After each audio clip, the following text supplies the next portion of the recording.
This is our quarterly workshop for Wednesday, October 27th.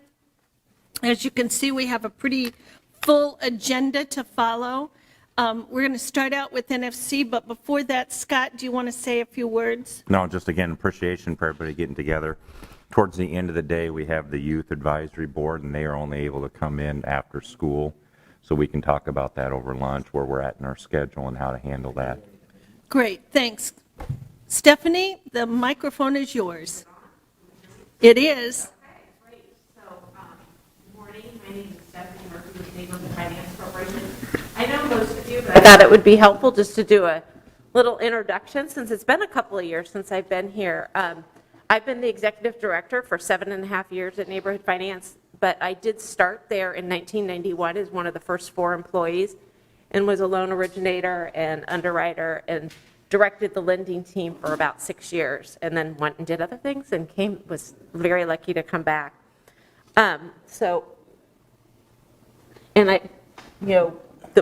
As you all know, the partnership with the City of Des Moines started back then in 1990 with our first 28E agreement when we were incorporated. So just a little history about us. We were created to improve neighborhoods in Des Moines. A lot has changed, I know, from my time here, especially when I look around our office in the Riverbend neighborhood. We see it every day. Originally, there were 5 neighborhoods that we were targeted in, and then as time went on, when we would get ready to leave a neighborhood, the city would say, or in the county, could you stay there and go to the new one? And so that's sort of how we grew to the lending map that you see today. And then also during that time, the city of West Des Moines came to us and said, could we do lending in some of our older neighborhoods, and Windsor Heights, and then most recently Urbandale we started at the beginning of this year. Please stop me. This should be a conversation. So if you have any questions, just stop. I guess I should. You have to add your employees when you get off and you went into these other suburbs and things like that. Well, we've just added to our employees because we've added more programs and grown. When I started, we had 11 employees, and we currently have 29. So we're a lot larger. We also have an office in Cedar Rapids, and so that's 3 of the people. Yeah. How are you fitting everybody in your office? Well, so that's another thing. We are, our building is going to go up for sale, and we're looking for a new location because we worked during the pandemic because we were all working from home, but now as people are wanting to come back, even with remote, we have people that just can't come in. We're having to, but everybody's got good spirits, you know, if nothing else taught us the last 1.5 years to like power through and just have a good attitude, and luckily our staff has really done that. But we do have a lot of new people, so because of all the hiring that we've done. But we're up to, I think, 6 loan originators as of Friday. We had 2 when I started, so just sort of to look at the volume. So this is our current area. Many conversations with Councilmember Gray. We will be adding some more to the Merle Hay neighborhood, and then part of Sheridan Park that didn't get added in will get added. We're waiting for approval from CDFI, which is one of our largest funders, and they have to approve our lending area. And that was supposed to take 3 months, and I started on it 1.5 years ago, so no promises on when that will happen. Just quick reminder about sort of our core business is that we do purchase, refinance, home improvement, and then our front porch exterior, which is a home improvement loan product as well. Every loan that we do has a forgivable loan up to $10,000. That's funded through a 28E agreement that we get $1 million a year from the city, $1 million from the county. Every entity that we're in donates their own money, so of course we only use City of Des Moines money in the City of Des Moines. It's a 5-year forgivable lien against the property, so as long as the homeowner lives there for 5 years after we close, and then we'll do $10,000 every 10 years. So a homeowner, we do have many homeowners that come back, especially with this refinance, that, you know, got a loan 15 years ago, they've come back, they've refinanced, and they got the $10,000 again. And sort of how we look at our program is it's 2 things. It does 2 things. It helps people that without our funding couldn't stay in their home. Like, they can't afford to borrow the full scope of what it costs to fix up their home. And so with the forgivable loan, it allows them to do that, or also buy a home. You know, they can only afford a certain purchase price, And so the homes they're looking at have deferred maintenance. And so this provides a safe, affordable home for them because we're able to get the furnace done or the roof done when they move in. The other piece that we do is people that decide to stay in the neighborhood because of the forgivable loan and the ability to make the home what they want because they love where they live, but they want that extra bathroom or a family room or a remodeled kitchen or something like that. So those are sort of the two buckets that most of our loans fall in. We also have a downsizing grant that we've done a lot of downsizing already, so there's not a lot of that going on anymore, but we did a lot of those in the Sherman Hill and Drake neighborhood. And then just a reminder that our loans don't have mortgage insurance because we only sell 80% of the value, and it's the post-renovated value to our investors. And I'll talk a little bit more about that funding. Any questions here? Yes, yep. And I'll talk about like where our buckets come from. I think that's the next slide, so perfect, thank you. So just a little bit about where our money comes from, because this is something that has changed pretty dramatically since the early days. When we first started, basically, we had the loans that we could sell to the local financial institutions, so that funding, and then we had the city-county money, and that was it. And so early on, we determined that that wasn't enough capital, and so this was one of the projects that I worked on when I was there before, is we started selling loans to Fannie Mae. Just when we talk about increase, when I started 7.5 years ago, we were lucky if we sold $5 million a year to Fannie. That was our maximum. We'll sell $20 million to them this year, easily. And that's even like, and we're asking them to raise that cap.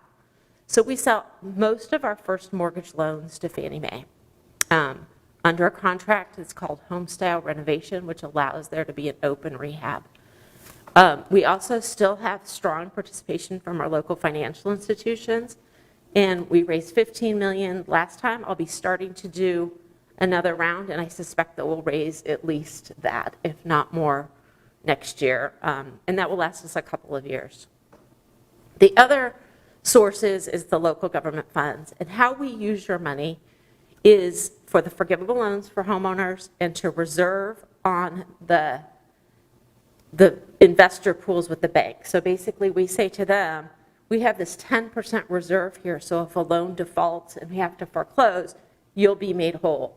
Banks have always been made whole because of that reserve. But also because we rarely, I think only during the foreclosure crisis did we use that reserve on one of our pools. We've recycled 45% of that forgivable loan money that we've received from you because people pay back early because they move, or we don't need it because of the foreclosures. We don't use any of that money for our operations. Our operations are paid through other grant funds that we get through NeighborWorks, but primarily through the income that we earn on our lending. And that's a tough nut because our average loan amount is around $45,000, and it's hard to make a lot off lending with that, but it's through those investor pools. So thank the local financial institution in the agreement we have with them that we're able to make enough income. And then we also raise our own capital. When the Capital Crossroads plan came out, they said one of the things that Des Moines needs is an exterior repair program that has flexible underwriting. So we went out and we raised $3 million for that. And so we recycle that money. It's called our Front Porch Program. The credit score can be much lower. The borrowers can we'd go negative equity on it. So we'll loan up to like 125% of the value of the property. So there's a lot of people that can't qualify for other loan products can still get new roofs, windows, siding, all those things, driveways, things that their neighbors see. And then sometimes we have to coordinate, like with Polk County or the City of Des Moines, for some interior stuff. Or we've partnered with other nonprofits, Rebuilding Together, Habitat. Then we also, when we do our loan, like I said, we sell 80% to the investors, and then we fund 15% of it with our own money that we've raised as a CDFI. So we're bringing, and that's the big difference, is the capital that we're able to bring. Also, we launched in 2019 a down payment program, and you can see we helped 32 home buyers in the City of Des Moines. I think we did 52 total for $330,000 with our own money. is just, I think you all received this, but it's just sort of a summary of what we did by ward, investments. So you can see over $2 million. So we received $2 million. We did a little over $2 million in forgivable loans. Some years we've done less, so we have, and then like I said, we recycle money, so we're able to do up to about $2.5 million and not get too worried. But I love that $5.7 million in home renovations number.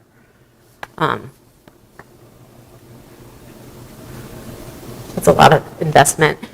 And we do partner with Invest DSM. This was, so this was last year, so we're doing a lot more this year. Next year, you'll see a lot bigger numbers. But, and then we also just do lending in those Invest DSM areas. One of our goals for next year is to start this winter working with neighborhoods that want to do the exterior repair program that has left my brain what it's called. Someone on the investing. The Black Challenge, thank you. And because they can really benefit homeowners to use our front porch program along with that, lower income homeowners at the end can not even have a loan. We can pay off their loan with the Invest DSM money. So hopefully that will allow more lower income people to participate in lower income census tracts. So that sort of will be our focus over the winter. And then we're building 3 homes. We hope to break ground very soon. We're waiting on permits. Any questions about the Invest DSM slide? You know, what that point is for your block challenge grant income levels for. So we can do it for any income, but they get 50% forgiven so they can get up to $10,000 forgiven, and half of it's borrowed, half of it's forgiven if they're below 50% median income. Okay. But 80% gets a third, and then above 80 gets a quarter. So it's beneficial to anybody, but obviously possibly could make it so that those lowest income homeowners don't have to come up with any money out of pocket. Okay. And Stephanie, it's good to remind people that might be listening that you can have an income of $1 million and still come to NFC to get financing. Thank you, yes. And it used to be years ago that NFC was a little harder, they had a little harder underwriting guidelines, but that's changed. And so if I can qualify for an FHA or a VA loan, which are typically, a lot of times first-time home buyers for FHA, they would still qualify with NFC. Almost all the time. Sometimes our one hang-up is we do require the borrower have 3% of their own money in the deal. Now, I will tell you, I said we're going out for a new offering. Because our delinquencies throughout the pandemic have been less than 2%, we feel like we can go to our investors and say, okay, it's time to move closer to FHA. Sort of every time we do an offering, we move a little closer. So next year, you may see that. That's one of our goals. So not with gift funds. That we will probably always require that people have at least $1,000 of their own money. Okay. But we'll probably lower the credit score stuff some. And, we just feel like if somebody wants to invest in one of our neighborhoods and another bank can do that loan, we put them in such a better position because they can get those deferred maintenance stuff done, they can get the down payment assistance, all of that. So we just are continually looking. We're sort of a little slower than some places because we have to wait till the next offering. So it's sort of every 3 years we reevaluate it. But those are all conversations we're having. Yeah. So are your materials offered in other languages than English? So I know yeah. Joe and I were at a meeting last night, and there was some questions about opportunities and if there are Spanish versions of. So right now we have a Spanish application on there. We have 2 Spanish-speaking staff that will walk people through it, and they are in the process of translating a lot of our material. So in about a month or so, we should have a whole page that just says in Espanol, and it has everything in Spanish. But for now, I would just have them, our main number, if they call, is answered by someone that's bilingual. Boy, Joe, that was just almost like what we were talking about last night. Pretty much. Yeah. So, and plus combining this with invest DSM opportunities, so. Right. Yeah. Yeah, we're happy to come out and talk to groups or anything. And I will say our receptionist is both of our staff are great that speak Spanish, but our receptionist has been very engaged in community stuff for many years. Her name is Aaliyah. And so anyway, she's very motivated to get people in and help more people. Both are, but she just has been engaged longer. The other person recently moved to Des Moines, she's a recent college graduate, but she's one of our loan processors. So that's nice because we have that front desk person that sort of walks people through applying, and then we have someone in the loan process that speaks Spanish as well. So they're not having to find. And then we're very fortunate that a former employee does a lot of translation for us for Vietnamese households. Oh, thank you. And we reimburse her for that service. So she knows our programs. So just what's going on, one of the reasons for the increased staff is we do more programs than we used to. As Linda said, we help any income, but we realize that we need to add some more bells and whistles to increase our impact. And so that's sort of what we've been working on raising funds for. So we have the Neighborhood Reinvest Down Payment Assistance, and you'll remember, I think when I was here last time, we administered over $8 million in down payment assistance for NeighborWorks America, so that's provided us with some of the capital to be able to do this. And then we received a grant to expand minority home ownership, and so you'll be hearing about Journey to Home Ownership is the working name right now. We've hired a diversity and inclusion loan originator. Her name is Bridget. And we will have down payment assistance specifically for households that participate in that program to address some inequities in housing, home ownership. We started lending in Cedar Rapids 2 years ago, Urbandale about 9 months ago. Both of those are going well, though I will say just as a lot of the work that we've done in Cedar Rapids is around the derecho. And we won the Innovation Award along with other nonprofits there at the Iowa Finance Authority Conference for the Patch program, which is what we came together to do forgivable loans. And we will end up probably distributing $3 million in forgivable loans to homeowners, low-income homeowners there. And I just say that so that hopefully we won't have a natural disaster here, but it's always handy to have a nonprofit lender in town, right? To bring some capital and resources. And NeighborWorks funded our work for that for the first year. So we didn't have to use any of the grant money for our admin. We are thinking about increasing our forgivable loan amount and ways to do that. A couple of ideas. We have applied for a grant that we should hear about in December, I found out yesterday, to increase it for certain borrowers to $15,000 using CDFI funding.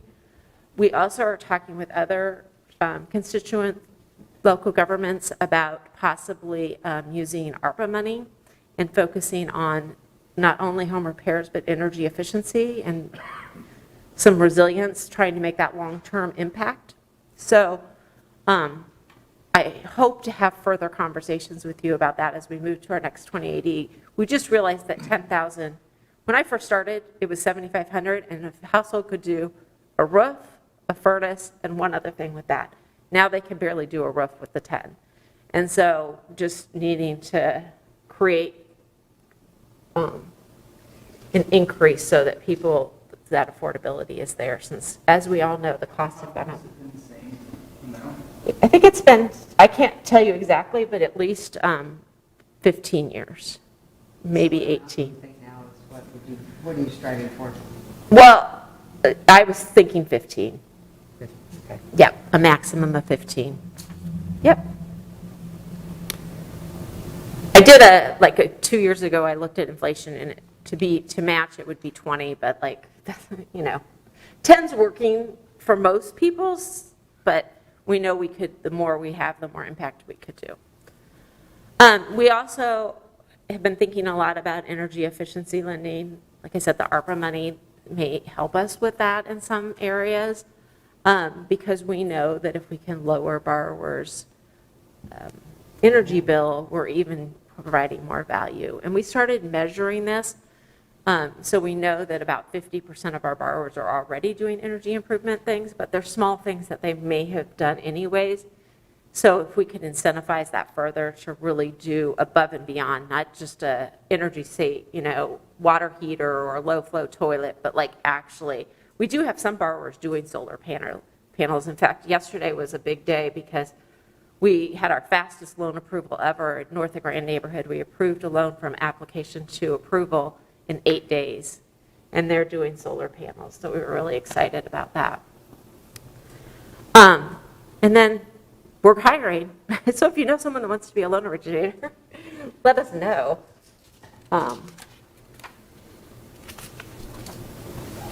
Just a little bit about our leveraging and our impact. For every dollar of local funds, we're leveraging an additional $10.86 last year. And our average, we started measuring the increase in value for purchase because we get an appraisal that has the as-is value and the as-improved. And so we're seeing for every local source dollar, we're increasing the value by $1.34. And that was last year. I bet we would see maybe even more this year with the increase in values. And then we do receive money from NeighborWorks America that we bring into the community, as well as the CDFI grants. These are some of the houses that we built last year. There's one renovation that's in the bottom left-hand corner for me that's in Cheatham Park, a house of foreclosure that we bought. But all the rest are new construction. And like I said, we're going to break ground on 3 homes, 2 in Columbus Park and 1 in Oak Park with Invest DSM. And then just a little bit about our staff. Are you partnering with Invest DSM to build that house Yep. in Southeast Second? We are. Yep. Excellent. There'll be 2 of them. So, yeah, they split the Okay. lot. Yep. Splitting a lot. That's what's taking a little time. Yeah. Like many of you, we worked from home. Just thought I'd give you an update. We came back in July with about 50% of the staff right now. Mostly it's because we don't have room for people, so we're cycling in and out. People are working 1 weekend, 1 week home. And we are looking for a new building. And we'll be putting our building up for sale. We hope we have a couple of people interested, so we would love just to sell it to someone that is it going to be a good neighbor. We love being on 6th Avenue and what's happened there, so shout out to them. And then this was just an infographic we did for our 30 years.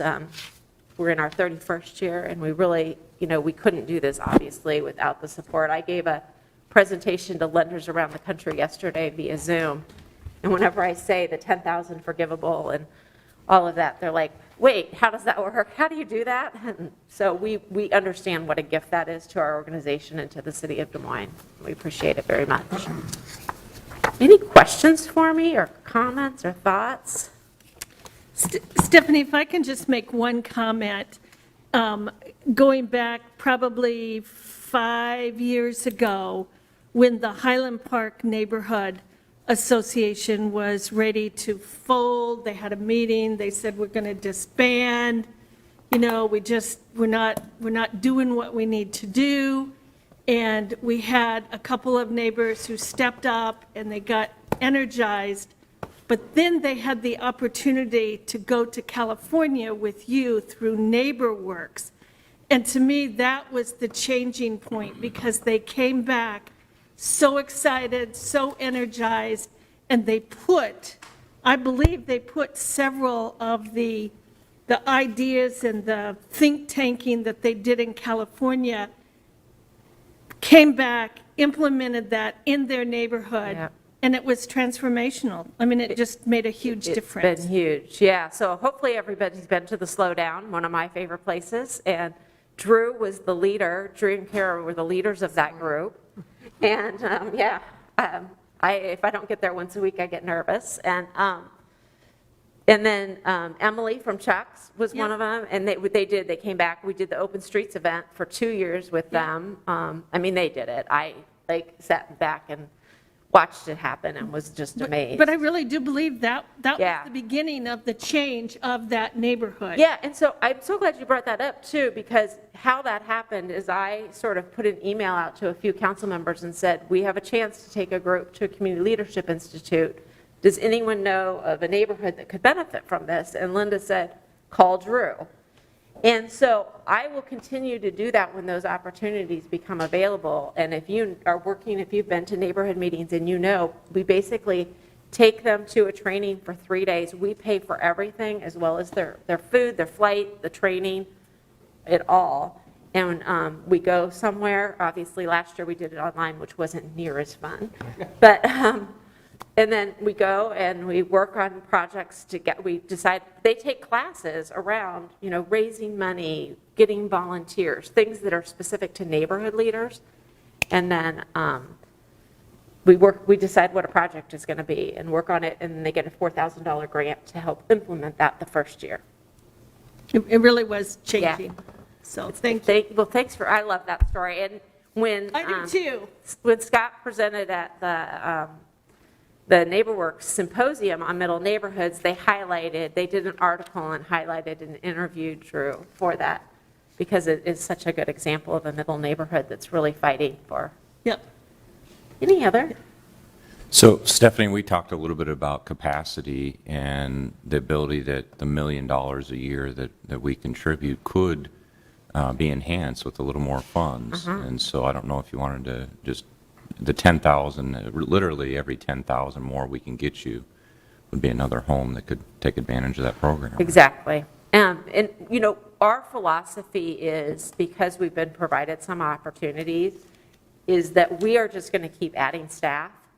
And we used to be an organization that waited to make sure it was going to happen long term, and then we'd hire. And what we found is that we lost opportunities because people weren't willing to hang with us for that process of closing the loan.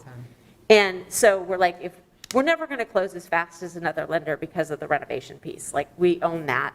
But if we can close loans consistently in 60 days, or this one that will close in 15 days, if it's an easy front porch one, then we know we can serve more people. And so our intention is that if we can access more, right now we're capped at what we can do as far as forgivable loan money in the city of Des Moines, because we used it all last year. But if we would have more, we're just going to keep hiring staff. And we have enough savings that we can pay for that person for the first year and then do that. And so that's how the last 3 people we've hired, we're just like, okay, you work this pipeline of people that say they're interested and we never have time to.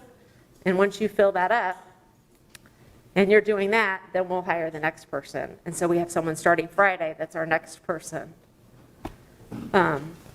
So because that's our mission, right? The more we can get out there, the more we can revitalize. If we can get more people into home ownership and first-time homeowners, I think I'm very supportive of it. After you go around and you see a lot of the property that I think could, that possibly is rental right now, that could be great first starter homes to get into home ownership, and that helps build the community in the neighborhood. And sort of talking about that, so another new thing we have is we have Vistas. We've never had Vista AmeriCorps. We have our 3rd year of our Vista AmeriCorps, and that person, the purpose is to call realtors and to engage volunteers that for houses that are for sale that have sort of been sitting in the market and say, investor property, and sort of call them and say, hey, can we come do an inspection? Can we sort of put together a plan for it? We put a sign out there because we think this would be a great first-time home buyer loan. So that's moving the needle a little bit, but every one of those that we win is a huge win for the neighborhood. And then we will hopefully be getting 2 more Vistas that are going to work specifically on the financial literacy piece. We're still going to rely on our partners of Home Inc., Financial Empowerment Center to do the actual, but just sort of making those connections stronger, because we know that that's a barrier for a lot of people to overcome as well. So those are all the sort of things, and that's why we're growing so fast, because we keep looking for new opportunities to overcome barriers. And you've got really good, excellent staff. Terry Gearhart there, he reaches out to the community. He's good, but, to Connie's point, I had a little house over in Sheridan Gardens, and dad had died and the sisters from out of town, and they called me and they said, and nothing had been changed since the 60s.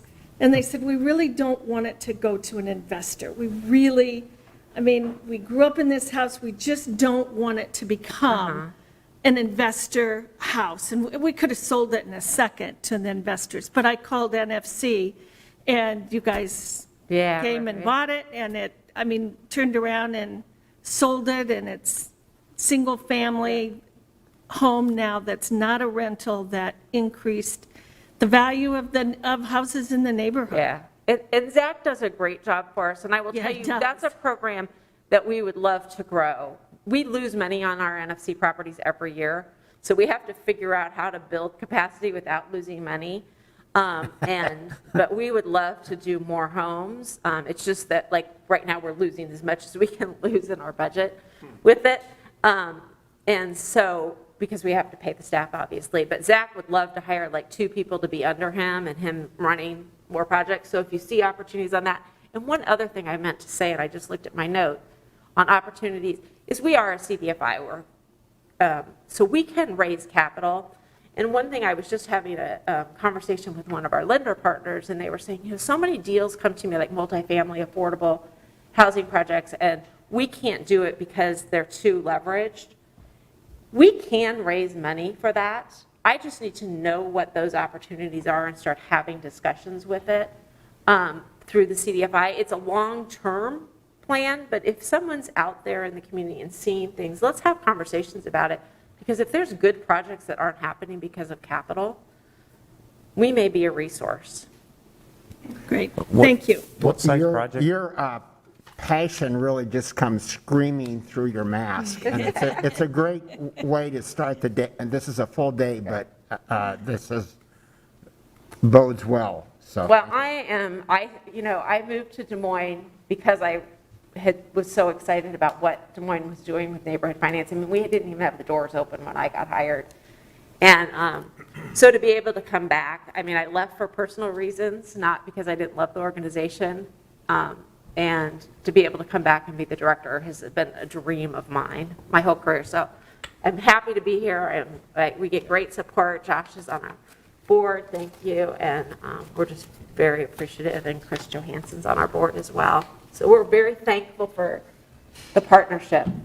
Great, thank you, Stephanie. With that, next is Invest DSM, and I see Amber Lynch is here. So come on up. Good morning, everybody. They had a ton of Morning, Amber. Hitting the nonprofit circuit this morning. I only had your Yep, PDF, I had to right? send the PDF because the file You was want me too to big get that? otherwise. Why is it that Lord Ron is the leader in all this shit? Did they just get it? What's that now? Wow. Stephanie, will we get this electronically? Number of houses. It's all on. Presentation? That'd be great. Why is it that your neighborhoods are doing so well? You know, It's a all lot of on. neighborhood leaders Yeah, that would be. know where to go to do. I mean, it's just, It was printed once. What's that? Yeah, no, I understand. I just, that way for future reference. All right. We ready? Ready. All right, well, good morning, everyone. Happy to be here to give you an update on all things Invest DSM and what we've been up to over the last 6 months. We'll see how this goes. I've got a PDF instead of a PowerPoint because of pictures. So, of course, the City Council is all aware that Invest DSM is a nonprofit organization that was created in 2019. It's kind of a unique partnership between the City of Des Moines and Polk County to work on revitalizing specific neighborhoods. Of course, those are the 4 pilot areas that were selected by City Council back in the fall of 2018 now. And so I thought I'd start with just a few updates on the organization since we have been in the startup phase over the last couple of years. So we have either spent or committed all of our FY20 and FY21 funds, so that's about $10 million that's been invested back out into the community over the last really 18 months since we launched our first program. So our team's pretty proud of that. I'm also pleased to announce that for this current fiscal year, Polk County matched the city at the city's annual allocation of $5 million, so we have a $10 million budget for this fiscal year. We are in the midst of our first audit. That report will go to our board tomorrow, and then will be shared with the city and county after that. So some of those procedural things, we are getting them done.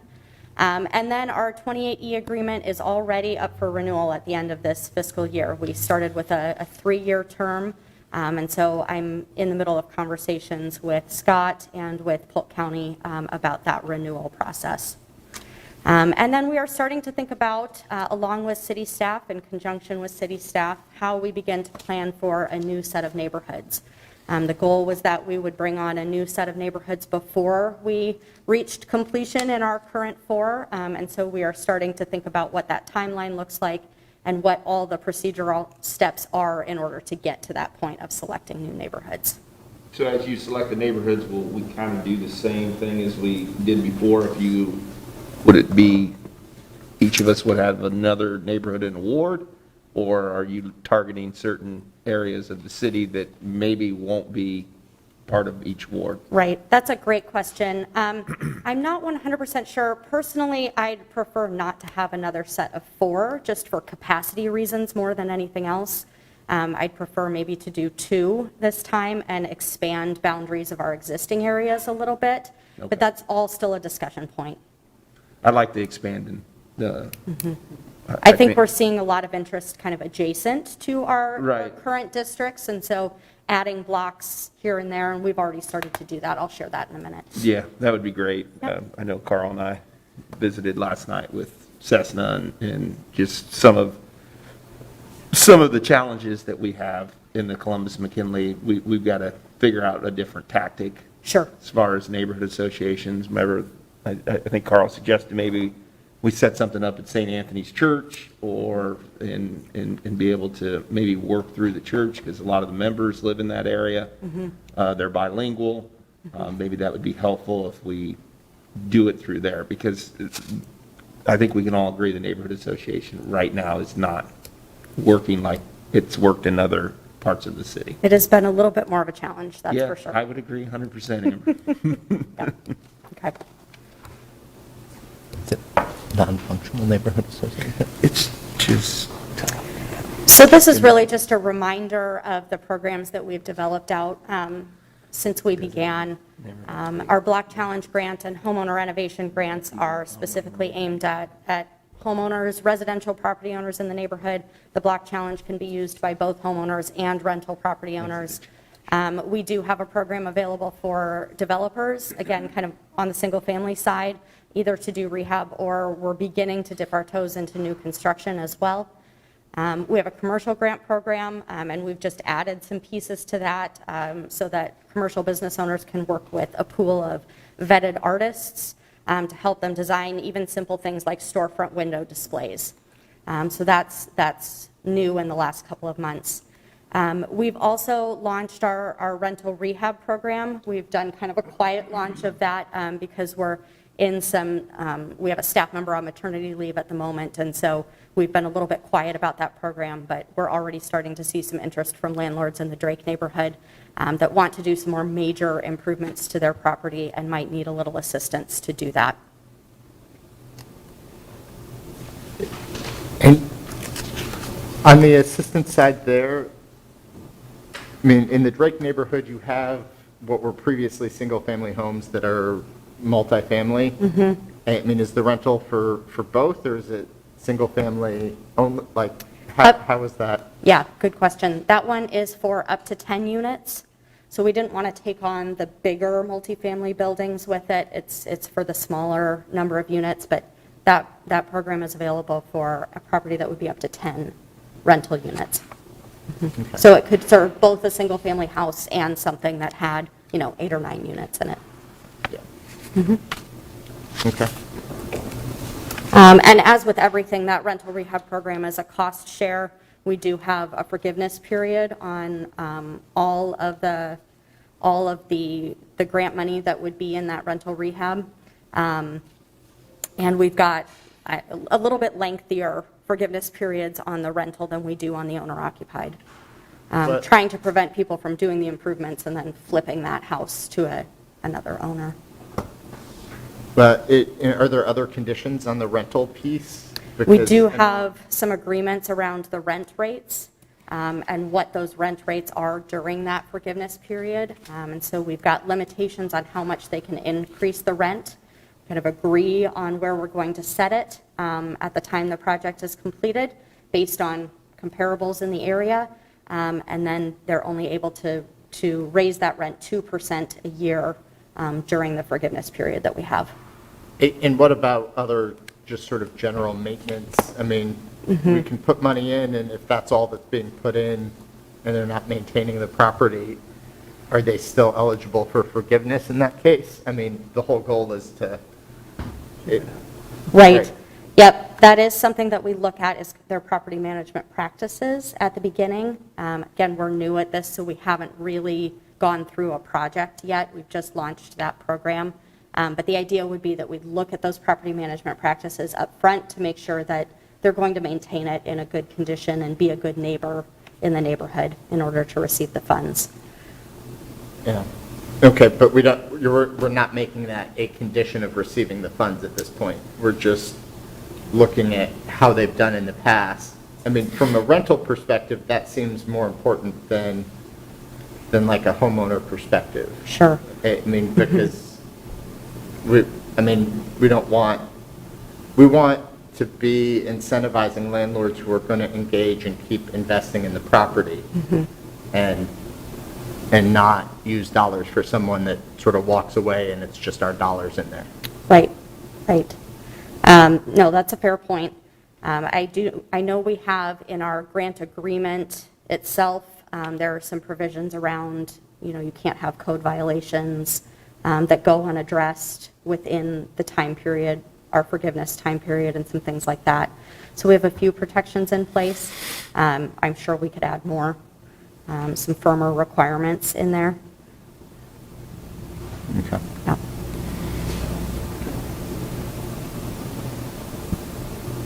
Okay. So I went through each neighborhood and wanted to give everybody an idea of what's been going on in each special investment district. They're all moving at their own pace. They're all working towards their own version of success. And so we've got some differences in how things are moving along. That's a nice way to put it. Try to be diplomatic. Well, that was also the intent, right, Amber? Yes. We chose 4 very different neighborhoods to work through to see what challenges and changes to the program might be necessary. So Yes. I think this was intended. And we had an idea going in that some were going to move faster than others. But I think it gives us a strategy on how do you address those neighborhoods, because those are the ones you need probably the most help, anyway, so. Right. And we're They still have a ton trying of to, potential. Right. we're That's still why we trying chose to it. learn and to make adjustments as we go also. So none of this is really set in stone forever. In Columbus Park, we did have some activity with our Block Challenge grants in 2021. We had 2 teams with 10 participants, similar to last year, but some new people who got involved. And so that ended up being around $24,000 worth of investment in the exterior of properties that program is focused on curb appeal projects.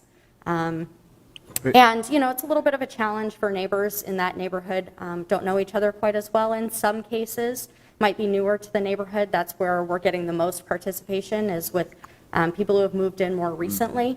And so, hopefully that continues to build over time. But we did have some participation in that this year. We are also seeing pretty consistent interest in our homeowner renovation program from the Columbus Park neighborhood. That got off to a little bit of a slow start. That program has only been available for a little over a year now. It was August 2020 when we launched that. And so, we've had 15 people come through. They're somewhere in our application process. Out of that, 7 of those are in progress, under construction at the moment, and then we've got 3 that have been completed. And you can see kind of the totals and how we split that out between InvestESM and the homeowners. We've also planted a lot of trees, not just in this district, but in others as well. So we have a kind of an annual partnership with Trees Forever going on right now. Last year, we proposed to plant 300 trees together, or to fund 300 trees, and I think we did something like 387 across our 4 special investment districts. And we've got a heavier focus on Columbus Park and Oak Park, because those are the 2 neighborhoods where the tree canopy has the most gaps in it, and so we're trying to fill in those gaps. Trees Forever then takes care of, they do volunteer planting days, and then they take care of the maintenance on those trees for 2 years afterwards. So it's not a burden on the family that might be living right next to that street tree. This is the area where we've had a lot of development activity as well. This revitalization plan specified some areas for redevelopment, some specific blocks where we wanted to acquire property, in some cases take down the existing home, and in other cases build on lots that were vacant. And so we have 13 properties acquired. Some of those have been demolitions. One of the things we're finding in this area is a lot of foundations that are failing, termite damage, and houses that were added onto over the years, not in a code compliant way. And so Another nice way to put it. it's difficult in some of those cases to try and do a rehab to make the house code compliant when it wasn't built that way to begin with. Right. There are a number of lots that there's a house on it, but it has a 120-foot frontage. And so we're in the process of splitting some of those lots into multiple parcels again, kind of going back to the original 40-foot platting. And we've just put out, in the last couple of weeks, an RFQ for home builder partners, trying to cast a wide net to both nonprofits and for-profit developers to see what partners we can get on new construction in this area, as well as our other districts, but primarily this area. Have you gotten a response back, or when is that due? Responses are due the end of next week. How many did you send it out to? It went out to all of the Home Builders Association's builder members, so I don't remember the number, 150 something folks on that list. Okay. And then we've reached out to some specific ones as well that we knew had interest. Excuse me. We also are fortunate that Neighborhood Finance Corporation, their properties arm, was willing to partner with us on our first 2 new construction homes. And so we have a property down close to Columbus Park, right across the street on Southeast 2nd, that we sold to NFC. They are splitting the lot and will build 2 new construction homes on that. And these are just some artist renderings of what those homes will be like in the end. So I know we're working through finalizing plan sets and getting all the permits, and I think we expect those to go in the ground probably next spring. Is that right, Stephanie? We're hoping this fall. Yeah, we're hoping this fall, but We'll see. Might have slipped away. see if the weather holds.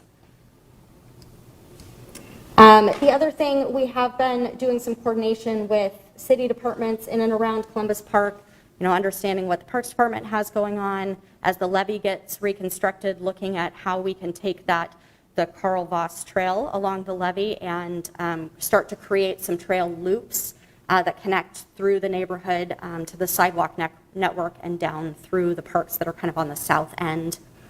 And then we talked a little bit about boundary expansion. We did, as of July 1st, expand the boundaries in this area to take in just a little bit more of the McKinley School Columbus Park neighborhood. And so we went to the east, where that dotted line is on the map, from Southeast 6th Street to Southeast 9th Street to take in a few more of the residential blocks over there.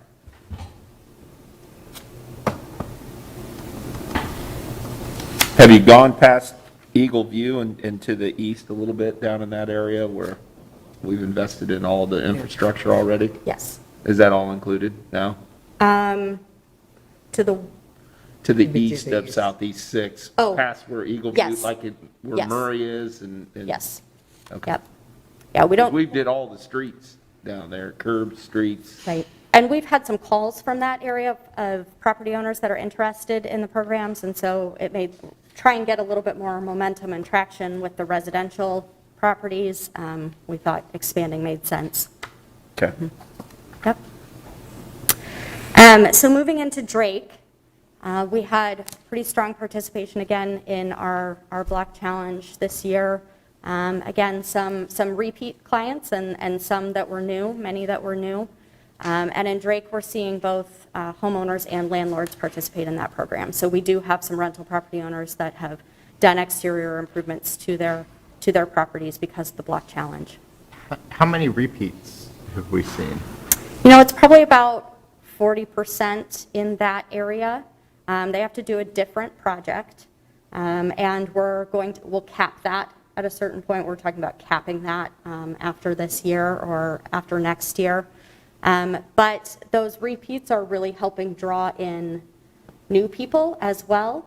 And I think one of the things we're trying to be sensitive to is that people phase improvements to their property. They don't always do it all at once. So one year they might replace their walkway and front steps up to the house, and then the next year they do exterior paint.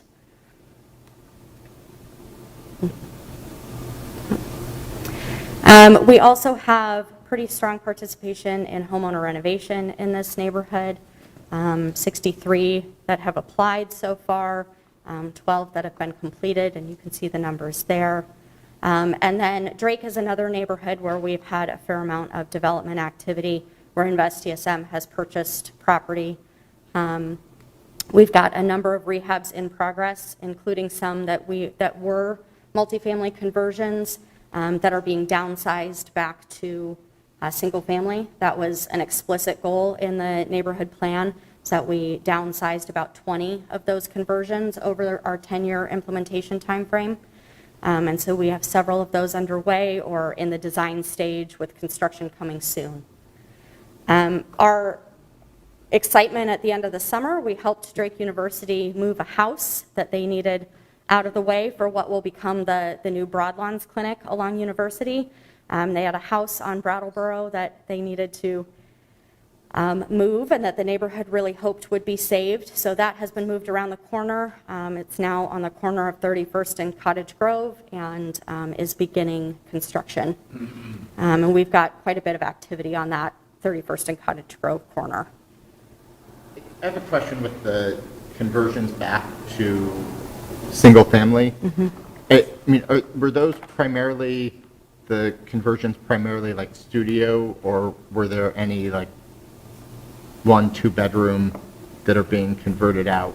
I mean, I know we've got a lot of studio and I think 1 bedroom that are at an affordable price that have been added nearby, but Yep. it's different if it's larger. Some of them have been 1 bedroom.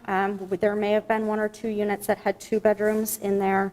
The quality of the ones that we have purchased has not been good.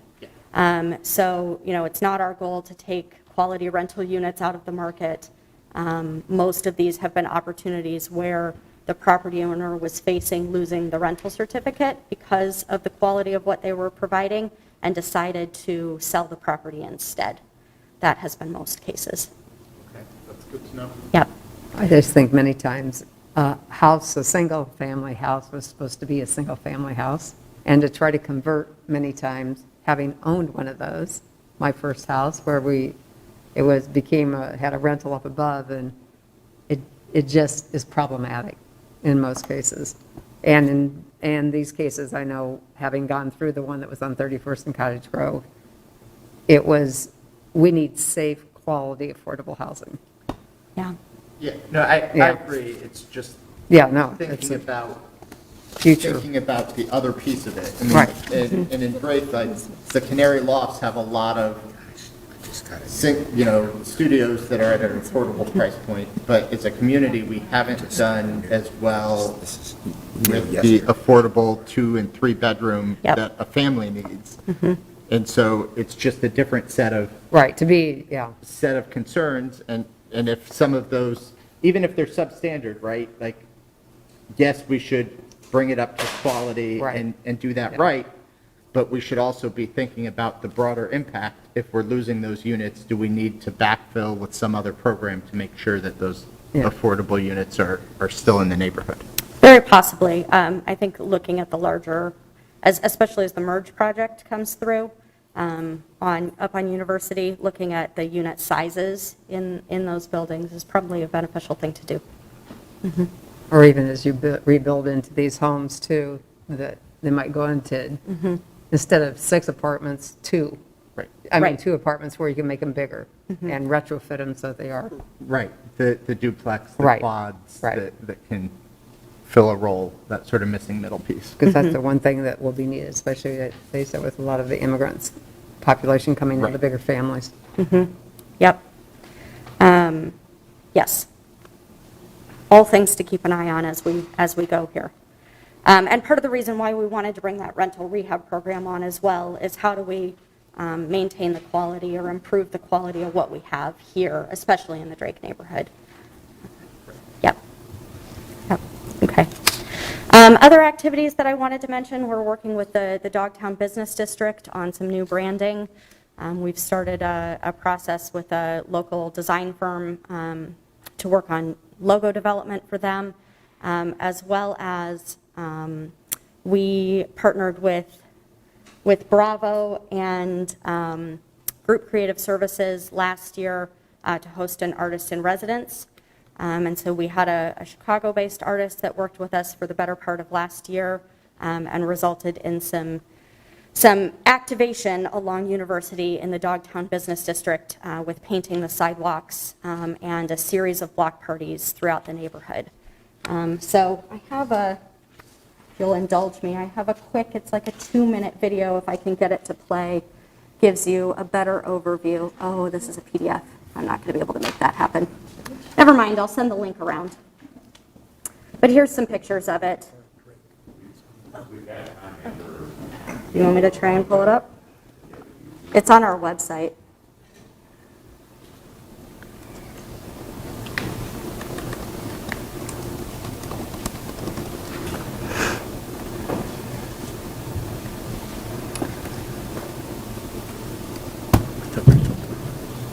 So we went into the artist in residency not knowing exactly what was going to result from it. The process is really part of the goal there. And we had some project proposals that included lighting in the area, included putting a gathering space, a parklet along University Avenue in the district. And those couple of things just weren't feasible within our timeline. So what we ended up doing instead was this sidewalk painting and then a series of block parties that replicated that throughout the neighborhood. And had food from, many of them from Dogtown restaurants, trying to amplify that connection, that visual connection that we're all part of the same neighborhood here.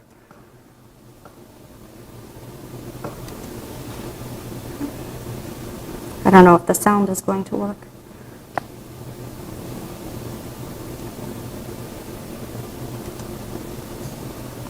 Isn't technology fun?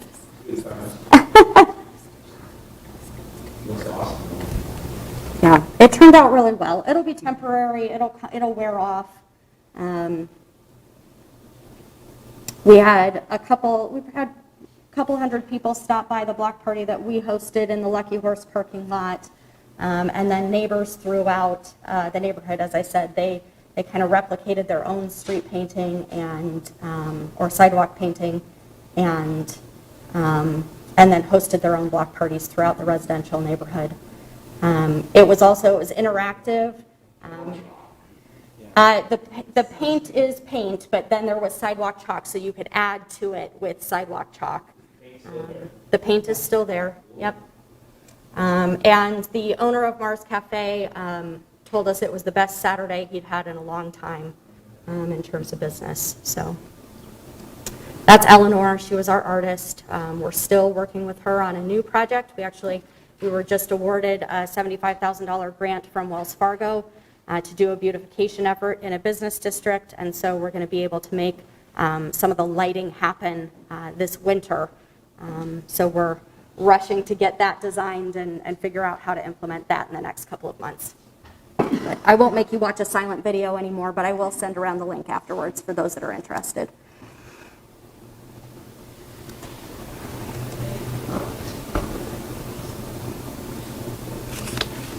Okay. So moving on to the Franklin area, this is certainly the district where we've had the strongest participation in our residential programs. And, that's primarily what that neighborhood is residential, although we're beginning to look at some of the commercial districts that are on the edges as well. So we had 8 teams, again, in our Black Challenge, about just under $450,000 worth of investment there. We have a lot of participants in our homeowner renovation program, and we are seeing people do everything from taking care of deferred maintenance issues, like replacing gutters or putting on a new roof, all the way up to putting an addition on the home. We had one homeowner that put a 2-story addition onto their Beaverdale brick home, and it'll be a place where their family will stay for a long time because it's become much more functional for them. So just of the 47 projects that we have completed in that neighborhood, that's about just over $1.3 million worth of investment in that housing stock. So I think that is substantial and noteworthy. We also partnered with the neighborhood.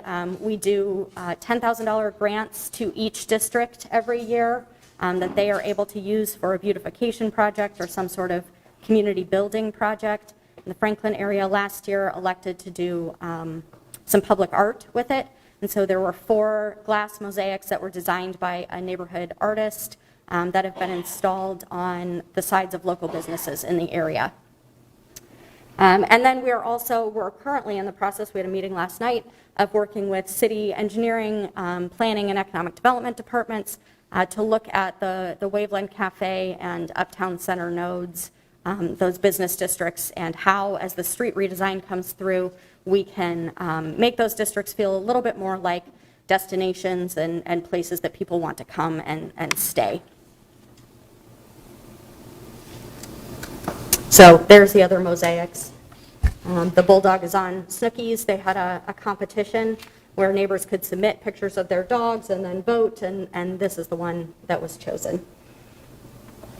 April, I got to tell you, I saw a lot of the Invest DSM signs, 42nd, 47th, all on the south side of Franklin. I'm starting to see them on the north side of Franklin now, so we're doing a good job. We're getting there.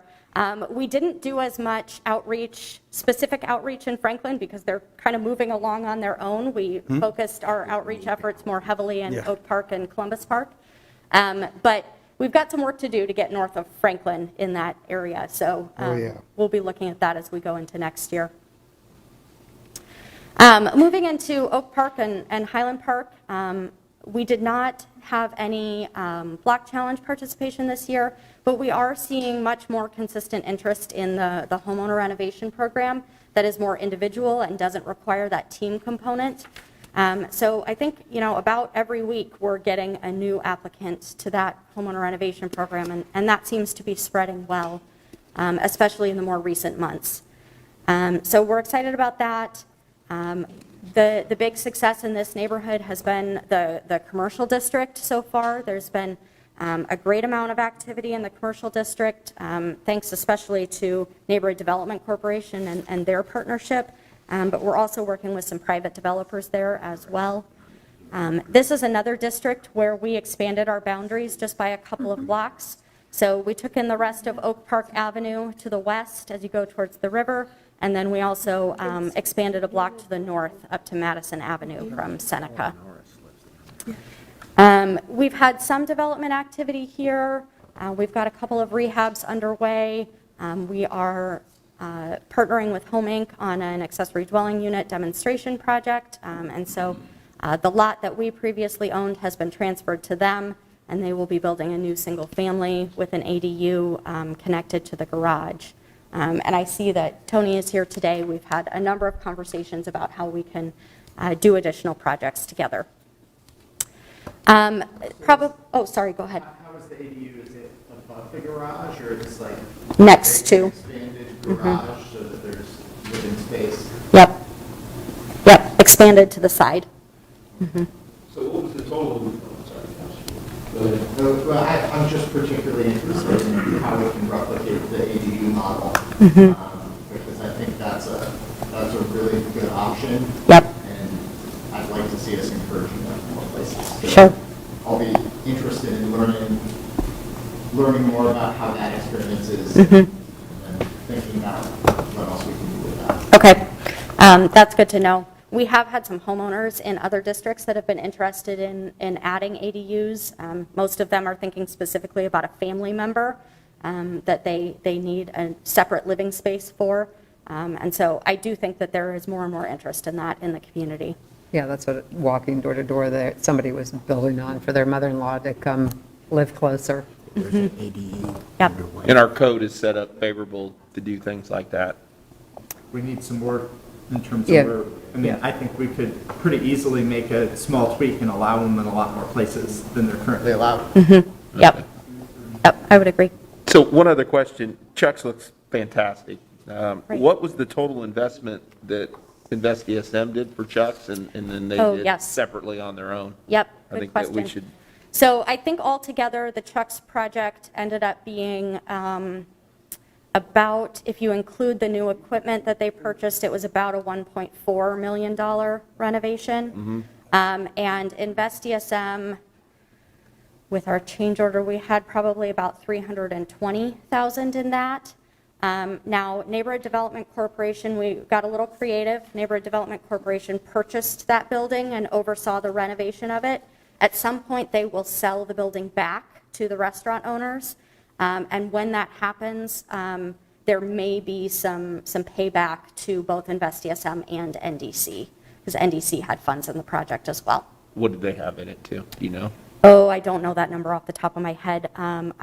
At the beginning, we were about equal. Yeah? And then there was a change order, and I'm not sure how much of that change order they absorbed. It was one of those projects where, you open up old buildings and you run into thing after thing. The structural damage was more significant than anybody expected it to be.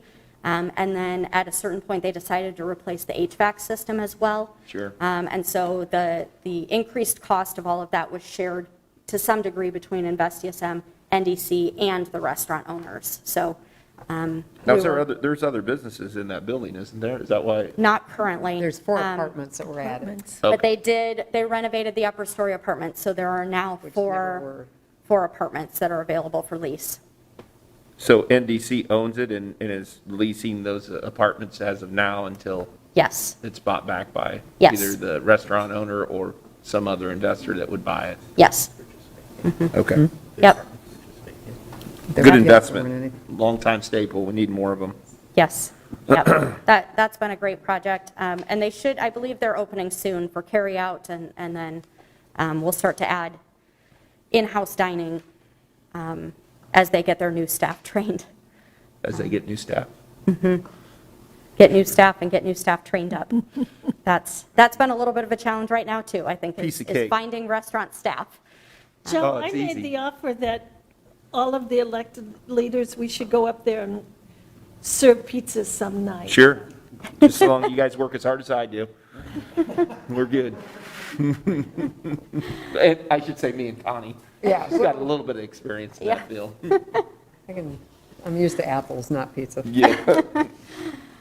We will also have a couple of projects coming up with a private developer. Benchmark Real Estate Group has purchased the 2 buildings that are on the southern corners of the intersection of 6th and Euclid. The 1-story retail building has started construction, and the apartment building hopefully will start construction next spring.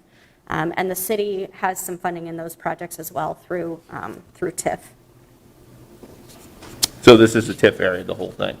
Yes, that is one thing that was called for in the plan, and that economic development staff has completed, is putting an urban renewal plan in place for this area so that as projects come forward, they can establish TIF districts to assist with those projects. But NDC doesn't get, did they get the TIF? They did They're not on nonprofit? Chucks. They did not, to my memory, they did not get TIF on Chucks. Was there or was? Okay. There was TIF. There was TIF? Okay. So we're able to do that for a nonprofit? Okay. I just wondered. I don't think that property is tax exempt for them. Yeah. I didn't know. Yeah. Okay. It's how the property gets used. I'm So, not disputing it, I just wondered what tools we use to Right. to do that, because I think Yep. that should be done in other parts of the city, what we did there. That's fantastic. yeah. Thank you. So one of the questions that Scott had asked me is if we are able to measure progress towards the outcomes that were listed in the plans yet. And the answer to that is it's a little early for that, just the data is not available yet. We did have new assessments in 2021, but our programs haven't really been around long enough for me to take credit for any tax base increase that there might have been. That said, we do have a few early indicators on specific projects that were done kind of early on and have gained value because of the extensive renovations that were completed. Now, not every project will have this dramatic of an increase in value.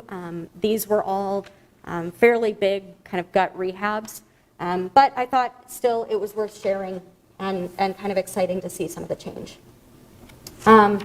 Before I jump into those projects, I just wanted to kind of summarize programmatic impact across the 4 districts. Over the past 2 years of Block Challenge, we've had 429 participants, and that's resulted in $1.86 million worth of investment just into the exterior of properties across our 4 special investment districts. And we're seeing a pretty good leverage on that. So for every dollar InvestDSM spends in this program, property owners are putting in about $1.50. Amber?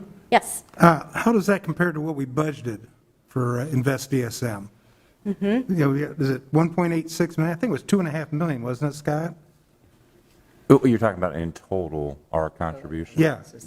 The first and second year from the city was $2.5 million each year, and then this current fiscal year it was $5 million from the city. So it's 10 million total so far. Yep. And Amber, before you go on, I want to take us back a couple years or more with the CZB analysis that indicated that a lot of our homeowners do have capacity to participate in projects like these, but it was more of a willingness to see, is the neighborhood going to continue to have issues or be able to move forward? So this is another yet a great example of leveraging what we did here, that there was private funds available. It was more about how the neighborhood was going to move forward or not. Yeah, our dollars, the maximum someone can receive through this program is $2,500. And in most cases, they're spending more than we're giving them. Now, we certainly have some projects. We've had projects where somebody spends $100 and we reimburse them for $50. So, we really kind of run the gamut. We have projects where we put in $2,500 and they spend $17,000. So there's a broad range that comes through with this program, but I think that's an important point, Scott, is we are starting to unleash some of that investment capacity that perhaps neighbors have been unwilling to put into their homes previously.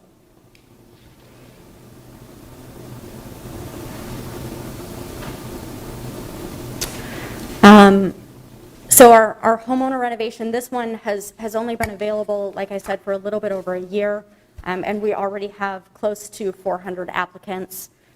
This one takes a little bit longer to get through the application process because they have to get bids from contractors and have financing lined up for their share of the cost. So we have just 64 projects that are fully complete. But those 64 projects represent almost $1.7 million worth of investment in updating and upgrading our older housing stock. And you can see that our leverage ratio is even better in these projects, where for every dollar that we're spending, property owners are putting in close to 2. Now, both these investments doesn't include any commercial, like we talked about checks. Correct. Because there's obviously, if we used up 5 million for. Correct.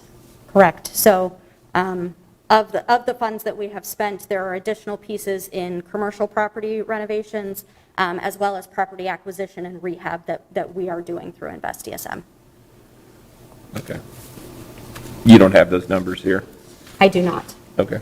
but I can get them for you. These are also the completed numbers where you have an awful lot of homeowner Yes, projects. we have a lot that's committed beyond what's shown here as completed. It's just confusing when we said we used all the funds, but then we only show that, just to be Right. transparent for the people that are watching. Sure, that's I fair. think that, Can bring that differently next time. yeah. So this is one of the projects that I mentioned. It was a developer project, so the house was vacant and listed for sale. It had been struggling to sell for quite a while. It's in the Drake neighborhood on 35th Street. Rally Cap purchased it and did a full renovation on it. We asked them to build a garage as well, and so there was a new garage added. And the assessed value has gone from about $101,000 up to $147,700, $247,700. So we've seen about a 145% increase in value on this one, just in the last 2 years because of that renovation. It did sell first day they had it listed, and so has a new owner in it. So how do you get more folks like Rally Cap involved in programs like this? We're working on that. To do, not only here in the Drake area, but other parts of the Invest DSM area? I mean, Yeah. that's what I think that the key would be. Right. Because, Carl and I heard a different story last night where people wanted to take advantage of the block challenge, but they don't have those extra dollars right now. And so, Right. that's part of the challenge I think we're seeing in at least the Columbus Park area and Sure. in that area. Yes, yep. I think we're trying to revisit, how do we do that? How do we do it differently in those neighborhoods so that we can help those homeowners? Right. Or at least help the neighborhood by doing things like this. I mean, this Right. is what it needs. Scott, and I've asked Scott about this, like helping figure out options. I mean, if someone doesn't have upfront, we were talking about the potential to do an assessment so that someone could, if they don't have the $2,500 upfront, do a self-assessment and pay us back essentially a zero-interest loan that they add to their property tax assessment and pay $500 a year for 5 years. I love that idea. Do we know if that? I don't have confirmation that it's possible, but I've heard of similar projects, so we hope that we can make that work. And that'd be based on the income of the people. No, actually, any assessment would have nothing. No, I'm just saying for the extra help or whatever would be, They would still need the capacity to pay it back. Yeah. We'd still have to Yes. look and make sure that their income would be able to Yes. financially be able to pay us back the 500 or the 300 or whatever we're going to Right. do. My point was, it's not limited to just the low income necessarily, so there's. Okay. But we heard from NFC that there's potential Right. there as well to put a stack together of how to finance that. But yes, special assessments might be one of those options. Okay. Yep. This was another early Rally Cap project in Franklin. This rehab was a little bit more cosmetic. It wasn't quite, they didn't have quite the substantial issues that we did in the Drake property. But even so, that house sold well and quickly, and the change in value has been about 51% since 2019.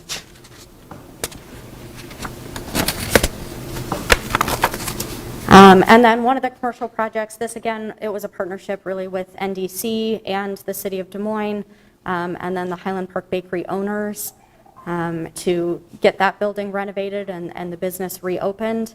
And when I looked at the change in assessed value on that property, it's been about 184% in the last 2 years since that renovation was completed. So, again, not every project will see these types of gains, but since tax-based growth is one of our goals here, wanted to highlight the couple of early projects we've had where we can start to measure that change. As we go over time, we'll take a look at how that's spilling out into surrounding property values as well. We're not there yet.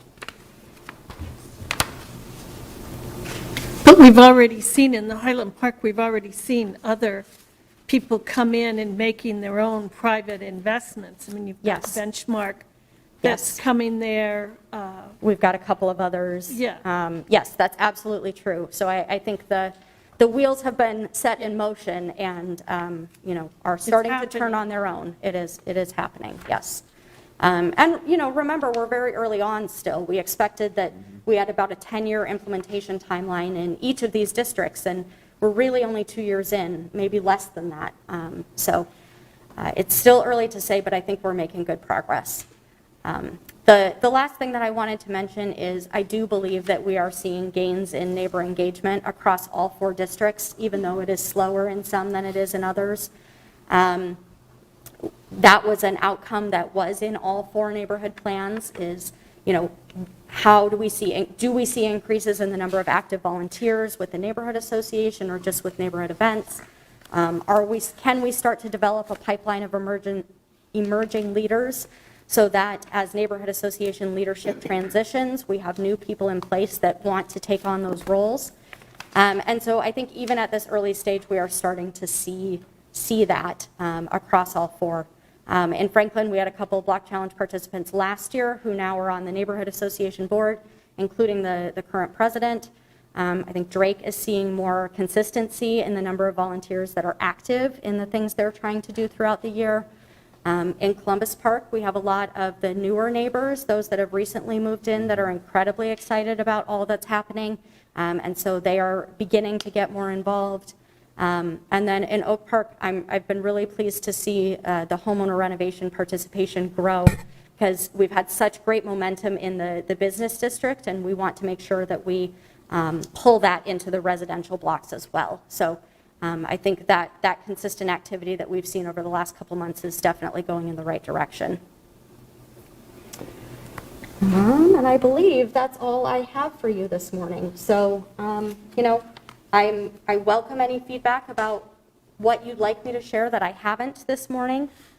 Still learning how to do these reports to you and what's the most valuable for you to hear. So always welcome feedback on how we can do this better. Great. Thank you, Amber. Any questions? Thank you.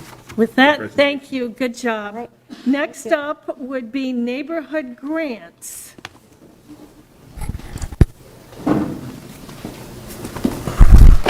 And it's not Chris Jones. Nope, he might be coming.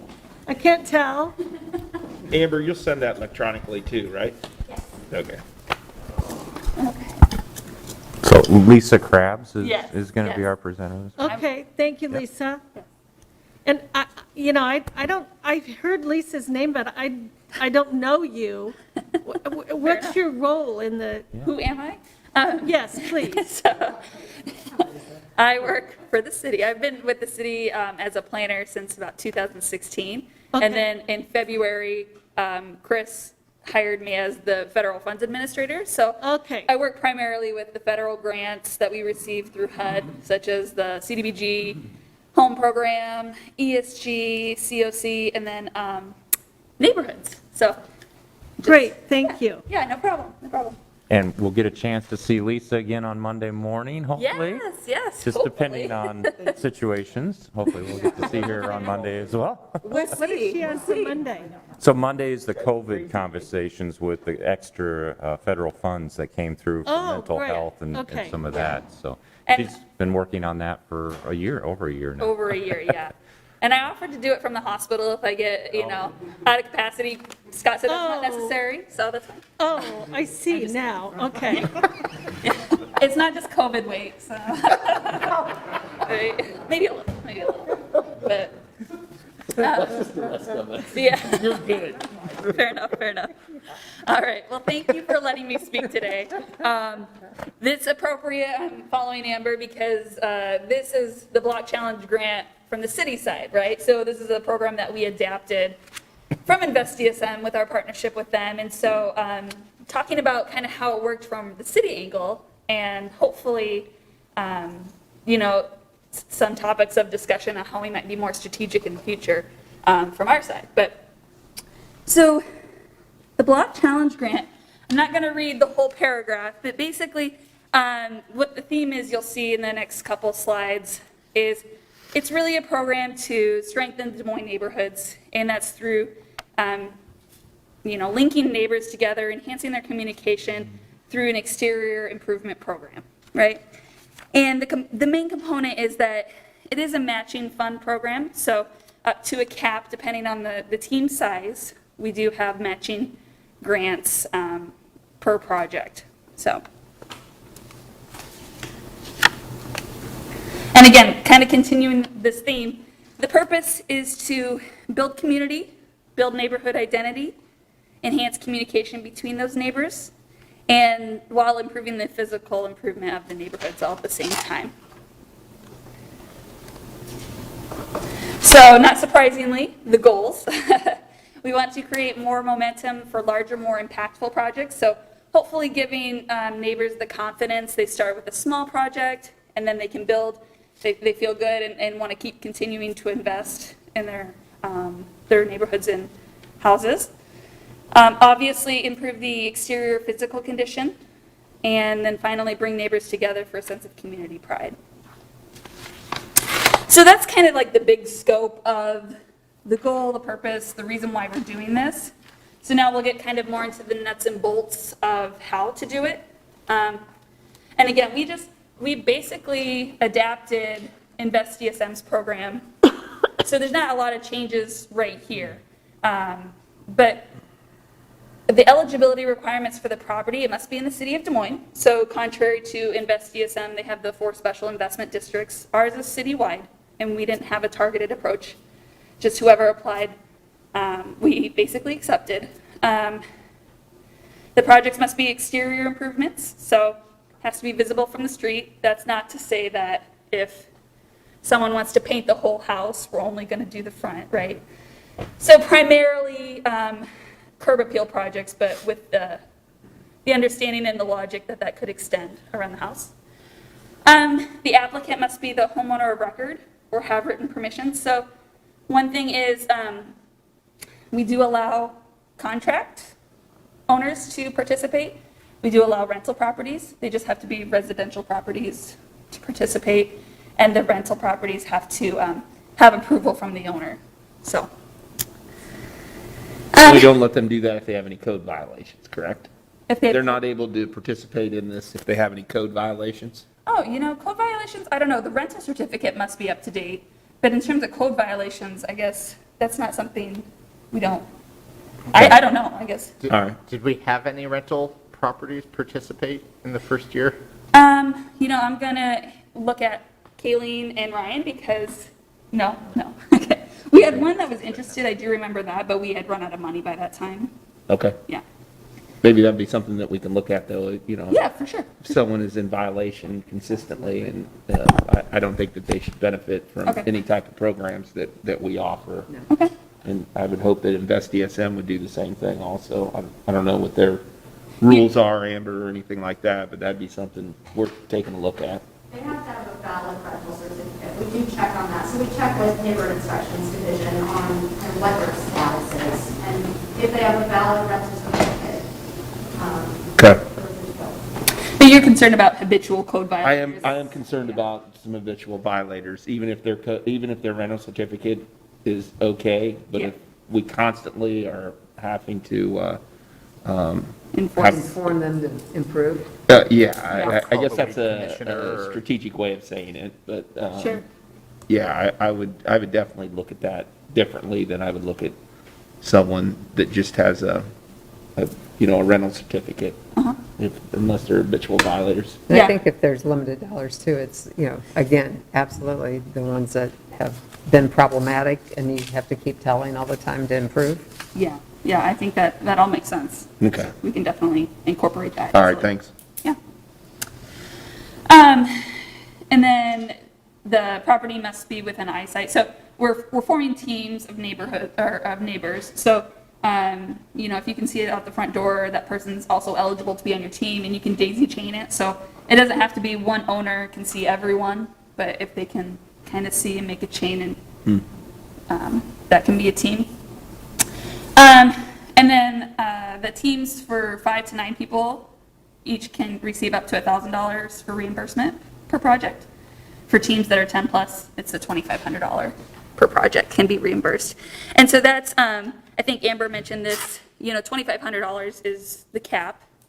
But, so if you have like a $10,000 project, only $2,500 if you're on a team of 10 or more. But if you have a mailbox, it's only half of that cost. You're not going to get more than what the mailbox costs. So they're all 50% match?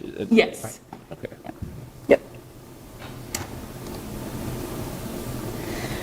So we talked about kind of what the eligible property or the eligible applicants are. So in terms of eligible projects, again, kind of going through that curb appeal exterior appearance. So it's really anything. I mean, you can do landscaping, and we'll have some project examples here following up. But porches, painting, actual repairs, deferred maintenance, as mentioned before.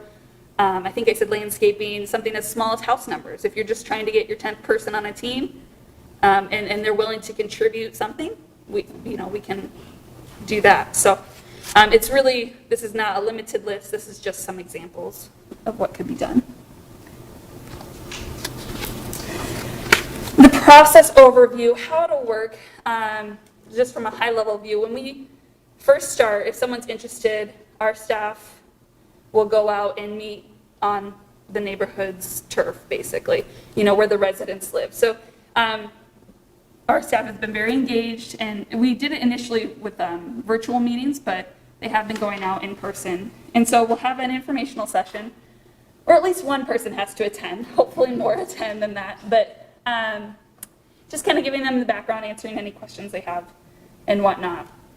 Moving from there, we'll set up a Dropbox, and the Dropbox is a web-based filing system. So we have encountered one neighborhood who did not want to do that. They wanted to do everything hard copy, and that's fine. Then our staff just assisted them and actually did the uploading of the documents for them. So that's not, hopefully, too much of a hindrance. And then they'll submit their application materials, and we'll review them. We don't usually do like a straight rejection. The only time we were doing kind of rejections is when we ran out of money. But usually it's more just working through with them on the project. So if they're in a historic district, for example, and they want to paint their house hot pink, maybe we talk through that and say, that's probably not the best. That's not gonna I think you would say no. Yeah. Maybe a different color, maybe more neutral. But so just really talking through it instead of a straight out like, no, we're not gonna fund this. And we do give them 90 days to complete projects. However, the thing is, right now with COVID, construction delays, all sorts of issues like that, we've been pretty flexible. And then finally, when the homeowners complete their projects, they submit their reimbursement. So they'll have receipts, they'll have bills from contractors, whatever proof there is. And then the way we have it set up now is that Invest DSM actually issues the check on the city's behalf. So.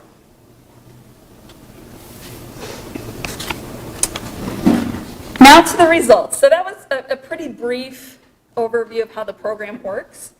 But for 2021, I feel like it was very successful. Me personally, I was a little anxious about this program because I hadn't had any experience with it directly. And, I can't thank the staff enough. We hired 3 new people who started June 28th and took this program on July 1st, right? So they're here to answer any questions I don't know the answers to. But also with Invest DSM, they pretty much held our hand for the first couple months to make sure that we were doing it correctly and followed their model as closely as possible. So we've been very, very fortunate. Like I said, I think it was really successful. We had 8 teams participate. Of those 8 teams, that included 120 participants, and it included 5 neighborhoods. So if you see up on the slide that the homeowner investment was about $465,000 total city funding. We actually went above our budget. We had $200,000 budgeted for this year, but we stretched it and dipped into fiscal year 21, or I'm sorry, fiscal year '22, to draw it a little bit more because we didn't think it was fair to cut off a couple teams when they were so close to finishing their application. Lisa, did you have to turn down any groups? Yes. How did you make that decision? Just by first in, first, Basically. okay. Yeah, yeah. So we had, I want to say 4 teams that were ready to finalize their application within the same week. So then we accepted all those teams. Okay, And then that's where we cut it off. Yeah. great. So in total, about a little less than $720,000 in our first year spent and invested, which is for every dollar the city invested, it was about $1.83 that private citizens or residents invested. So the program this year was open for the city side from July 1st, and then we closed it the second week of September. That's when we had to close it because of funding. But technically, it was open until the 30th of September if we had more funding. So,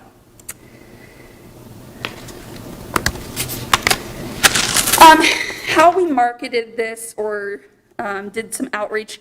Again, it was a pilot year for us, so we didn't know what to expect. We didn't know if we should target. We had some discussions about equity, you know, who do we want to participate, who should participate. But for the first year, because we didn't know what to expect, we did keep it simple. So we were just trying to, we got the word out mostly through electronic communication, through the city source. We did the neighborhood update in May. My picture says October edition because that's just the picture I had, but it was the May edition. Our staff did send direct emails to the neighborhood leaders, and I know some of those neighborhood leaders then filtered that information in different ways. For example, Beaverdale did put it in their hard copy newsletter to their residents. And then also, you know, we want to acknowledge, you'll see we have a map coming up, the geographic pattern, but basically we do recognize that some of the momentum probably came from Invest DSM as well, because you'll see that there's kind of a concentration on the map where it looks like it's extending from the Drake and Waveland Park areas. But, you know, again, I'll talk about equity in a little bit, a few more slides, but what I do want to acknowledge is that we will be more strategic, I think, in the future about our communication efforts. Again, we didn't know what to anticipate. We didn't know who we wanted to target. We were just kind of trying to keep it simple. And although it was successful, we do see some equity gaps. So I'll acknowledge that here in a few slides. So the geographic distribution you can see here, these are the teams. We had most of them in wards 1 and 3, and one over in the Accent neighborhood. So.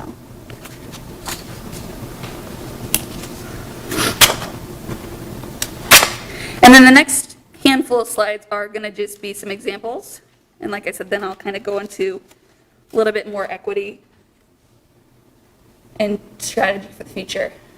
So here's an example of just a tree. A tree was rotting in front of someone's house, so they replaced it with a non-rotting tree. Exterior facade. So this one, like they did some soffit repair, you know, painting, fascia repair. This one's a roof repair.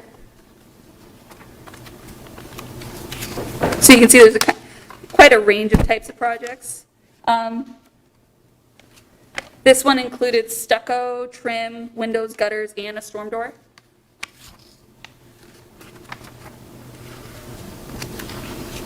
And then stairs. So these stairs look pretty rough.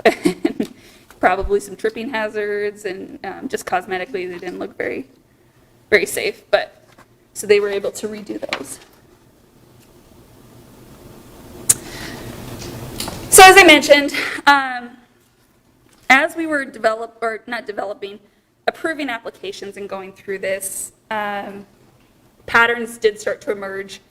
And it's not necessarily a bad pattern, I don't want to say that. And I don't want to discourage people from applying in the future.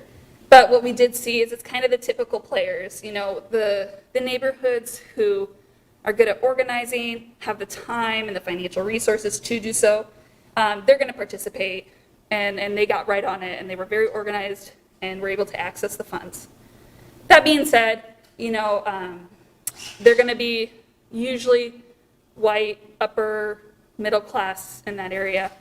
And so what these charts are just showing is that when we look at the block groups, we didn't obtain demographic data on the actual participants. So this is aggregate data that we did or reviewed through, like I said, block groups. But what you'll see is the areas that participated, they're going to have higher median incomes than, in general, than the city of Des Moines as a whole. That's kind of what that's showing. And then from a demographic perspective, this is a comparison of, again, the aggregate data of the areas that participated versus the city of Des Moines. And so you can see there is a higher percentage of areas where middle class white people live is going to be more likely to participate. So what does that mean? Well, we didn't really see any participation in what we consider the low and moderate income areas for census tracts. Those are the definitions presented by HUD that we use for a lot of our programs. I think redlining was brought up at one point. We didn't see any investment in previously redlined areas, although that's a historic kind of definition. But, it still goes to, again, those patterns of where was the investment made. And the investment made was in those areas we kind of expect people who can organize, who can access resources because they know how to organize and have the time to. So just those concerns were brought up. Language barriers. We did have one person who spoke Spanish, but luckily, she was able to participate. We didn't have a translator that still made it work out. So, But Lisa, Yeah. this is all, the application is on the website. Yeah. Wouldn't the person be able to click the link in the upper right and get it in any language that they wanted to? That's a good point. I don't know, because the application is a PDF, and I don't know the translation between what's on the website, how the translation tool works with a PDF. I just don't know. Oh, I thought it converted everything to the different languages. It might, But I don't I just know. never tried. Okay. But that's one thing. I know the Public Information Office just sent us a notification that translation services are available for certain documents. So that's something we could definitely review in the future for our next upcoming year is can we get some of these translated into Spanish? Just some other ideas, again, I don't want to discourage anyone from participating just because they're good at organizing and can access funds, but maybe we reserve a portion or a percentage for either LMI persons, LMI neighborhoods, on a 2-year cycle, so that if we see they're not being accessed, we can address those issues or concerns and see what the barriers are, and hopefully help them access the funds in the next year. Another thing is on-the-ground marketing. So we'll have our neighborhood outreach coordinator starting here very shortly. And so I think she will be a huge resource for these neighborhoods in accessing funds and being more targeted in her approach and who she's going to contact, again, to hopefully encourage a wider spectrum of people to participate. So. And then finally, surveys. I kind of went backwards from my recommendations. I apologize. But we do have exit surveys, so we can use those, not only for those who participated, but maybe some surveys of people who expressed interest but didn't actually participate, and see what the reasons were and maybe address those in the future. So,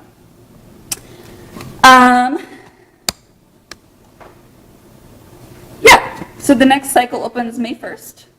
And that's all I have for today. I kind of feel like I went through that pretty fast. Do you have any Great. questions? Thank you, Lisa. Questions for Lisa? Well, I guess, in my mind, this is maybe less a question for Lisa and just us as setting the policy. I'd like to see the low moderate income reserve apply to this next grant cycle. I think that's a clear lesson that we have already, but let's let's try and, I mean, I think it's a great program and it's doing what it is supposed to. I've actually had a couple constituents who participated ask me the question about targeting. They're like, we're going to take advantage of it. We think it's been good for our neighborhood, but we're wondering why we get this. And I think we need to look at that piece of it and make sure these dollars are going as far as they can and getting to places that where folks need that as well. Yeah. Well, I think it's clear that we need probably more funding in it, and within that more funding, have a very targeted section for whether it be the redlining areas or, and some of those areas, the low mod, that, and we set up maybe a separate structure based on, you know, I don't know how we do it, so that it encourages people that maybe don't have the matching, but want to do something in certain areas. So however we can do that in a fair manner, I think to section off a portion of it, but again, developing the program. I think again, the community, bringing community together has been one of the most successful part of it. Yes. It's not about, you know, the money, and yes, we've leveraged dollars, but I think we're getting neighbors to take pride in their neighborhood, work together, get to know each other, and that to me is just the start of building the structure in the neighborhoods that we want to see for long-term outcomes, and not just having people, they want to stay in their neighborhoods now, they're making the investment, so whatever we can do. So I would say, first, it probably needs more funding, and then develop programs within it. Yeah, sounds good. So I would agree with both of them. Scott, I guess my question to you is this CDBG funding? Is it general fund? Sales tax dollars? And how much annually are we allocating out of the sales tax dollars? Because this would be neighborhood improvement under, and so what are we doing for this? Is it 300, 200,000? We did 250. It was, They spent 250, so. But you took it some started out of at there. 200. it was 100, yeah, it was 100 per year. And what happened was we had a buildup. So then we had 200 for the budget, But you went to 250. and we went to 250 because the fiscal year kicked in for the next year with another 100. So we dipped into that, yeah. But the future allocations will be higher. Yes. Because the 100,000 we know is not going to get it done. Yeah, right. Exactly. I mean, because nobody, first of all, a lot of people, is very new, is a short amount of time, so. Right. So what will we look at holding back as an equity piece of whatever we do? Are we talking about 50%? Are we talking about 25%? I guess I'd like to know what everybody's thinking as far as that goes. Because I think this should be meant for not the people making over $100,000 or close to $100,000. These are for folks that need the help, that we can provide help to them, that sometimes they might not be able to afford it. And so that's what we should be targeting, the majority of these dollars. I would agree with both of you. Yeah. And I'd like to add in, I got a letter from the River Bend Neighborhood Association. Again, we've got a lot of low-income people there that probably can't even get a loan, but you can add to the fact that a lot of their assessed values are very low. So if I have a property that says it's about $25,000 assessed value, and you want to put $25,000 in, they're left empty-handed. They can't get in the door on that stuff. We have to find a way that we can invest in those areas where people want to stay and don't have the money to do it and don't have the assessed value to get a loan. So, I mean, I just think we got to take into account that certain portion that want to stay in the neighborhood and help them get to that goal. So what we'll do is we'll bring back, I'll have Chris and others help in this, the lanes of each of these programs. This is an exterior, meant to be a smaller dollar curb appeal type of a project. And so we'll kind of show you how the different it's not going to be that 25 and 25 type of a project for this program. It's going to be $2,500 and $2,500 type of improvements. So we'll bring that back. I would tell you the starting point is probably that 50%, because you still want to unlock that $2,500 from the property owners that have the money. Again, they're just they're hesitant to actually invest. And suddenly a neighborhood gets together and says, hey, if we all do this, it really helps the whole neighborhood. I think we want to make sure we have that available still as well. I mean, I agree with that, although, like, I mean, I can tell you, and this may be advocating against my ward, but some of the areas where they took advantage, those neighbors aren't hesitant to invest. We're just helping them invest in projects they might be doing anyway and speeding some of that up. And Well, I will say that some of the projects, you know, with this assistance, that motivated them to do maybe something even nicer or better. than, absolutely. Like, I'm not saying that there wasn't value in that. Like, there's more investment that needs to be made in our community than we have resources to help make, right? So the question when we do a program like this is maximizing the value and getting things to happen in places. I mean, I get the places that are hesitant. We just need to refine and target. And so I'm probably okay with doing 50% of that at the low mod income the first year, but I'm not opposed to this becoming entirely, if we can target it and get the type of investment that we're looking at, making this an entirely low mod income program if we're successful, because we're getting folks to invest in those neighborhoods, and we know we don't have enough dollars to do it everywhere, so let's do it in the places where there's that hesitancy. So would it be fair to say, because the other goals of this program are the communication of the neighbors and emerging leaders potential, so maybe there's analysis on where are we struggling to get the neighbors to work together as well, because they might overlap with the income levels as well. So I think as long as we're looking at all the goals and looking where without our funds and participation, it might not happen, because I think that gets to your point that some of these projects might have happened even without our funding. So I think we'll take it similar to how we look at economic development. We want our funds to make sure the project happens, maybe in a better way even, but we have to look at not incentivizing projects that would have happened otherwise.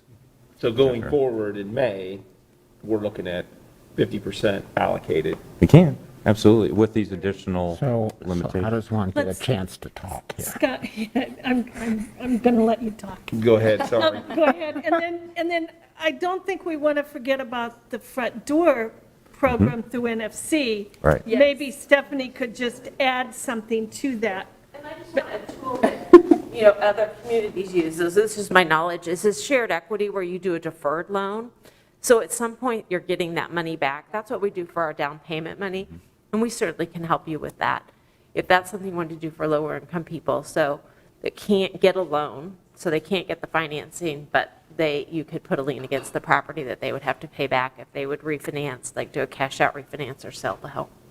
Great. The bottom Thank line, you, they still have Stephanie. to have the capacity to pay it back. We wouldn't want to give people money. Well, only when they sell it, though. Only when they sell it and only if they have equity. Right. So you're just, so that you get it. So that's how we do our down payment money. And so we then can continually recycle it because people do sell their homes. Yeah, no, Yeah. that makes sense. Thank you. I'm going to let Carl would. Oh, thank you. Hand me the gavel. So Next to her. So I have three questions. Yes. How will Invest DSM be involved in this new phase? Are you going to lean on them for part of what you? That is a great question. We have not discussed it. So our contract, I think, is through April 30th. So when we start May 1st, we either have a new contract or we do not. And so we haven't talked about it. Well, Invest DSM understands how to do paperwork and get checks out promptly. Yeah. So I'm not sure if that's in the wheelhouse of city government. That's a nice way to put it. Joe, how did I do there? That was strategically said. I will have to say, So, I mean, that's one of the great parts about Invest DSM is they They've got their books set up. It's To be quick big process. spreadsheets, yeah. Yeah. But there's a lot of checks to process when you expand a program. And I just worry about this getting cobbled up in city approvals. That's a great point. Well, on it checks. shouldn't take, the city should be able to So- process checks. I do say that I had neighbors on Yeah. 32nd Street say they could not believe how fast they got their checks. Yeah, well, we should be able to, but historically, city government hasn't. So please keep that in mind. Also, when you are working in neighborhoods where there's not a strong neighborhood association, I would suggest working through the churches. Oh, that's a great idea. Yeah. Because, I mean, They're the social network. There's, for some areas, yeah. for example, in Cheatham Park, St. Paul AME Church and some other churches in the neighborhood is going to be a really valuable way to get the word out and build communities, so. Yeah, I think really the on-the-ground marketing is going to be our key strategy for those neighborhoods that are going to be harder to reach for sure. Because we even had an internal discussion with our staff where it's like, had we not worked for the city, would we know about this program? And I don't know. I don't know if we would have or participated or trusted to participate. I mean, these are all factors that come from more of a grassroots effort and like churches, you know, where Right. they already have that trust established and that rapport. So I think definitely that'll be a key strategy for getting the groups that typically don't participate to participate. Yeah. Well, I think also the new position that you have, the Yeah. neighborhood coordinator will be the one that can go out and do a lot of reach out to, whether it be churches, civic groups, or whatever, to get the Do we message have out that about it. person yet? She starts November 8th. And do we know who that is? Is somebody going to tell us? Yes, or- it's, I can tell you, yeah. Her name is Heather Taminga. She has a background in nonprofit experience, like nonprofit capacity building and structure and organization. Is she from around here? Yeah, she currently lives in Ankeny, but she lived in Des Moines for, I think, 20 years, and her family's still very much involved in Des Moines, attends Des Moines schools. So. And does she have to move to Des Moines? Not for the job, no, not for this position. So did you say she lives in Ankeny and her kids go to Des Moines Public Schools? Yes. That's fantastic. How, She was from the Merle Hay neighborhood. That's where she lived for the last 20 years. So. okay. I'm sorry, she lives in Ankeny and she sends her kids to Des Moines Public Schools. I feel like, That's what I should I not have revealed this information? I'm just saying she's invested in Des Her Moines. kids might have started in Des Moines Yeah, and you yeah, open and yeah, roll. Yeah. That's, How does that? Right. yeah, that's interesting. Too bad she doesn't live in Des Moines, but, you know, to really embrace the neighborhoods, but I understand. I would also suggest to piggyback on what Carl said was the senior centers. You know, the senior centers, every Thursday is absolutely. Pi Day, and you get a lot of people that are typical homeowners that really could benefit from something like some new steps or, you know, maybe a ramp or, Yeah. you know, whatever that they need. So I would hope that this new person would go to, reach out to other than the neighborhood associations. Definitely, yeah. I think that's just the name of the position, you know, Yeah. neighborhoods. But I think it is a whole community approach, definitely, for sure. And she Great. seems very capable, very excited Good, of doing that. good. Very outgoing. Thank you, Lisa. Very nice presentation. If there are no other questions, I do want to say, I'm sorry, I keep forgetting to show the sign. These are the signs that go in the yards when people invest in the program, so. perfect. There's that. Thank you, Lisa. Thank you. So with that, the next is the 2020 Complete Streets Report, and it looks like Pam, no, not Pam. Who? Maybe this is a good time to have a bathroom break. Oh, Okay, let's take a 5-minute break. Is 5 minutes enough?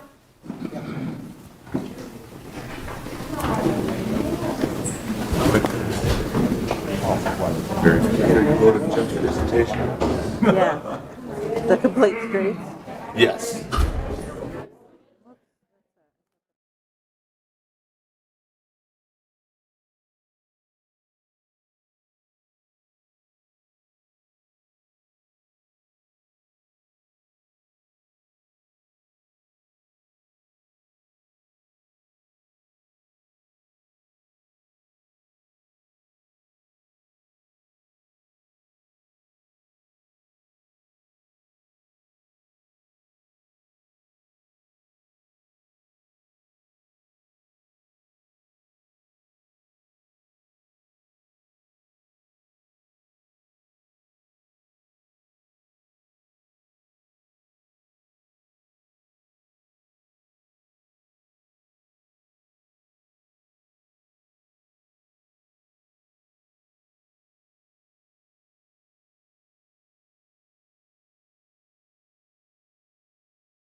and Jeff.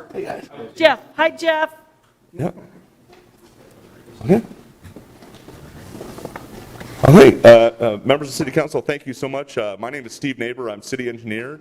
I have with me from our traffic team, John Davis, city traffic engineer, Jeff Wiggins, our transportation planner, and I also have Corey Bogenreef, our principal traffic engineer. And so thank you for the opportunity. I'm proud of Jeff Wiggins, our transportation planner, has put a lot of hard work into monitoring the city's Complete Streets efforts and also following our Complete Streets policy. And so this is he is going to provide kind of an update, for you of the Complete Streets efforts in the past year. So Jeff Wiggins, thank you so much.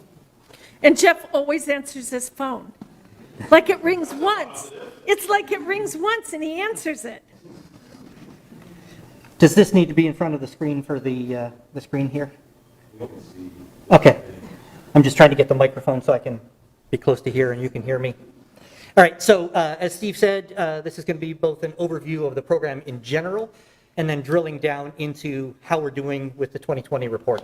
So this presentation will walk through a little bit of the Complete Streets, the context for Complete Streets in Des Moines, look at the planning context, and then some of the implementation that we've been up to for the last 4 years. I don't need to tell you where we're at. We're focused on being a regional leader, and we're a growing city. Des Moines has its own rich transportation history based on the predominant travel speeds and modes of the last 150 years. Zooming in on a downtown location, same intersection in the 1930s, bustling intersection with pedestrians and vehicles. By the 1950s, it's been converted to one-way operations. Can you go back to that slide? You betcha. So is that building under construction on the left where they formed a walking path for them? Is that what that is, or is that just? On the right, it looks like a pedestrian walkway for construction time, yep. So if that was in the 1930s and we don't do that now? Right. Okay. I just want to point that out so everyone can see that we don't require that, but they did in the 30s. Good point, Joe. I didn't choose the content of the photos, but I found a good one. I didn't choose the content of the photos, but I chose the photos. You blazed through it too quick to have that spotted out, but I did notice that. And that's something we talked about, but I guess we've never implemented it. With a few notable exceptions, Des Moines streets have not changed since the 1950s when they were re-engineered to speed traffic in and out of downtown. But by reallocating some roadway space, it can be better used for active transportation, improving safety, revitalizing economic development, and the like. So the question is, how do we approach things a little bit more systematically than we did on East Grand? As a planner, naturally I suggest that we start with planning, which in a nutshell is the practice of being mindful of the future implications of present actions. And I'll point out that the best transportation plan is a good land use plan. Fortunately, we created a new plan DSM, comp plan in 2016, overhauled the zoning code in 2019. So in 2018, when we adopted Move DSM, Connect Downtown, and the updated policy for the Complete Streets, we were inclined towards a positive trajectory for our community. Move DSM underlines how transportation touches all elements of civic life, including social equity, quality of life, ecological sustainability, and economic development. It also points out how many of the streets in our community are larger than they need to be, especially considering the amount of traffic that they carry. Why is this important? Well, because more lanes means extra money to build and to maintain, and wider lanes mean inducing faster driving. Des Moines' safety record is far from atypical, unfortunately. Move DSM frames the underlying issues. People walking and biking are disproportionately killed and seriously injured in traffic crashes, and we know that speed kills. So we, as a city, have made substantial historic investments in facilitating quick, easy, and reliable movement for vehicles. By focusing on safety for people walking and biking, we can create safer streets across the community and strengthen neighborhoods. One of the significant changes in Move DSM is to propose a new way of classifying streets. Functional classification is the system set up by the Federal Highway Administration and used by the state DOTs to define the role that a road plays within the highway system and the flow of trips within that system. It works relatively well for federal and state highways, but less well in the municipal context. You see those check marks or X's in the bottom left.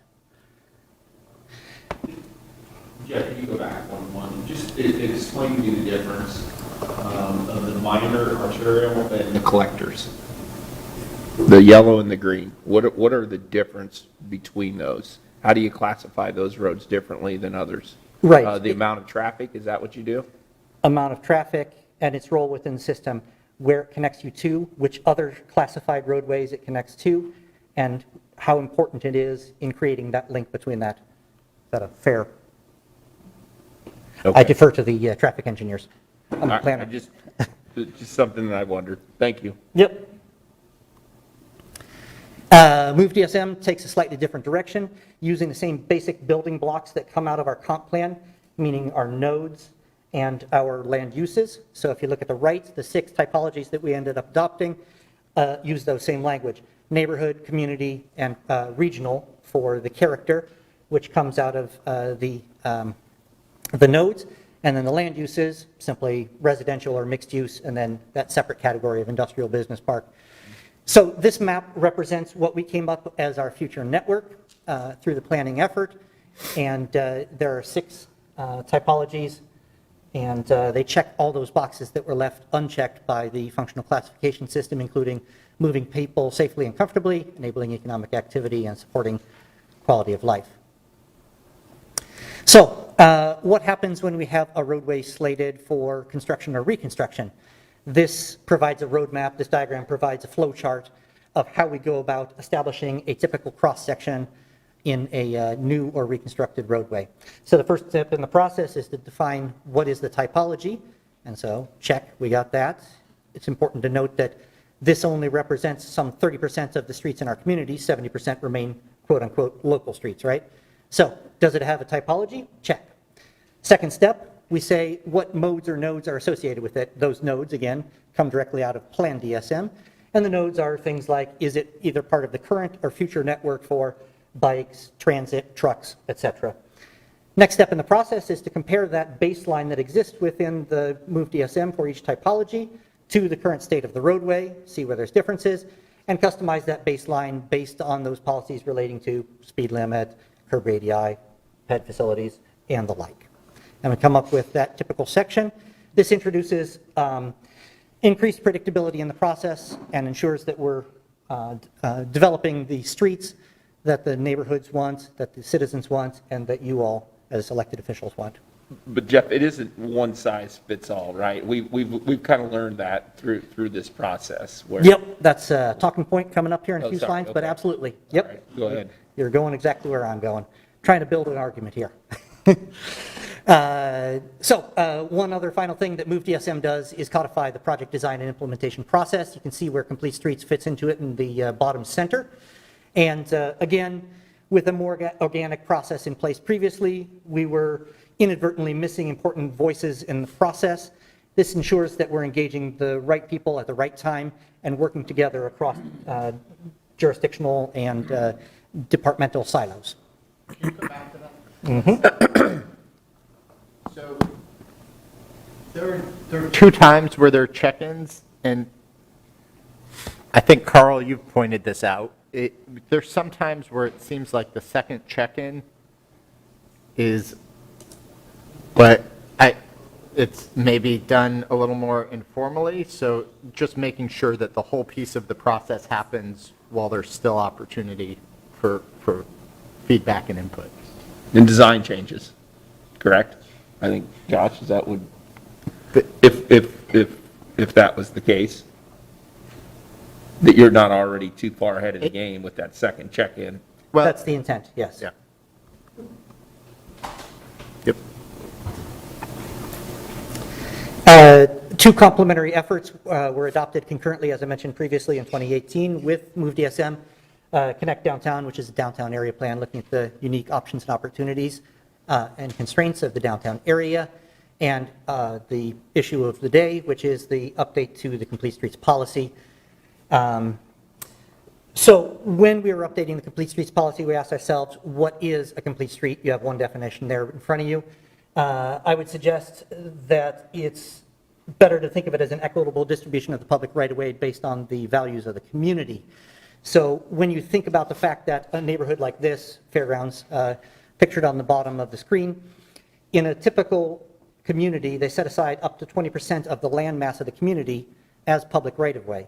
An additional 10 or 15% of the land mass as parks and open space of one variety or another.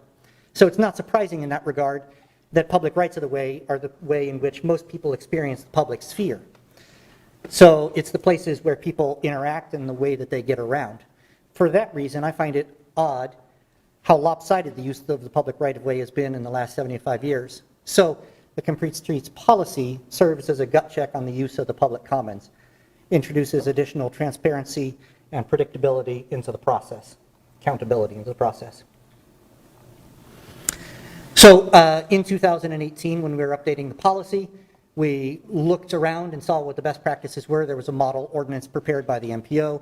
We looked at the best practices from the national level and came up with our recommendations, introduced additional specificity to the policy, accountability, and scope. What we had in 2008 was a good launchpad to a great policy, but lacked in those items. And so what we came up with in 2018 was recognized as second best in the nation for that year, so we must have done something reasonably well. So what does the policy include? It sets up the guardrails for when the policy should be used and applied. The box on the right provides a quick reference for when it should be applied or not applied.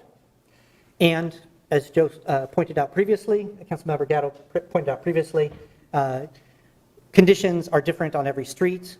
Complete Streets is not a solution, it's a process. So you need to tailor the ends to the condition that is at hand. And what a great example McKinley was, wasn't it? To your staff and the residents, where we can all come together, and Councilmember Voss, you know, it was a little extra work as we went out and laid it out and showed where, you know, if we did it this way with bike lanes and how we would go up into people's yards and take most of their yards, where we put a multi-use trail and sidewalk on one side of the street, and everyone was completely happy.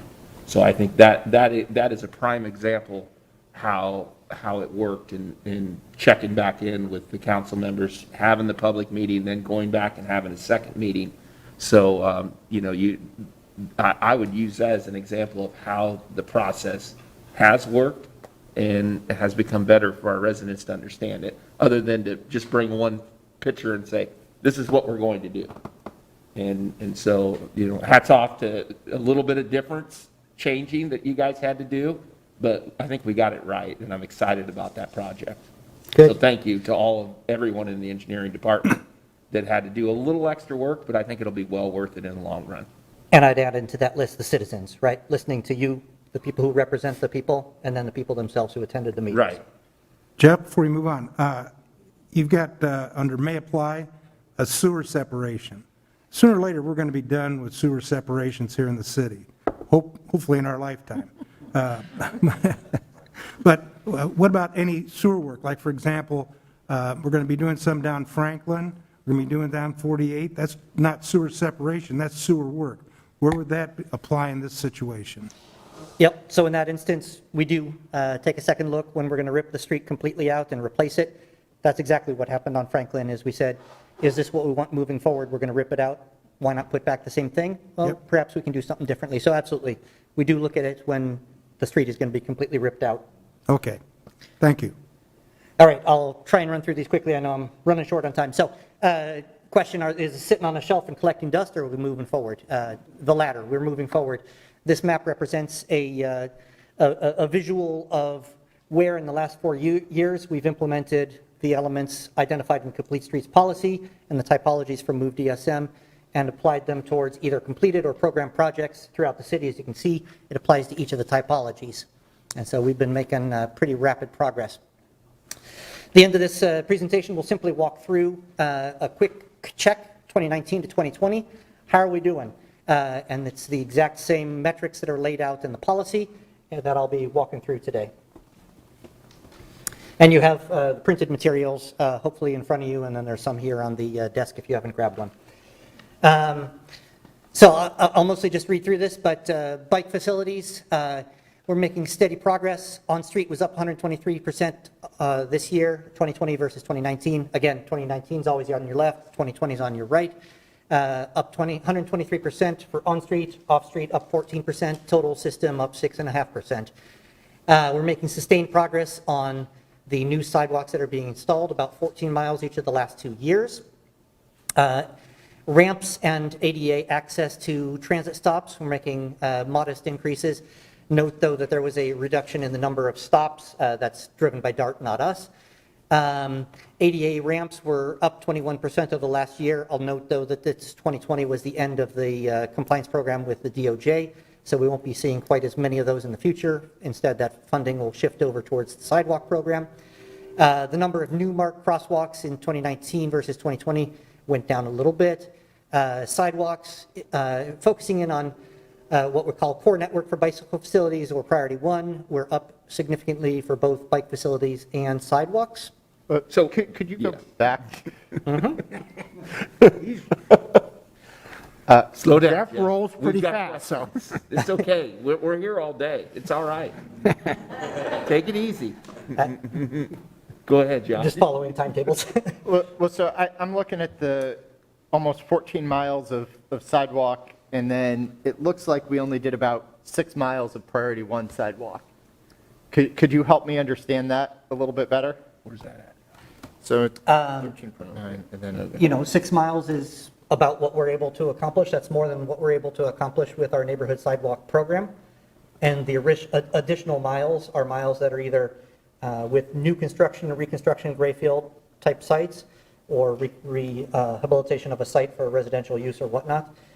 There's a lot of reconstruction of sidewalks with city projects or with, again, development actions. So there's the private elements, there's the city CIP projects, and then there's the neighborhood sidewalk program. The neighborhood sidewalk program is by and large focused on those priority one gaps, but it doesn't hit those uniquely. Sometimes those same funds, neighborhood sidewalk program, are allocated towards reconstruction projects to take that component, again, as part of the Complete Streets program. You want to ensure that what you're putting back is what we want to see in the future. So example, Southeast Fifth or South Union, a couple projects on the south side in the last 2-3 years here. They didn't necessarily have sidewalks as part of the program in the original reconstruction. Some of those funds were allocated towards that as part of those reconstruction projects, but they weren't necessarily all priority one infill, but they were priority in terms of the Complete Streets program. Right, and they, okay, so that's where some of those dollars are going. We're still filling in the gaps, but. Different sources. Right, so that explains at least a piece of that, and I assume like Fleur Drive is in that 14 miles? A portion of the 2020, yeah. Yeah, yep, okay. But in the 2 years that, since we adopted Move DSM, we've only done about 9 miles of the priority one sidewalk. That sounds about correct. So at this rate, where does priority one get completed? Or, I mean, are we looking at 10, 15 years? I mean, where are we at? At the rate we're going, that's like a 40. It's a closer to 30 years, Joe. And I'm just asking about priority one. Yep. Right. So initially, Move DSM identified 180 miles of priority one sidewalks out of the 650 miles of gaps. So we lack frontages on 40% of the properties within the city of Des Moines. So we said, how do we prioritize that? We did that, 180 miles. The initial intent was to try and knock that out in 20-ish years. That was back of envelope calculations.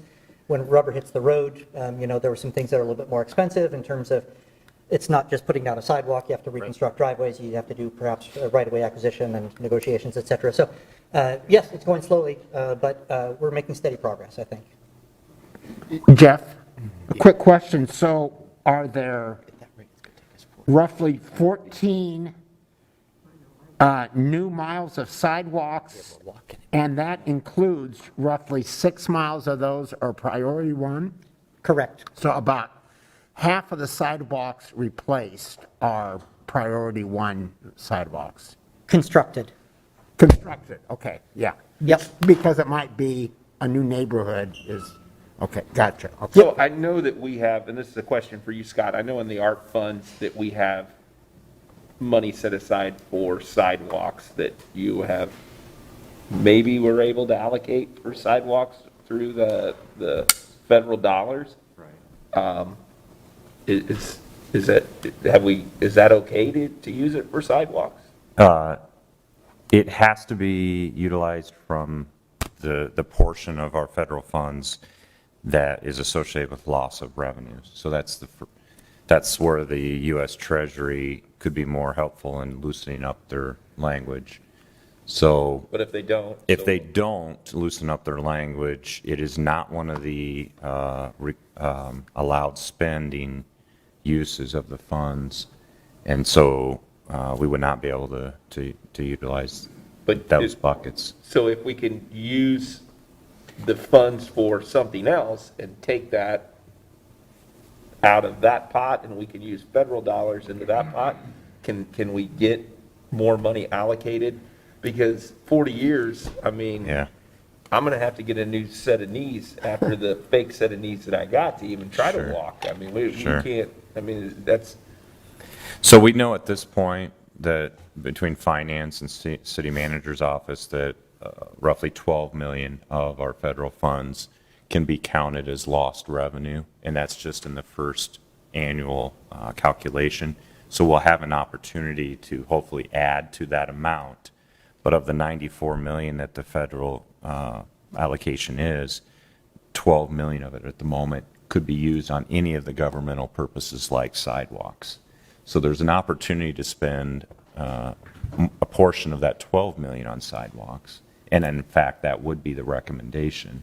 So when do we find out if they allow, So they have not indicated that any dates that they'll So- be certain about. so of the 12, there's 12 million, there's 95 total, then what can the rest of it, what Yeah. buckets So can it be used for? Yep, the specific unlimited use can go towards water, sewer, broadband, and a narrow use towards housing that I can share with you. so could that be put back into some of the programs we talked about earlier today? As some of that funding can be put into some of the programs that we've already, as far as housing goes, can we So the look at house- some of our partners that we've already Yes. got, that we can implement some of those dollars for them? Yes, there is some of that, yes. So can I just say, what is the average mile cost? Yeah, that's what I was Average. gonna ask. Great question. To just know what the number is to get to the 180 that You we're know, for. Member City Council, Steve Neighbor, City Engineer, and I apologize, I don't have the mile conversion. Generally sidewalks, and this is going to be a massive range, but it is what Oh, it yeah. is. Just- It's anywhere from $50 to $75 a lineal foot to $350 a lineal foot. That's what we have for actual construction. The 350 is going to be like where you have to. Retaining build a wall. Retaining wall. Yep. and- Do the driveway, all that. But I mean, we're putting sidewalks in, but we're not even waiting for Mid-America to move power, the poles. I mean, you put some in around House Pool, which is fine, I mean, but, Yeah. I've had people come and say, well, I mean, how do you do this? The snow's gonna go right up on you, you got it right next to the street. I mean, I understand, but, I mean, that has to be still in the $50 to $75 range if we're just gonna go around everything, right? Well, I mean, in specific examples, I mean, some cases, Mid-Am may not have the right-of-way. So some of these streets, we don't have the right-of-way to actually add the sidewalks. And so it's then fine, where would Mid-Am go, would be the question. So yeah, that has been the scenario, but you're right, that would be in the mix. But we have built sidewalks that I have calculated out to be $350 a lineal foot. Yeah, that's not the norm, though. Nope. That's the very, So obviously, if you're in a wide open field, where you've got nice, if you ask, say, a developer who's grading in a cornfield, right, then the sidewalk is barely $50 a lineal foot. But when we're doing retaining walls, buying right of way, or we have drainage issues, where we've got to add culverts and move intakes around, that's where it gets up to the 350 pretty easily. And I would say the norm, to be honest with you, in these projects. I mean, it's probably right somewhere in the middle is where we're, 200. if you were to average it, you know, No, but it's not 150-ish, you know, 150-ish. Linear feet's not. In a mile. Yeah.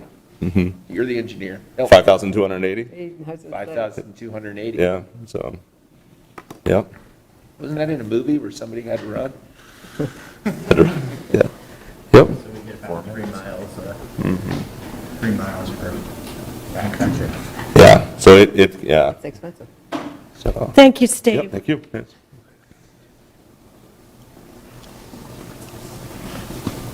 Okay, Jeff. All right, thanks. Next, running through the safety metrics, which is the crash data, and I'll just run through quickly here. I'm going to read to you what's on the list. Overall crashes decreased by about 20%. Looking at the vulnerable users, PEDs were up, bikes were down, motorcycles were up. Serious injuries for pedestrians up 87% from 7 to 13. Serious and minor injuries down 58% for bikes. Fatalities for motorcyclists and serious injuries up 23%. Looking at fatalities, I think this is one of the important ones, up 66%, which is fairly modest, but each fatality is a fatality, that's a human.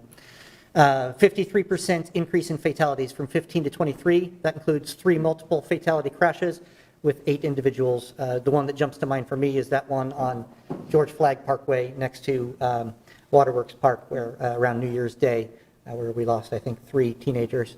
And vulnerable users continue to represent a disproportionately high percentage of those who appear in the KSI, those who are killed and significantly injured in traffic violence. Looking at the major causes, just a quick high-level overview. The top 2 remain the same, which are followed too close and ran traffic lights. Numbers 3 through 6 still appear in the top 7, but number 4 is a brand new one. And that's a little bit covered in the narrative of the report relating to the changes that occurred during COVID-19, but lost control. We see a lot of differences in behavior of drivers over the calendar year 2020 as a result of the pandemic, and lost control is kind of a canary in the coal mine for those changes. So Jeff, that would be someone who's driving too fast, right? Imagine that. Raise your hand, council members, if the biggest complaint that you have from your audience is people are driving too fast. Yep. Whoa, unanimous. You think it'd be any different? No, I just want to point it out that How we categorize that, like that is just I mean. Want to try that down? Based on the police report. Okay, so it's based on the police report, and it's just, there's not really any explanation other than they just. They tried to identify the one major cause that led to whatever crash occurred. Usually lose control because of too much speed. Speed. Or texting. Right, but That's lost wrong. control is not Different. a speed thing, right? I mean, speed is its own category. Yeah, but that's part of I mean, that's how you lose control of the vehicle is your speed. If you're not driving the speed limit, you typically wouldn't lose control of your vehicle. I don't know if that's how they're categorizing it, but that's what I would. Well, I mean, that's why I'm asking the question, because I think it's important that we try and understand it, right? I mean, is it, like, I mean, you can be going 20 miles an hour, and if you're texting. Right, you lose control. And you, like, swerve over and hit the curb, you can lose control going 20 miles an hour, right? I mean. Yes. And probably more appropriately is maybe driving faster than the conditions warrant. If it's on snow and ice, you may be traveling 5 miles an hour, 20 miles an hour, and you can lose control, depending on the circumstances. So speed has a component, but it may not be excessive beyond the posted speed limit in all cases. Great, thank you, John. I think it's moved from driving too fast to driving too damn fast is what's happened. And it may be an issue where we're not going to get to the bottom of it without the assistance of the police officers who actually fill out those reports. And they're there after it's happened, and that's only as good as the witness or the admission of the driver Right. who maybe has an incentive not to be truthful. I simply pull it out as salient points that might be a reflection of larger trends that are going on. Yep, no, good to flag, it's just, that we're not necessarily going to understand everything. We just need to know the things we don't understand as well. Yep. Finally, the health input and equity metrics. So we did not collect new data on kids' modal choice getting to and from school.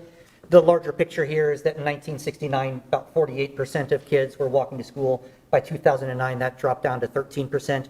We in Des Moines, we in Iowa are keeping trend with the national patterns, which is about 13% of kids walking and biking to school. If you look at Des Moines versus the rest of the communities in the state, you kind of flip-flop the numbers of bus to school versus being brought or taken from school by a personal vehicle, because most school districts tend to bus a whole lot more. Policy within DMPS, Des Moines Public Schools, is a mile and a half.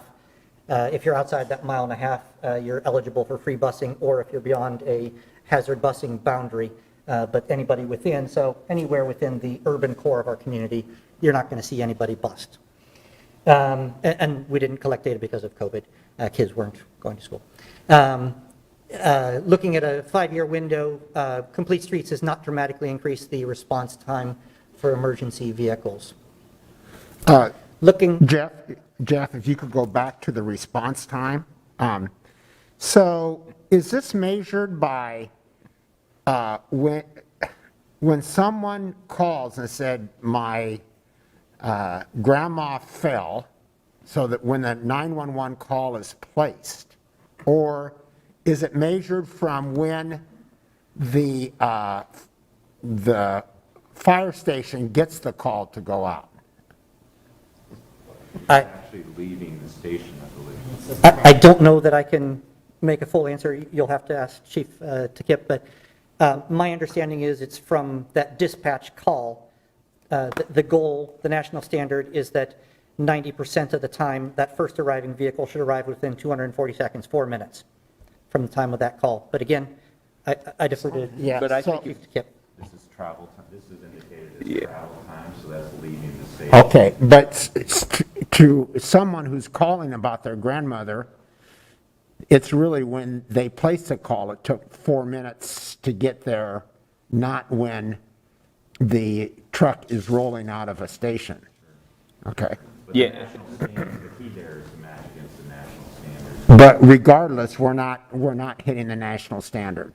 Well, I think just to be clear, the point of this is to, again, we take the data from our fire department, but the point of this is to show and prove that, really to monitor that Complete Streets, our efforts are not negatively impacting response times of streets. That's the focus. That's why we're tracking this here. So but we'd have to have the chief answer the metrics of it, but what we're actually monitoring here is the change. So, Gotcha. Yeah. I think what Carl's saying is, with the discussion last night, our constituents, the general public, would say when they pick up the phone is when the clock starts. So I think that's where Carl was heading. One last specific I'll add on to what Steve was mentioning. When we did specific metrics and measuring of outcomes on East Grand relating to that Complete Street project, we saw that the number of emergency response calls along that street went down significantly, and the response time actually decreased. So again, to the larger point, it doesn't have an adverse impact. Complete Street projects do not have an adverse impact on that response time. The things that affect response time. And then just finishing up with a couple items, our obesity rate rose modestly. We saw a greater number of items discussed by the Transportation Safety Committee, and I'll get that last item in just 1 second. I'm not going to read these to you, but these are simply the headers of the sections of the narrative for the 2019 and 2020 reports. One thing that you'll note that shows up in each of these two lists is traffic calming.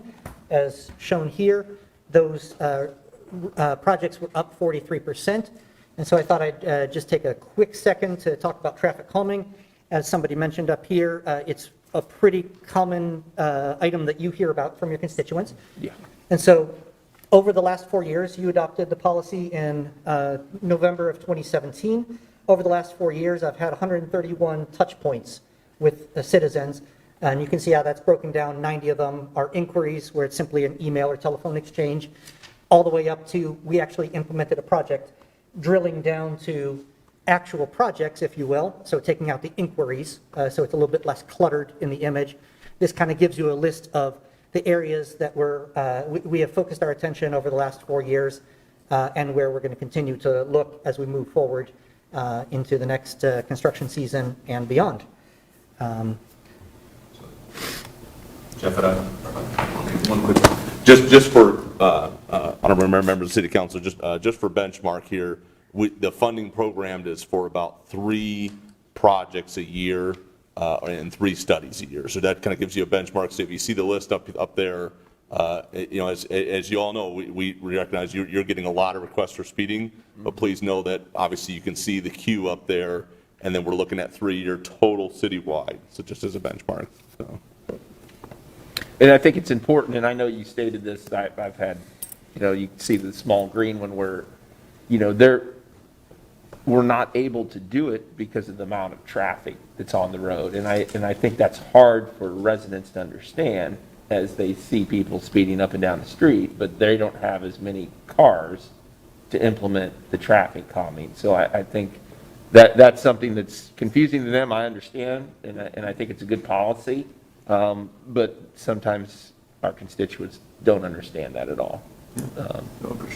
Yep, that's a great point, and Councilmember Gower is right, and that's, and maybe for the public and others, when we looked at different policies for traffic calming, many cities use that 1,000 vehicles a day as a threshold.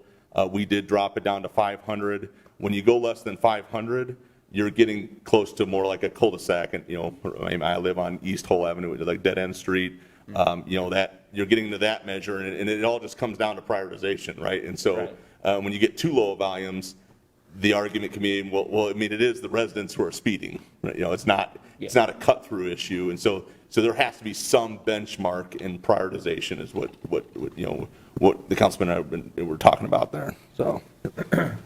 But you guys don't, one of the arguments was for that particular street, and you heard it, that we do it during the week. We're not recording cars on the weekend, and so, I don't see it increasing that much more on the weekends, and so that's just.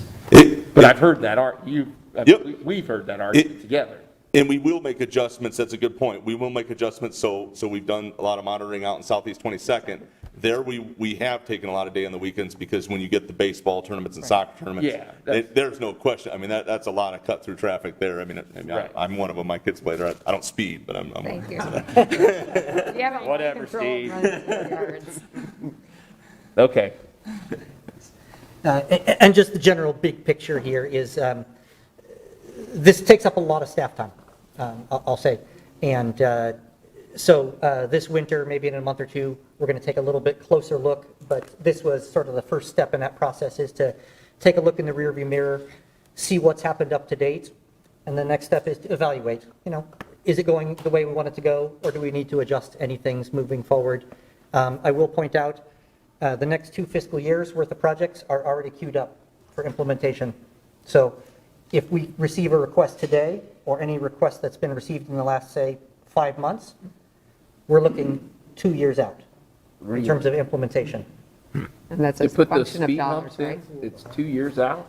Correct. How much do those cost to put in?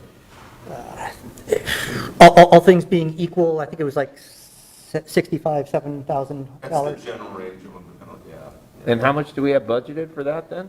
The overall program is $250,000 a year. But that's staff time. So all the meetings, the neighborhood meetings, the designs, and so a speed hump would be only, say 7,500. I'm trying to think of other scenarios where we may have done a series of other things, and Traffic calming devices come in a variety of sizes and shapes and costs, right? It's not just speed humps. There's a variety of things. It's not on this list, but each street, just like complete streets, you look at based and tailor your solutions based on the desires of the people in the neighborhood and the function of that street within the system. So basically, the only way you know this is by complaint driven. Yeah. Yeah, we're not proactively. Well, you'd be.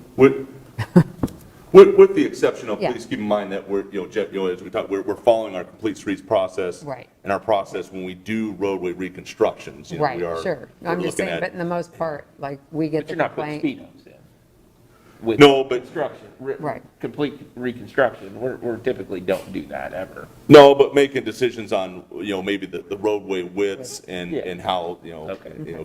could alter, Great, thank you, Steve. That's it, and I'm happy to, if there's any time remaining, I'm happy to Any answer questions, any John more or Steve can. questions for Jeff? I've just got a question just from a broader thinking perspective. I mean, we've got a complete streets policy, and we go and we look at that whenever we're doing construction, which is absolutely appropriate and we should. My question is, are there places where it might make sense for us to go and look at gaps from a complete streets perspective and prioritize just that, even if we're not planning on going back and reconstructing the roadway anytime soon, where it's a sufficiently important part of our active transportation network, our connectivity, that we should be thinking about complete streets projects in and of themselves, kind of like what we're doing for the sidewalk gap, but maybe thinking about that in some other areas as well. Councilmember Manamum, I think that's a great point and great question, and that's something we try and do as we do our CIP planning. And so maybe an example that would be 6th Avenue. We've got the great improvements that were done south of the river, but then that leaves us with a gap north of the river up to Euclid. And so we look out in our planning and say, well, okay, we've got a street that needs to be rehabilitated. So let's, several years out, so how can we mesh those together and fill that gap, and maybe that changes the priority. So you're absolutely right, is that we do need to kind of look at, but a lot of it, to be honest, also is also juggling it with the sewer projects, the road rehab projects, paving Right. projects. I mean- So how do we tackle that with those as well? So. Right, there's nothing worse than doing a project and then having it turn up the next year for sewer, or 2 years later. I mean, And University Avenue would be another great example. I mean, I know that project really started to grow when we were all obviously, we all remember being at the Windsor Elementary Library, where residents were asking about, hey, we got the 3-lane over here, we got the 3-lane over here, what about, how do we connect the gap? And so obviously Councilman Gray and Councilman Manamum, you were there, and so that got the fire going for that. But I'd say it's an example. I know obviously the residents and neighborhoods are passionate about it too, but that would be an example of kind of what you're saying of that project. Yes, the road needs to be resurfaced, but really the city is pushing that forward to make the safety improvements and pedestrian improvements and to slow traffic. It's kind of it's a really odd 4-lane road, to be honest. So yep. Thank you Yeah. very much. Yep. So. With that, Mayor has joined us, so I'm going to turn the gavel back to him. And next is the food security. Did you actually use this? I did when we reconvened, yes. I was so excited. All right, we're going to switch, I think, food security, right? Yep. Does this USB belong to one of you? Oh. Nope. Thanks, guys. Thanks, Jeff.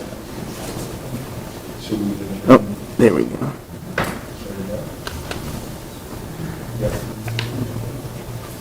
So as we about to get started with food security, I want to thank you all for all the work that has gone into this. Yeah. To look at Des Moines and what we're doing and how we're doing it, and try to improve food security for our citizens. And I want to thank all. Did you send it as a you? Members of the Yeah, task here it is. force that are That's the here today to report. give us sort of an update on what's going on. As soon as we can get started, See, Jeremy, I think, is going to lead us through this. Yep, in concert with a few of our task force members as well. the only thing is, if you take that off, you lose your mouse. So just a minute, I think it should be here. I can use the arrows.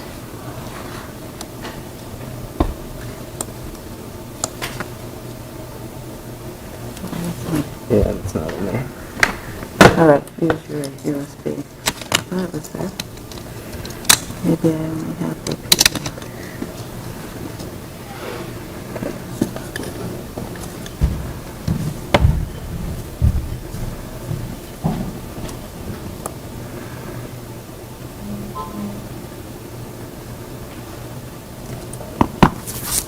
There we go.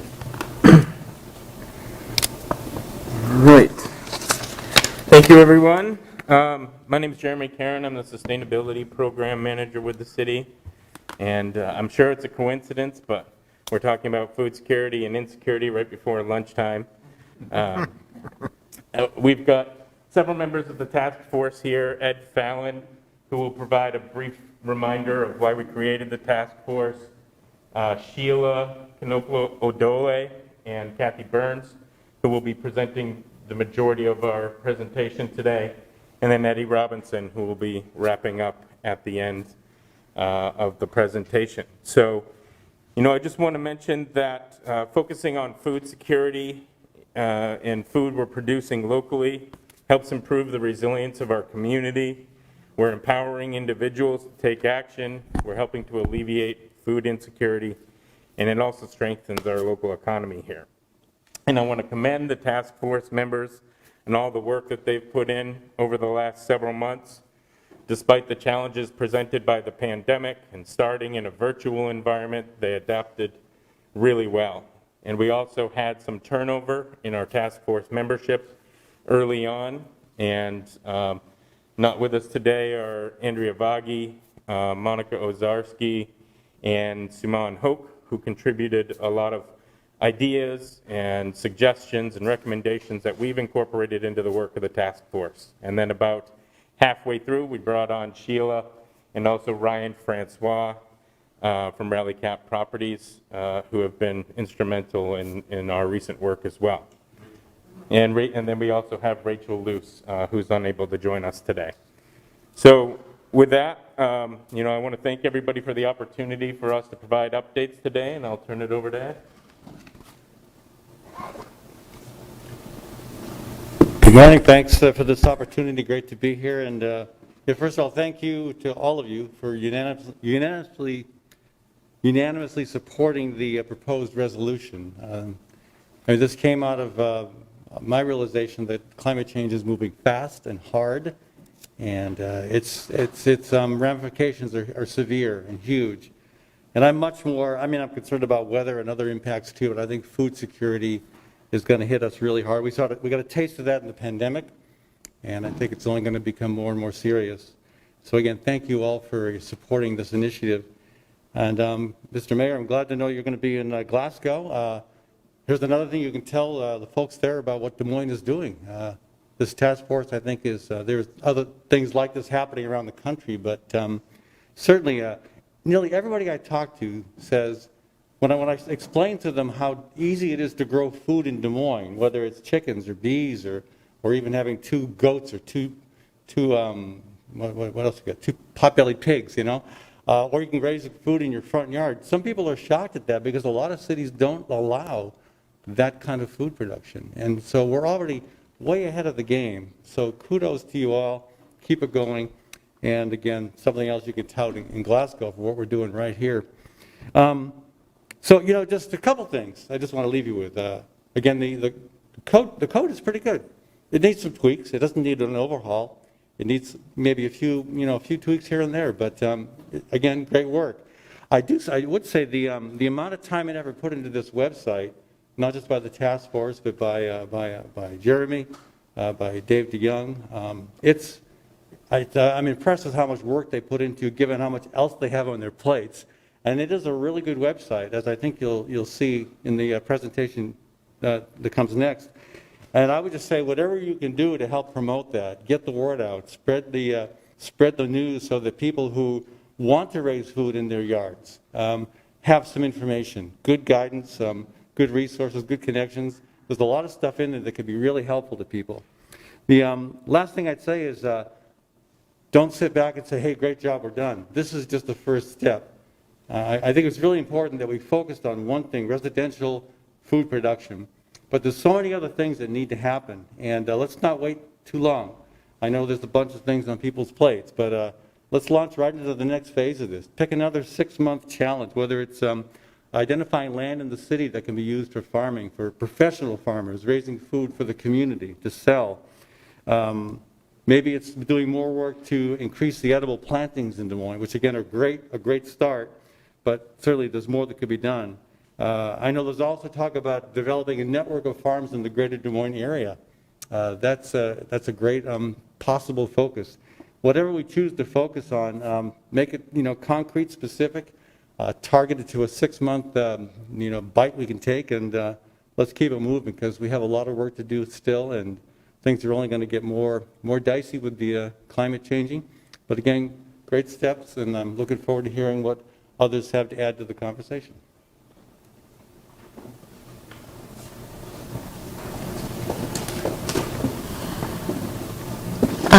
As Jeremy and Ed said, thank you so much for supporting the effort, and we're happy to report some progress. And let's see, Jeremy just told me what to do.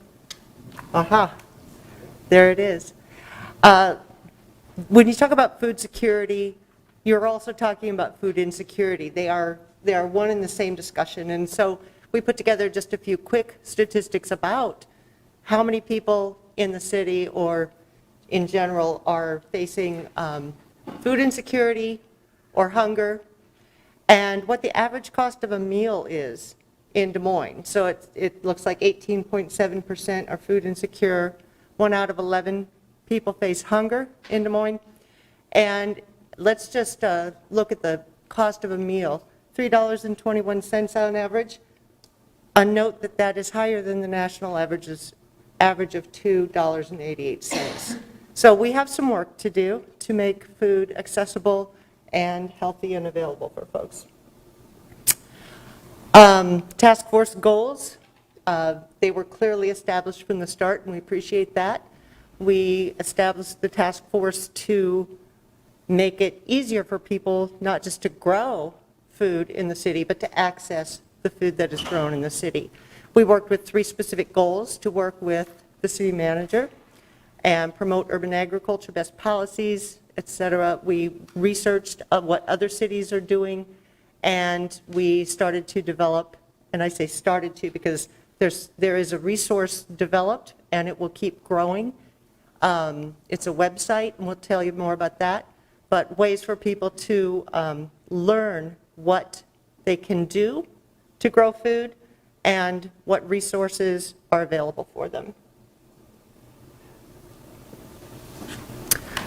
We had a specific 6-month timeline, and thank you for, again, unanimously voting to establish the task force. We met with stakeholders and got a lot of broad perspective input about some of the issues folks are facing. Again, when we talk about who's food secure and who's food insecure, I'm happy to say that today I'm very food secure. I have faced food insecurity in the past. However, I'm remembering when the pandemic first struck, and my sister texted me and she said, "Kathy, I've scored a 50-pound bag of flour. I want to share some with you.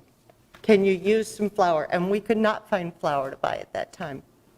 So she brought me to the doorstep with, we were all new in the pandemic, masked and distanced, and she put a little bag of flour on the porch, and I went out and picked it up. And we had flour for a little while. People faced equal access to food issues after the derecho. People are already facing food insecurity due to climate change. We're going to have more and more people move to this area, and we need to be ready. We researched best practices. We visited other urban farms. We started to work on the Feed DSM website. Feed DSM stands for Food Equity and Education for Des Moines. And we are reporting now on our findings and recommendations. Let's see, what slide are we on? I want to make sure I don't go over my slides with you, Sheila. Yeah, that's fine. The stakeholder engagement originally, and there have been more, but originally we got input from Master Gardeners Association, Feeding Iowans Task Force, Central Iowa Shelter and Services, and Eat Greater Des Moines. So a lot of good input from them.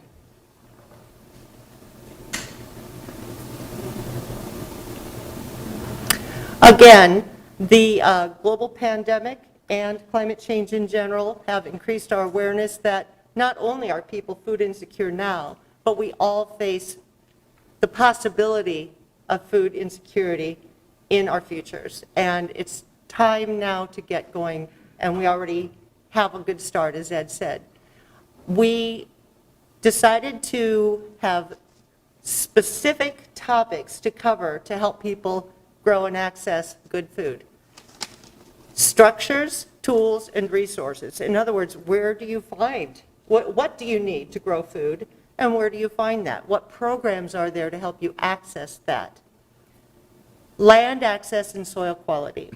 I grew up most of my life in the country, and I could just go out to my backyard on my little acre, dig into the dirt, and grow good food. It's not that way in the city, I learned when I moved here, because a lot of city lots are not prepared to take a seed and make food grow. So land access and soil quality are big issues that many people face. We have specific examples of how to grow fruits and vegetables.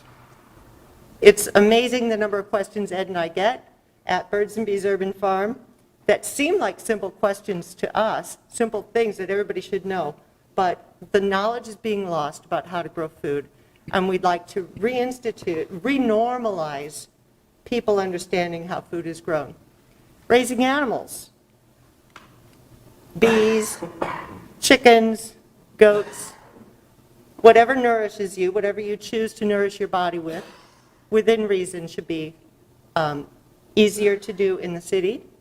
And also, we were glad to have the idea to add foraging, fishing, and hunting as food resource points. So these are the topics that we are focusing on in the Feed DSM website.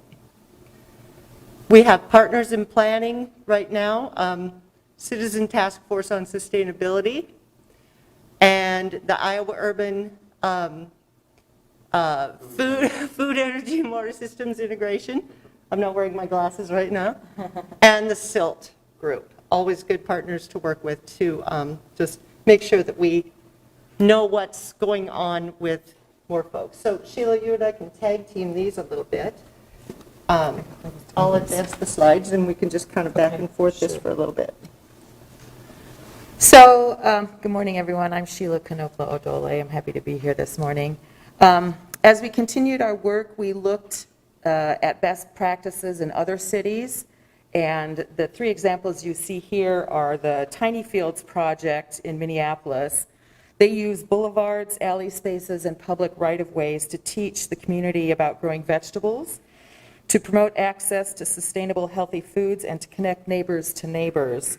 Beginning in 2013 with 5 tiny fields, by 2018 they had 148 planted in several lower economic neighborhoods, and participants reported a 30% decrease in money spent on groceries. So tiny fields, small plots of growing food can have a huge impact on a family's grocery budget.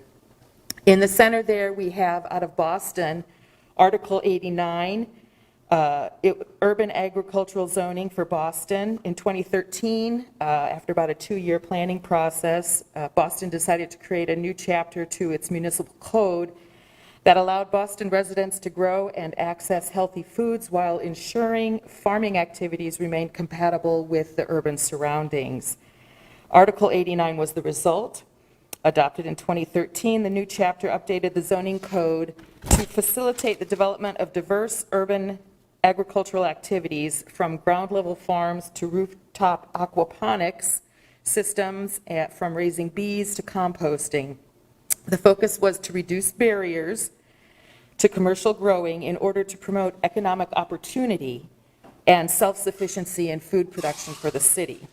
Other goals of the ordinance included boosting food access in underserved communities and developing knowledge and education about healthy eating. Our third example is out of Austin, Texas, Urban Roots. It's a 3.5-acre farm in East Austin that serves teens and young adults through paid internships that teach them farming skills as well as leadership skills, using hard work to become healthy, productive, and civically engaged community members. Annually, 75 internships are given to young people ages 17 to 23. They work with over 1,000 community volunteers and grow more than 25,000 pounds of fresh food. That's about 7,000 pounds of food per acre. So that's a lot, and it shows what you can do with just a little bit.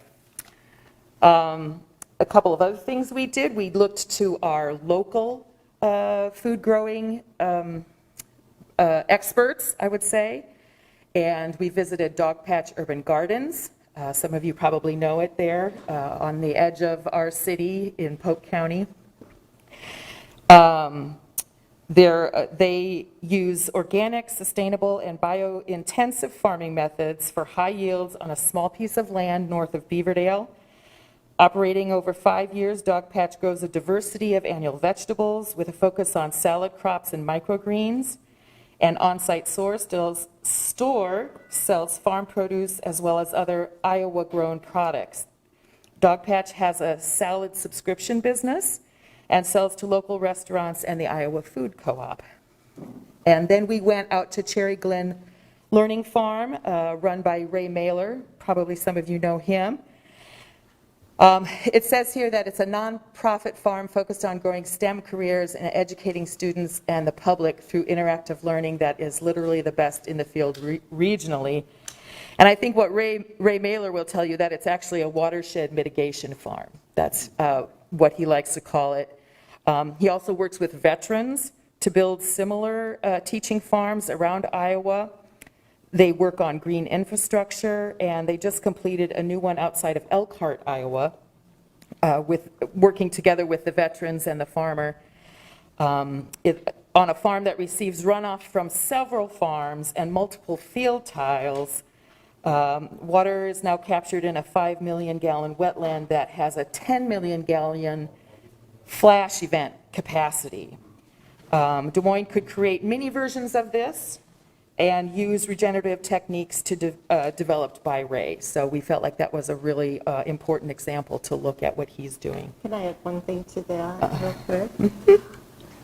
One, these weren't the extent of the visits that we made. One really great part of this project for me was to visit each other's growing spaces. And the work that Eddie is doing at the Drake Community Farm, we've seen your growing space before, and we share a lot about that. But visiting each other's spaces really helped us understand the breadth of everyone's situation and some of the different realities people face when growing food. Mm-hmm. Yeah, each person on the task force is in some way involved in food production, whether small garden plots, beekeeping. This year I'm experimenting with growing mushrooms on logs, so there you go. Our one big accomplishment, or one of our big accomplishments, I would say, is the Feed DSM website. We see this as an entry point for people. It certainly is not a be-all, end-all for urban agriculture. It's not going to have all the answers. But it does have a lot of useful information. It has links on where to go find things. It has links to studies by ISU. We see that it is something that can be built upon and continue to grow. We'd like to have some exchanges on there where people who may be seeking land to grow vegetables can connect with people who have extra space in their yard.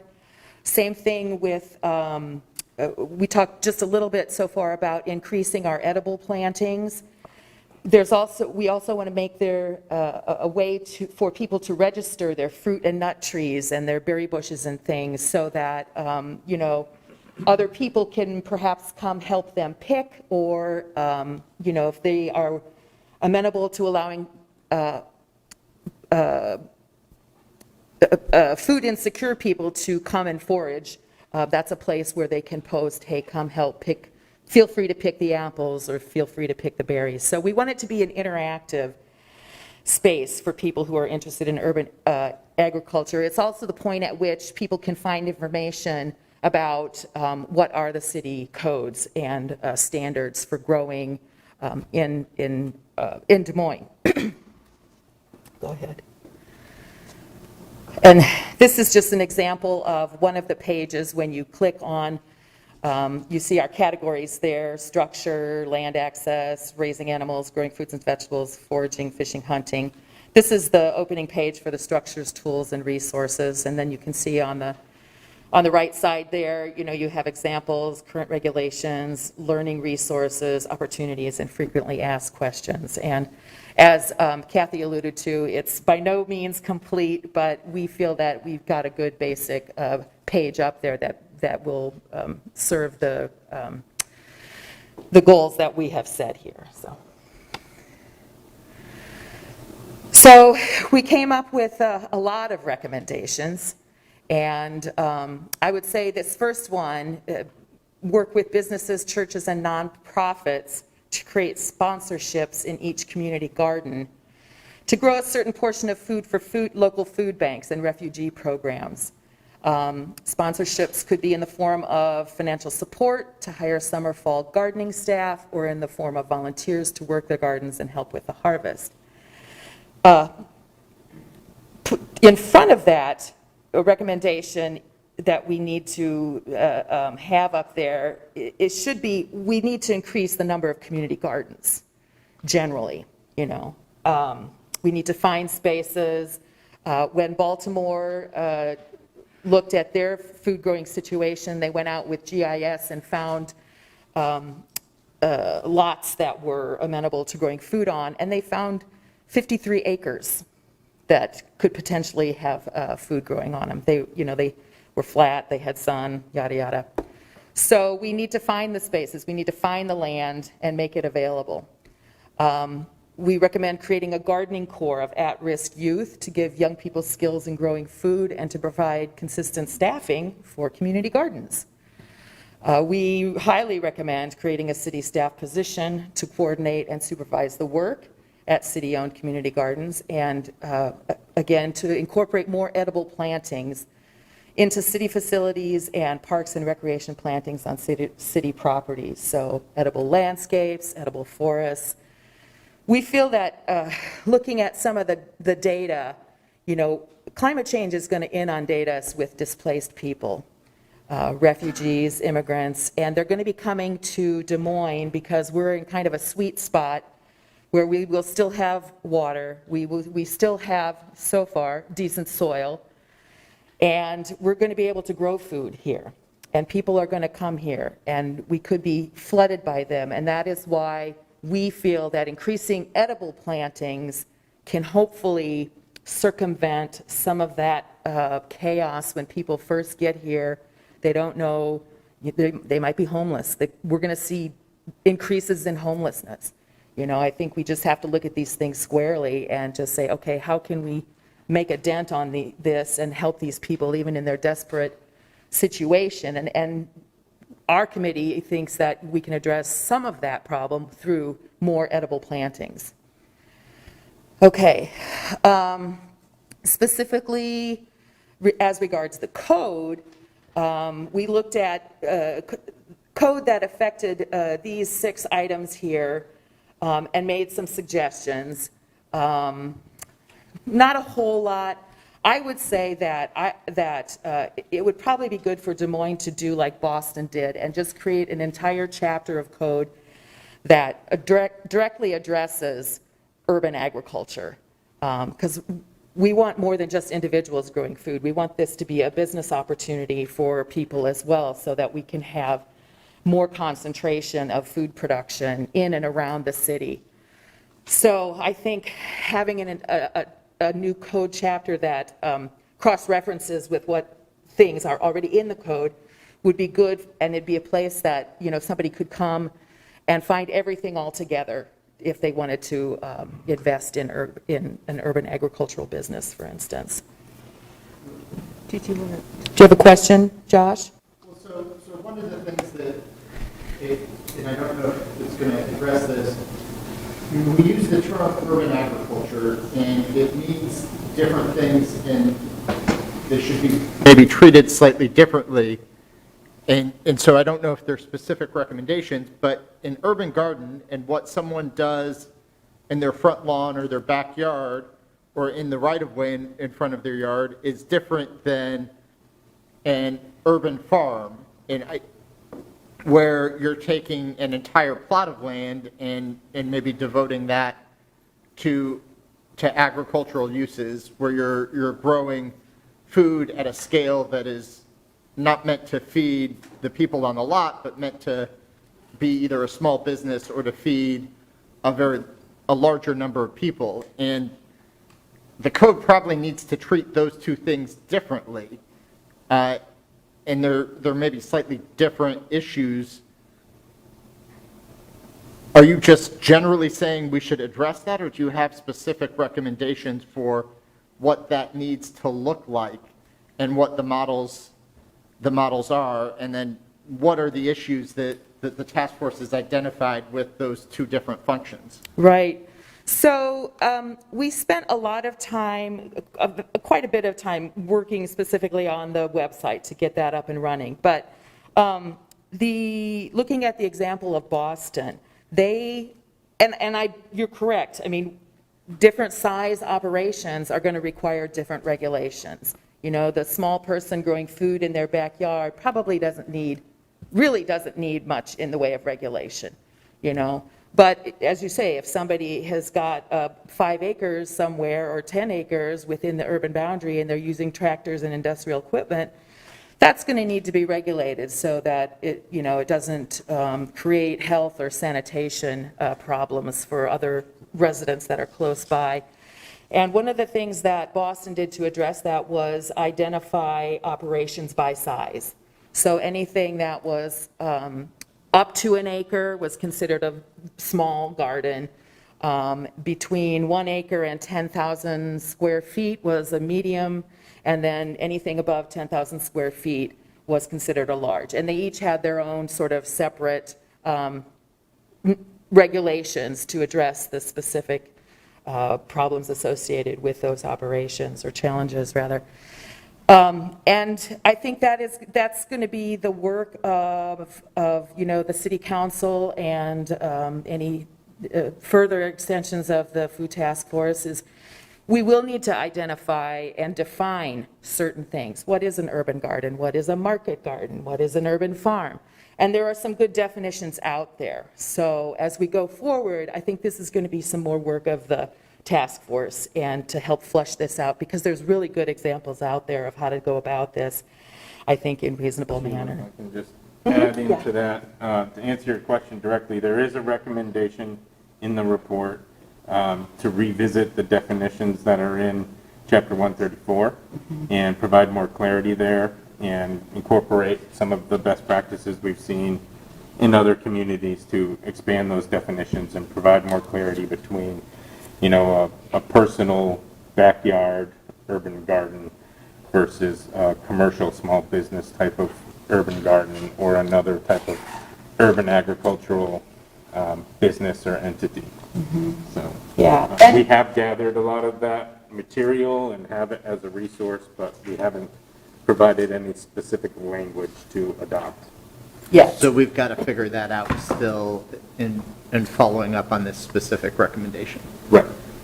And then is part of the recommendation that, I mean, urban gardens can obviously be anywhere, right? I mean, any residential, like any plot that has a backyard or a front yard can have an urban garden. Is there a recommendation in terms of where what I'll call an urban farm can be? Because that's going to be a bigger operation, and it's maybe going to take a plot of land that is otherwise developable for a home or a business and use that for an agricultural purpose. So is there a recommendation from a zoning perspective on that question? So what the task force found in the research is there's a sweet spot of around 2.5 to 5 acres that are typically used for a productive urban farm. And that isn't necessarily in one parcel. It could be someone who's managing multiple parcels that add up in bulk to that amount of area. And so that's what, a single farmer with maybe a couple volunteers or part-time helpers can manage effectively as a small business. There are best practices for how to implement that we've gathered and have on file to reference back to as we start to look at this. We've had discussions with multiple departments, and I have as the staff person here, as parcels come up that may provide opportunities to promote urban agriculture. We're keeping a list of those, and we're going to start working with GIS to map those as well, so we have a better idea of where those parcels are throughout the city moving forward. And so I also want to note quickly, too, that urban farming isn't necessarily just in the dirt somewhere in the backyard or on a lot. You can grow indoors, you can grow on rooftops, and so we've suggested taking a look at those opportunities. The task force did not have an amount of time available to really dig too deeply into those topic areas, but that's something that they recommended looking into moving forward. Yeah, I mean, for instance, the city of Des Moines has no code regarding aquaponics, which is a closed system that is, fish and vegetables together. But that would be a great solution for hunger, because it would be indoor and it could be grown year round. So, Don't we have aquaponics? I mean, isn't CIS doing that? I don't know. The answer is yes. Yes? Okay. Yeah. So, but, if we're going to do that on a larger scale, we really need to take a close look at it because you have to look at the wastewater and everything else. So, okay. And then we decided that we would like the council to pass 2 resolutions. One is a food security resolution to increase food security across the community, and that sets specific goals of growing 30% of the food consumed in the urban environment, growing that food within the urban environment by, I think, 2050 is what we were looking at. I forget what it is. It's in the full report. Yeah, it's in the full report, and then increasing that to growing 60%. And that doesn't necessarily mean, we're growing 60% of the exact food, but we're growing that amount of poundage that, is consumed. So we want the city to set some goals for how much food we need to be growing in the future. And then from there, we can figure out how to achieve those goals and those goals. And then the second resolution is on foraging as a human right. We think that it's something that, for one thing, I think it would make Des Moines a pretty unique community to adopt something like this. I've never seen it adopted before, but it will also note us as a compassionate community that's not going to turn away hungry people and that's not going to incarcerate hungry people for picking berries on city property or, at a community garden. And there's a caveat, you can pick unless otherwise posted, so people do have the right to protect their vegetables if they're grown in the public right of way or something. But we felt that was a humanitarian resolution that it would be good to adopt. Where did the goals, you said 30% of food consumed in Des Moines grown here by, where did those numbers come from a calculation perspective, and have other communities adopted similar policies? How did we develop that, specific numbers? Well, we had the work with, I forget the name of the lady, with ISU. With the ISU And they've done Fuse. some research on capability and capacity of people to grow food in the city. And was there a figure that was roughly right now what amount of food is being produced in the city? I don't think they have what amount of food is. They made a projection that Des Moines could grow 50% of its food. And so we just kind of... What was that projection based on? Is Do you that know, every front yard? So this is the Iowa State University Food Energy Water Systems grant project. And they're looking systemically at the city across both food, energy, and water systems and the interrelation on that. They did a stock take of available growing space, what's being grown in the city right now, and then use modeling to build those projections out to, I would have to get more specific details on what they used for their modeling baselines, but I can do that for you. But, yeah, I mean, if it's in the report and you're asking us to adopt a policy based on that, I think we'd want to know, I mean, if we adopt a goal of 30%, does that mean we're trying to get 50% of single-family households to be growing urban gardens? Like, Well, and we I want to think, know what that means. right, and I think that is, going to be for the council to look at how we take action on these things. We felt like 30% by 2050 is reasonable. Maybe it's not. Maybe the council decides that it's unachievable, but we felt, let's set our bar high, let's set our goals high, and, see what we can do to get close to that even, right? Okay. Sheila, it Yes, Carl?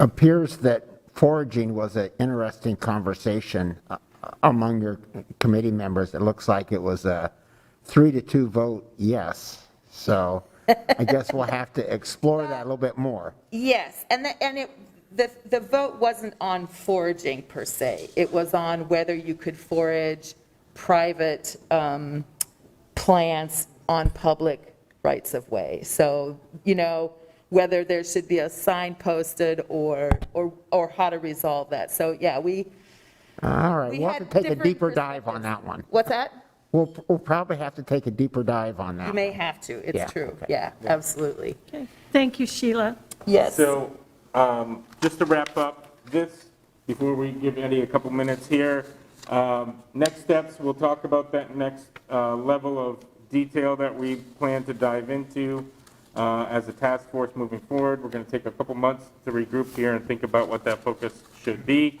We're going to continue to make updates to feed DSM. I will work on community events and community engagement in the next year as the farmers market ramps up and get resources and information out to folks. And then this is all going to build into the food systems and security aspect of the climate action and adaptation plan. That's a specific category in that plan. And so this is groundwork that we're doing ahead of time that will then feed into that planning process. So I Great, just wanted thank to give you. Eddie a couple quick minutes here to make some closing remarks for the task force, and then we can take your questions. Primarily, everything's been covered, with the exception of I am the chairman of the steering committee for Iowa State University Master Gardeners, and I've also been running a community garden for about 20 years, the Drake Neighborhood Community Garden, and we're putting things together to a point that right now I'm having to make an appeal to almost all of you relative to your greenhouse. I hear or understand that you're making a change. You're going to move your greenhouse from Maury Street to closer to the central city. And I'd like to know who to speak to about the Polk County Master Gardeners finding a greenhouse for future operations. Aside from that, I did plan to speak to you about a lot of different things, and they've already been covered by these very capable compatriots of mine. They are very capable, and I hope you take everything that they said to heart.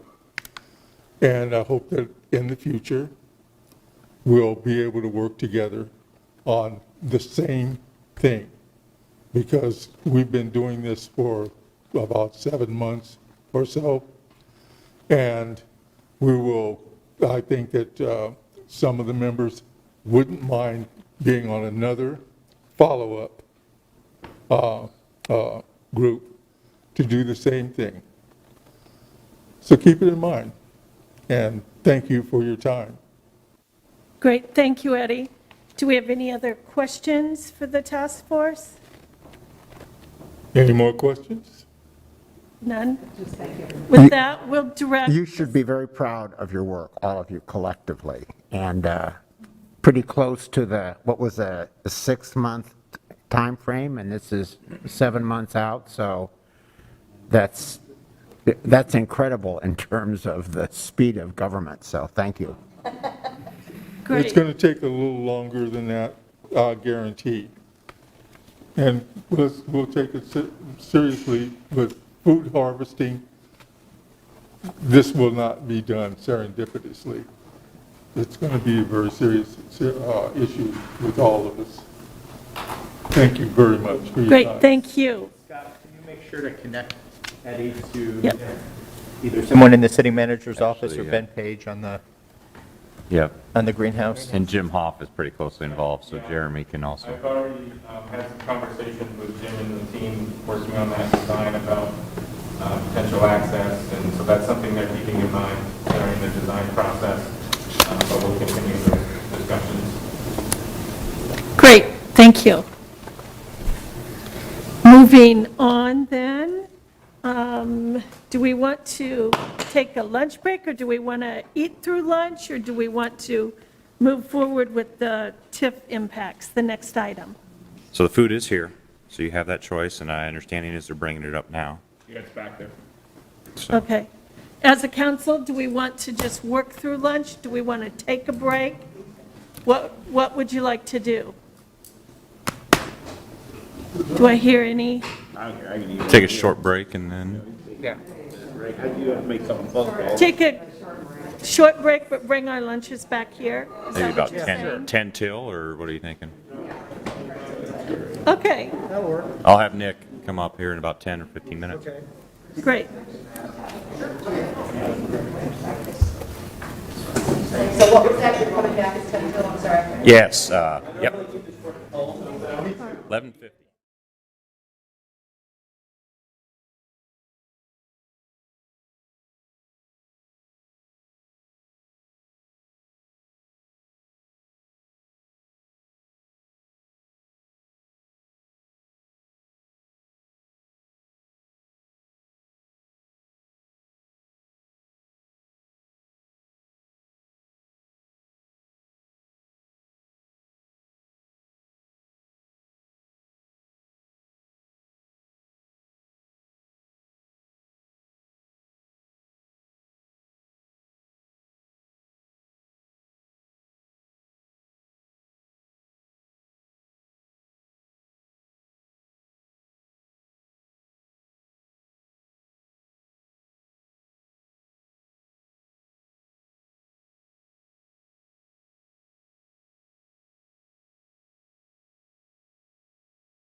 about is we're going to touch a little bit on the TIF piece of the budget. Kind of as we're working through that right now, we are currently working on our certifications that go to the council for approval in May. That has to be filed by December 1st. And as we're going through that, we're going to kind of give you some things that are affecting our budget approach this year. And we just kind of wanted to do a quick run through of kind of what that is and what that looks like. So I'm going to take a step back a little bit and kind of touch base with you on, what is the tax increment finance or TIF? So it is an economic development tool that we can use to generate new property tax revenue that can only be used within a specific urban renewal area. And with that, this process that you have to go through for the urban renewal is the council has to approve that urban renewal plan. And the duration of the plan depends on if it's slum, blight, or economic development.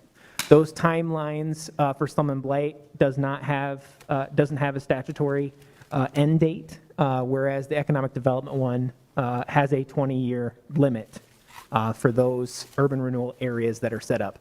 As you define that plan, it has to be a very specific area that is described in the plan, and then you highlight what projects are anticipated, whether it's public improvement projects or specific projects that developers would be doing in the area as well. And so you guys see that on a regular basis. You guys, I believe, have a few amendments to hold hearings on this next council meeting on November 1st as well. And then once the plan is approved, then it can go into the actual process of setting up the TIF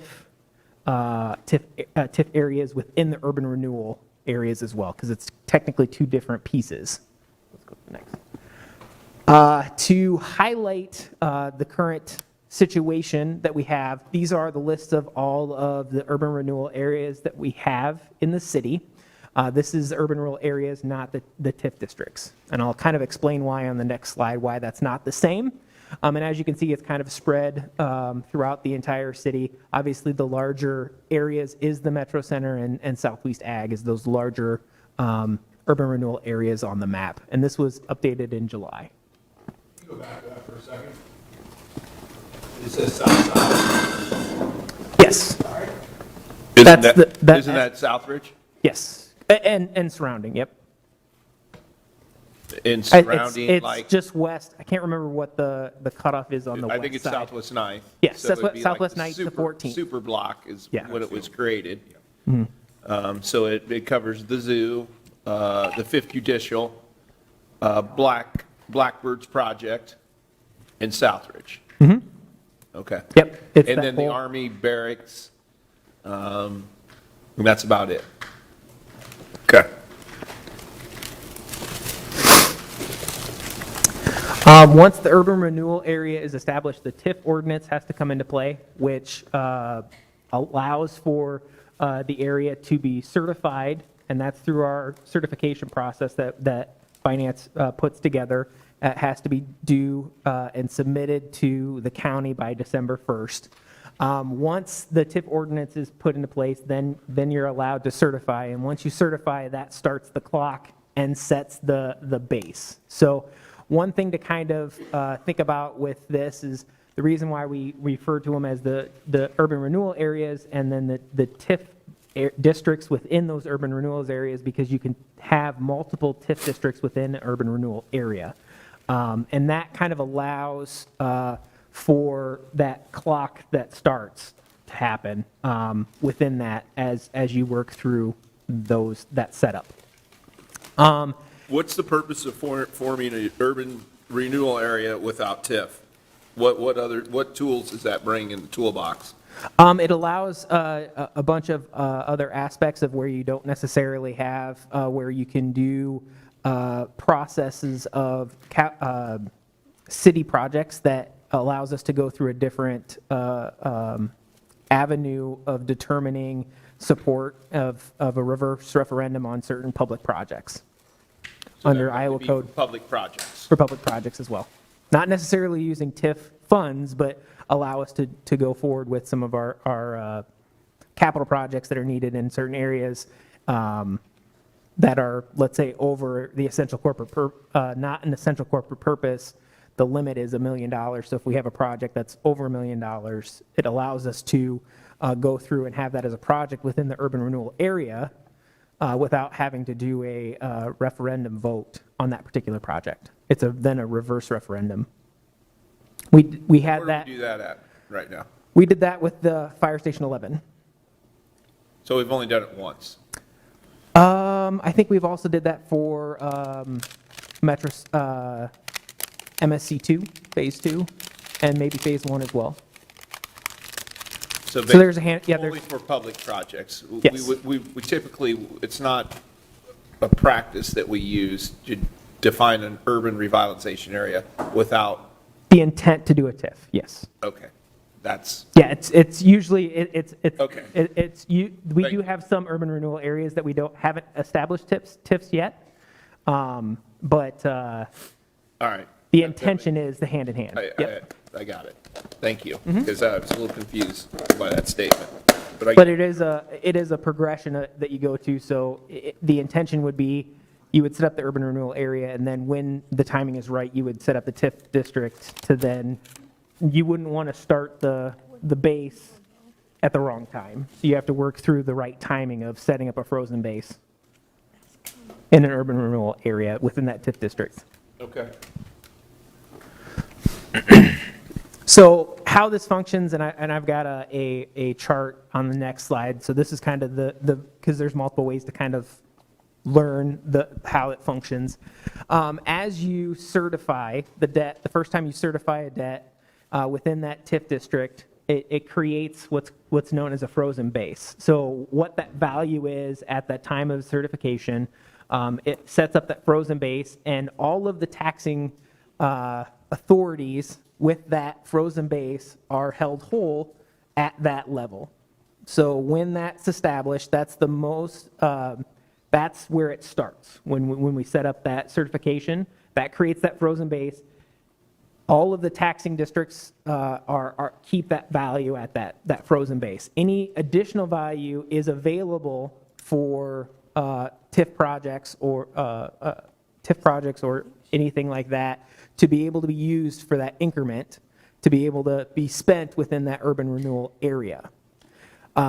With that in mind, it doesn't have to be fully utilized. And as we get further into this presentation, we'll kind of talk about what the council policy is, and we'll discuss kind of where we are currently with our utilization in the TIF process. So to show this in a table format, as you certify that first debt that is in that TIF district for a project, it creates, again, that frozen base. So the city, the county, the schools, and all the miscellaneous districts still get that value for their rate. As whatever their rate is, that value then, it stays with them to be able to still get that, their taxing authorities amount. The next part is the increment that is created from beyond with the help of the urban renewal area and the projects there. Creates additional value in that area, which that then can be used from that TIF area, the TIF ordinance, that specific area can be then used within the urban renewal area for projects, whether it be through grants, through the development agreements, or through debt issuance for infrastructure that the city does itself. So it can be used for both in that situation, and what increment is not used is then added to the frozen base, and then once like in an example of an urban renewal area where it's 20-year end, or an economic development, or there is no additional projects that we have in that urban renewal area, it all is released. So within that area, then all the taxing authorities then get the additional valuation that is released. So for example, once for the current fiscal year that we have right now, the amount of valuation that we utilized for fiscal year 22 was just under 40%. We were using a 40% utilization of that increment for across the entire city, for all the urban renewal areas that we have. What we're going to be using in '23, we're projecting about a 52%, and we're going to get to the explanation as why there was that jump, and what the last year's tax rate and that timeline created kind of an issue for us. How the timeline works for our certifications and how the county determines what valuations we use for TIF. So when you say use it, are you saying use it as in the, it goes back into the general fund, or use it refunding it back to the property owners after they paid? Utilizing the increment for both development agreements and for paying for our debt service on infrastructure that we pay, both. Like, for example, I think some of the TIF in Ingersoll is being used for the streetscape. For the streetscape, Yep. which is going back in the district, which will, right, in theory, increase value and desirability of that whole Yep. corridor. Yep, all the different phases of that is being paid by the Ingersoll increment right now. Yep. And just to be clear, Joe, are you asking the amounts that we don't utilize? Yeah, well, yeah, They get I would shared. like to know that. Yeah, the amount that gets, that we don't utilize goes as if it was a part of the frozen base. So it gets, all the taxing entities get that as just a regular operation, as if it was a part of that frozen base section, or the blue section, if you think about it that way. If we don't utilize 100% of it, it's as if it was part of that TIF ends, where it's part of all the valuations that Yeah, it everybody goes gets for back the into the operations. general Yep. fund, and it's used for whatever we can. Yep. So Our operations, yep. if you don't put it back into a particular area like Ingersoll, we didn't do the streetscape, then we would put it Yep, back. it would be within our operational budget. Yep. And the school district. Yep, and the school districts and everything like that. Yep. Everybody else's as well. Oh, so they get that if we don't. That's the key. I want to make sure you understand. They get a portion based on the percentage. Only if we don't use it. Use it. Yep. If we don't use it, then it gets, it's basically that blue part that if it's almost treated as if it ends, whatever we don't utilize gets pushed out. So we, as this chart indicates, we aren't using 100% of the increment that has been created in all our urban renewal areas. So it's as if it was already ended in that case. Gotcha. Right, that light gray triangle, there's a chunk of that is not used that's going. Yes, yep. One other thing too, that this chart doesn't show is even though we are pulling increment and utilizing increment, there is what's determined, what's classified as protected levies. And there's specific levies within each of the taxing authorities that is protected. For example, from the city standpoint, our protected levy is our debt service levy. So even though we're pulling in valuation for TIF, that TIF revenue does not include our debt service levy. And I've got kind of a breakout of our tax rate and what that goes in a little bit later. And also have the school district so you can kind of see the breakout of theirs as well. So as we were kind of talking about the TIF utilization, the council policy that you guys have set in place is limiting that at 75%. So we are very cognizant of that. And like I said a little bit earlier, what our final number was for fiscal year 22, it was estimated at higher, but once all values came in, it ended up being a lower utilization. So right now, our anticipation for 23 is about a 50 to 53%. We're still working through the certifications to determine what that is. But the prior year was just under 40% utilization. Under 40? It was just under 40%. Our policies, you won't exceed. We will never, we will not exceed 75%. So the increment that we've created with our urban renewal areas in the TIF districts, we want to release that 25%, not just for our operationals, but all of the taxing authorities. And Nick, a question that I had is not all, just because you're in an urban renewal area, like I can think of some urban renewal areas in my ward where there have been new buildings and new businesses have come along, but they never talk to the city about TIF. So there is no TIF there then, correct? If it's an urban renewal area that was created and a TIF district was created as well to create that frozen base, there was increment created. It just would not necessarily have been committed to a particular project. Whether it's their specific project as a development agreement or the city to use it for There was no infrastructure. development agreement. They just came in, they built. If they came in and built, they created increment, if a TIF ordinance was put in place and it was certified, a frozen base was established, and that means it was established and that project happened to create increment, we just wouldn't be utilizing that portion of it. So any increases to tax valuation, what's going on here? Would still, Would then Would be s- available to all of the taxing districts. It's as if it was released and All not of the not ta- utilized. Excuse me, all the taxing authorities. So another way increment could be created, for example, is if you have a successful project and that attracts more folks to businesses nearby, the value of the neighboring building, which has been there and maybe hasn't had improvements, their assessment could go up more because all of a sudden it's a more valuable area, they can get more for rent.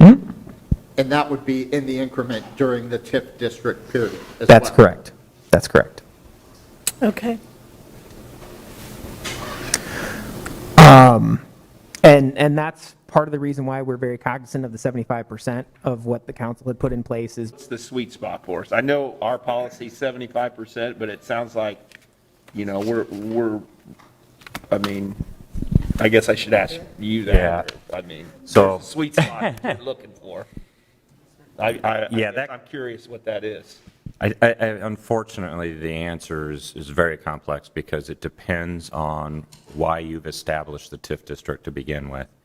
And if it's just one project, for instance, and we have had instances where a TIF has been created for just one project, you may purposely utilize 100% of that growth and valuation for 15 years or up to 20 on purpose.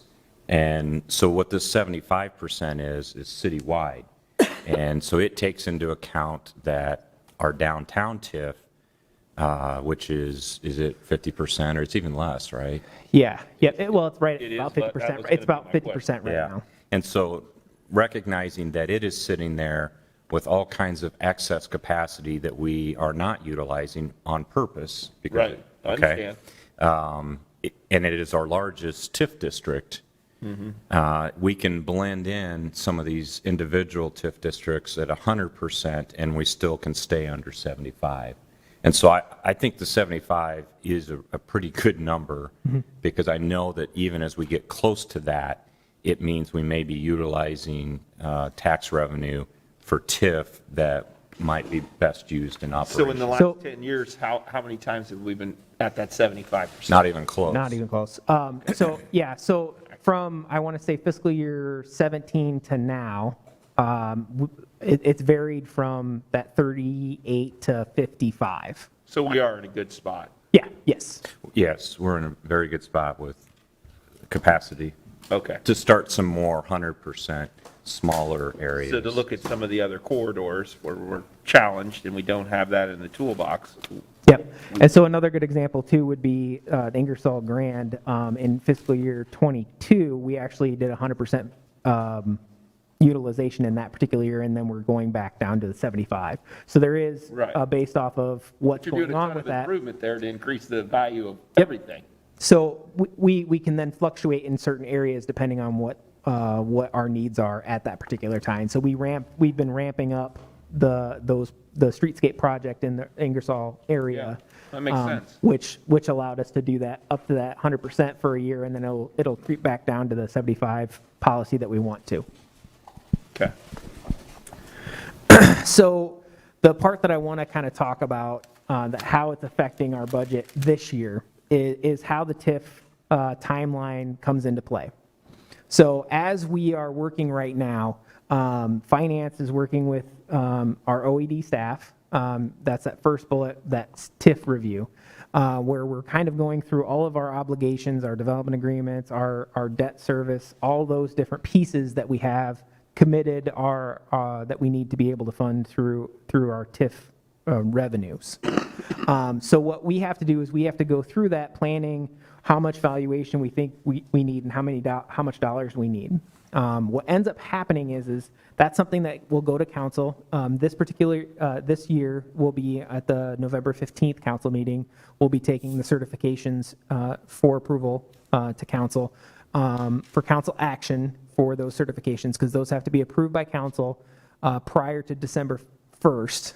And that certification is then taken to the county, and they take in all those certifications to determine what our debts are and how much TIF revenue we need to pay those debts, whether it's a development agreement or our bond issuances for projects that we've done. Now, we submit our regular budget submission by March 31st. So to be able to do that, they have to set aside valuation that they assume will be able to give us that revenue that we need in that particular year. They don't know what the TIF tax rate is actually going to be, because all the different taxing districts have to submit that information. So we have to have our valuations given to us by January 1st. Well, that's based off of our certifications done December 1st. So they have to assume that it's the existing tax rate for the current fiscal year.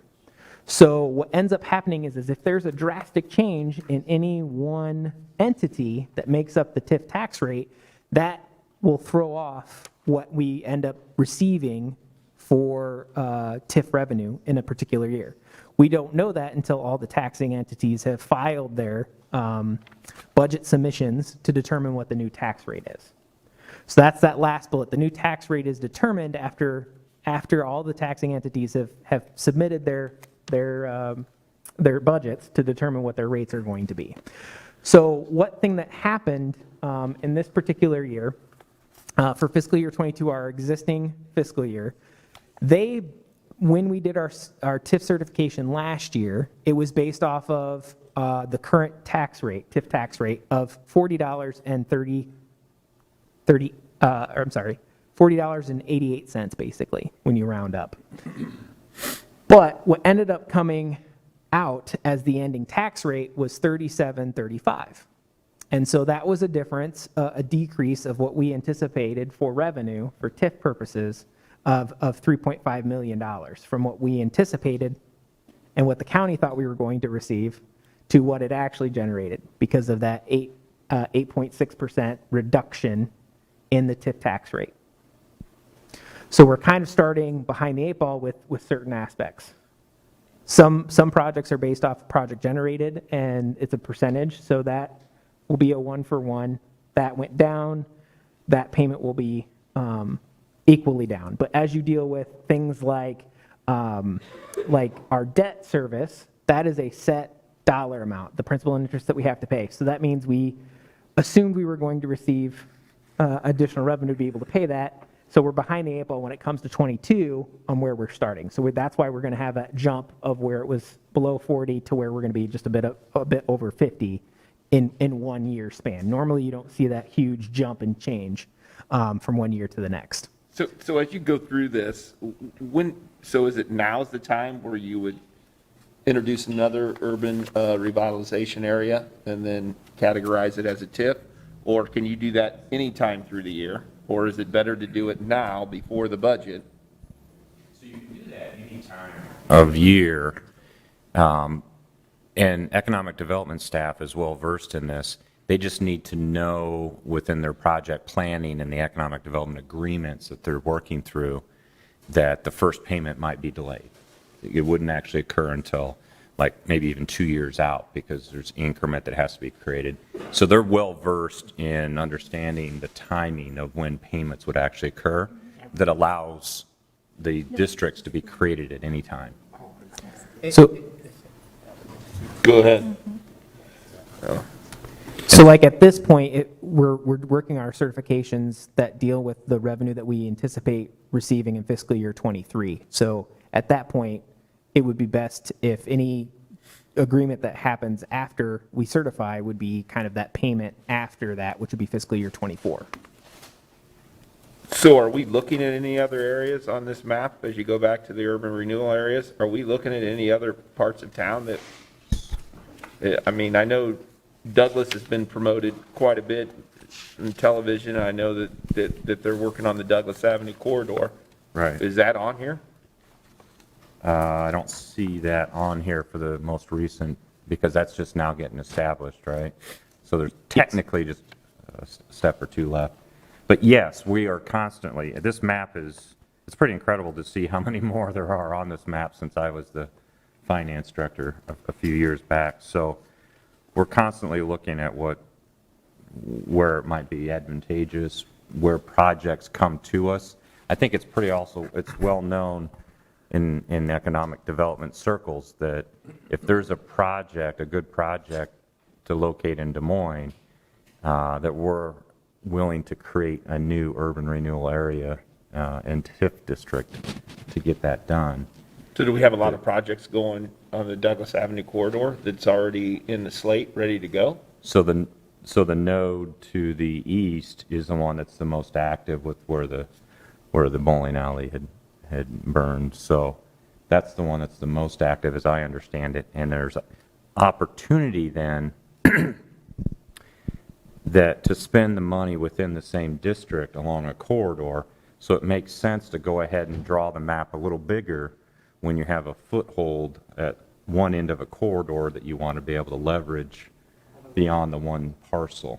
That's why Douglas is drawn the way it is, because we want to see that be leveraged over multiple projects over time.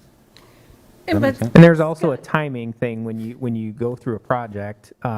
It's based off the assessment year versus the tax year. So based off of what is generated in a TIF district, there is a timing of when it would actually be generated and be available for payment.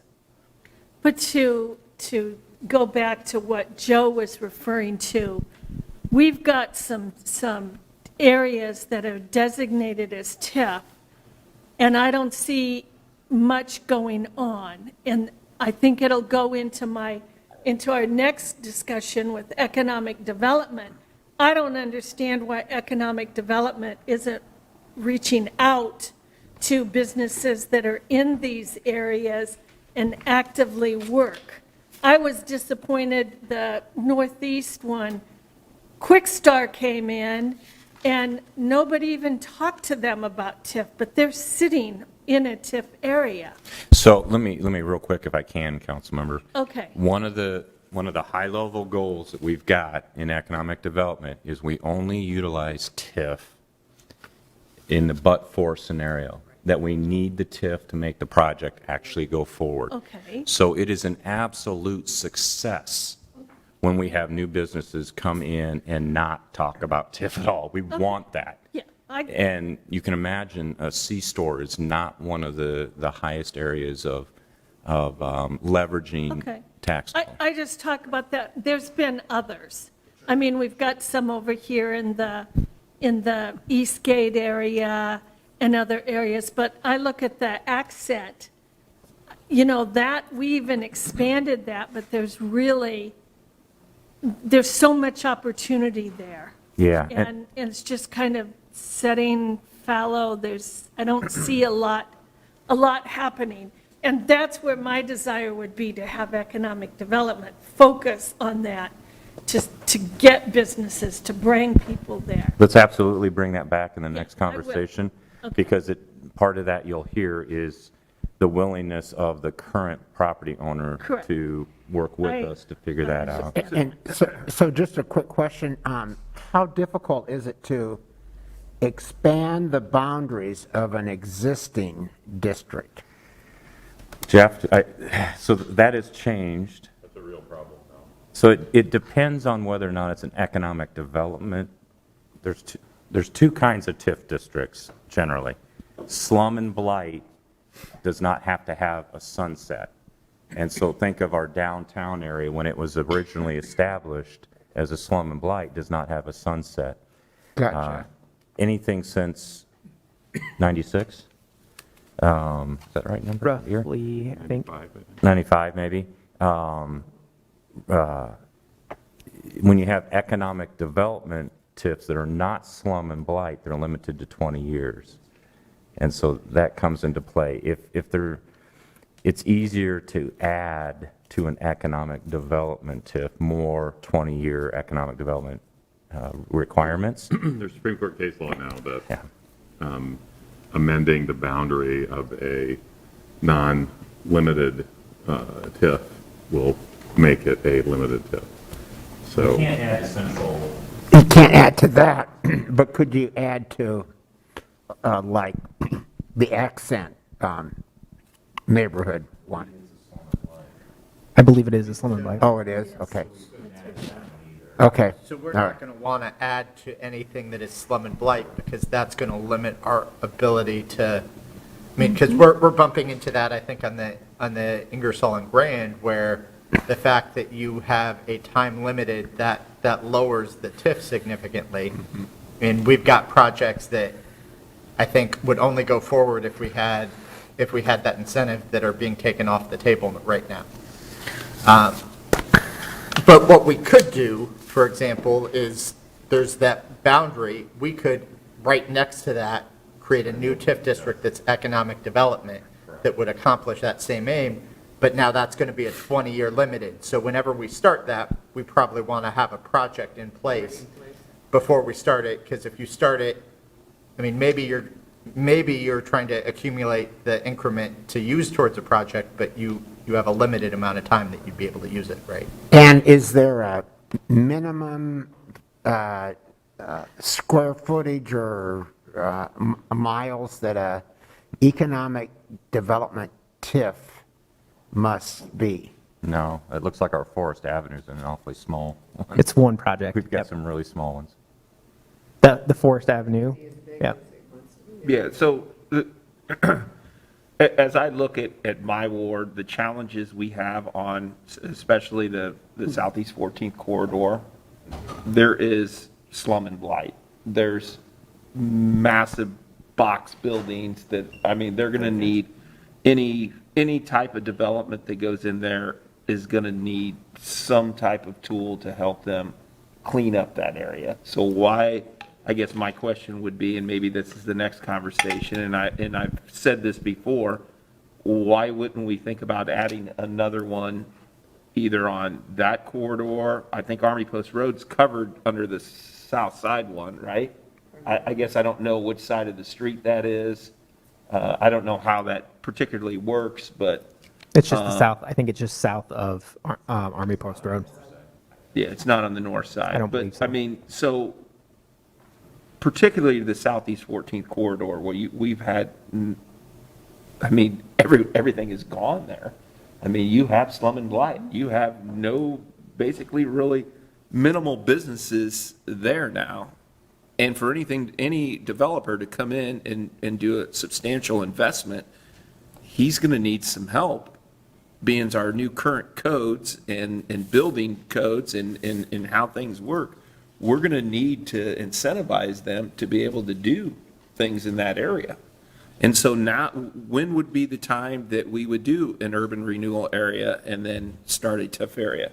Because if you did slum and blight, my understanding is it's unlimited, correct? I mean, it's not a 20-year type deal. It doesn't run out, right? Is that it doesn't have to run out, or, and I think Jeff's going to give me the legal explanation. No, you're right. It wouldn't run out. The one thing I want council to keep in mind is that there have been multiple levels of attack on TIFs in the last 10 years. And one of those that frequently comes up is a imposed limitation on slum and blight. So what I would encourage council to do, I think if you're being very judicious and careful in the quantity and quality of TIF and development that you're doing, that bodes well for explanation in the legislature. But we need to be really careful because we get beat up when other cities Yep. are very aggressive with it. So I would just. I would think any legislator that would get into his car and drive up to Southeast 14th corridor would agree that this would be considered slum and blight right now. And we haven't had any substantial development on that street for years and years and years. And it's something that we have vacant box buildings, strip malls that are never going to come back. And we need to be able to do something to be able to, at least if they're going to use the existing building, they have to get it up to code. We don't have any tools to be able to help them do that. And I know people aren't knocking on the doors because there really isn't a whole lot of incentive. They can go somewhere else and do it. And so, I mean, in part, and we can talk about this in the next discussion, is we don't go out and get the game. We wait for the game to come to us. And that's part of it. And, maybe we need to have a different feel of how we're going to do economic development. I don't know that, but I know that we're not actively looking in that particular site. We're looking in the Southeast Ag Park to put people in, and we're looking at trying to do some of those things. But in our corridors, where our neighborhoods are and where they drive up and down it every single day, they're looking at blight in my ward. And that's not fair to them. And so I'd like to see how we're going to move forward with that particular corridor to start with.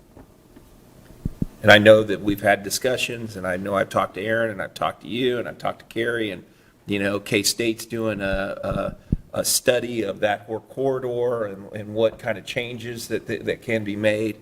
But, when is it time to pull the trigger and to do something about it and stop kicking the can down the road? Nick, just for clarification. Yeah, let's dive into that in the next conversation because. It wasn't a comment. I was asking you, when would be a good time, and maybe Aaron and Carrie. And that's the next conversation, when there's an opportunity. But we've had opportunities that people are looking at that corridor to build a chain restaurant, to do other type of things that they're interested in it. So that's why I'm asking you. If we have an opportunity to do those things, when? Do we not need the other tools put in place first before we have? I mean, would we wait until they go ahead and build a few things and then we put it into place, or what? I mean, I guess I don't know.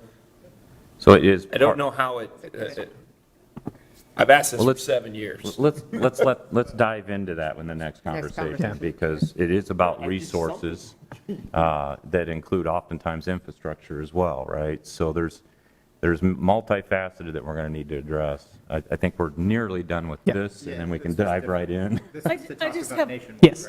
one thing for your map. This is I think Ingersoll Grand and Yep, I Hilltop noticed that were too. mixed up. Yeah, Okay. I did notice that too. Just if somebody's watching, then, okay. Yeah, the key was a little bit off with those Yeah. two. The IG is the Those two. Ingersoll Grand, and the Okay. HT, the Hilltop one, was the other So one. Josh mentioned something downtown. Is there something that we need to be aware of, that something has happened to are we having this specific conversation because of one building downtown? No, the key here is. The school district. You I see the school needed to know that the TIF districts took a big hit in this cycle because of the way the process works with the valuation and the tax rates. We essentially lost 8% of the Over 8% TIF of our- that we had anticipated and budgeted In this fiscal year. in this fiscal year. And so fortunately, with everything else we do with reserves and whatnot, it's not changing the answer at this point. We have a lot less leverage with our TIF because of this change, because the school district dramatically lowered their tax rate, which is a good thing generally, right?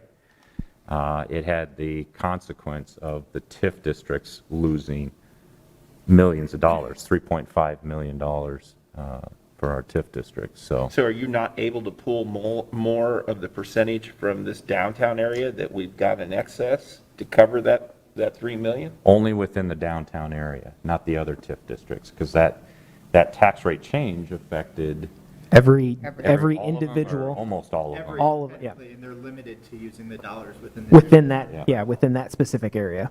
So That when, was all. The main point here was we took a big hit due to that good news thing of the So the rate coming taxpayers down. of the community win. Yep. Yeah. Right? And then They're paying and less. that's why our utilization is going to jump quite a bit from what we had in '22 to what we are going to be certifying for in this next go round. Why because did they lower theirs so much, the school?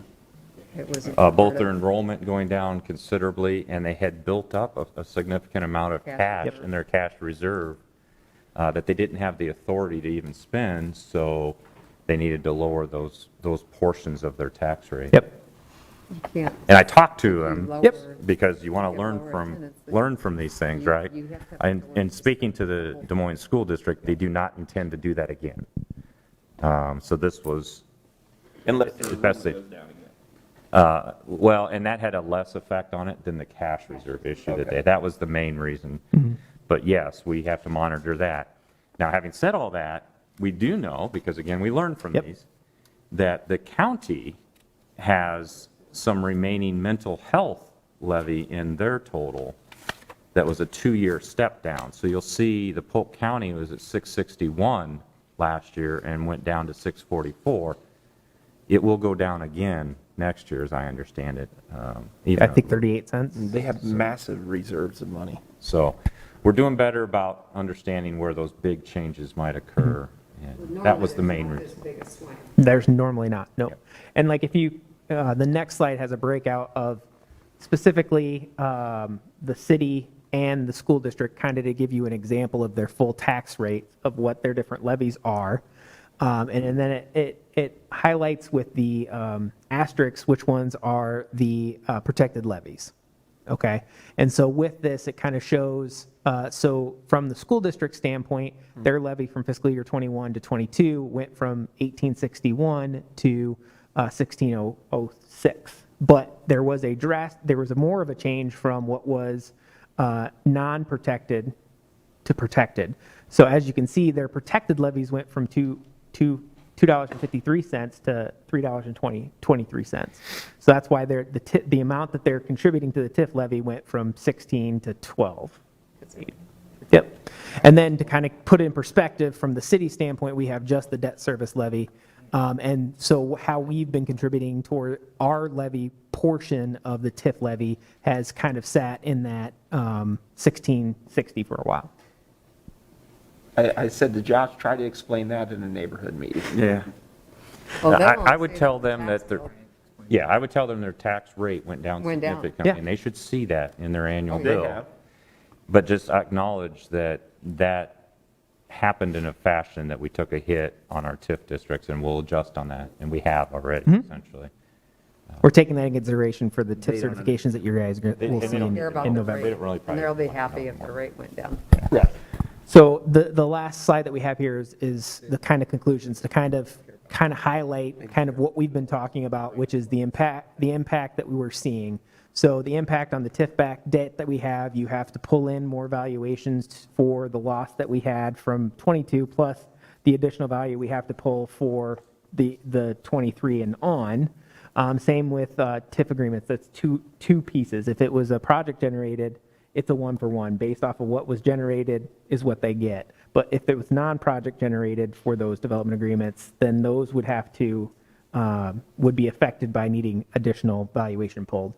And then so if they're, the impact on the cash flow is basically kind of summarizing those two pieces, that additional valuation needs to come to be able to pay off kind of the shortfall from the prior year plus the additional in the current year we're working on. So the additional value, it says greater than, but I think it's going to be a little bit less than that 250, because this we're working through those certifications for the November 15th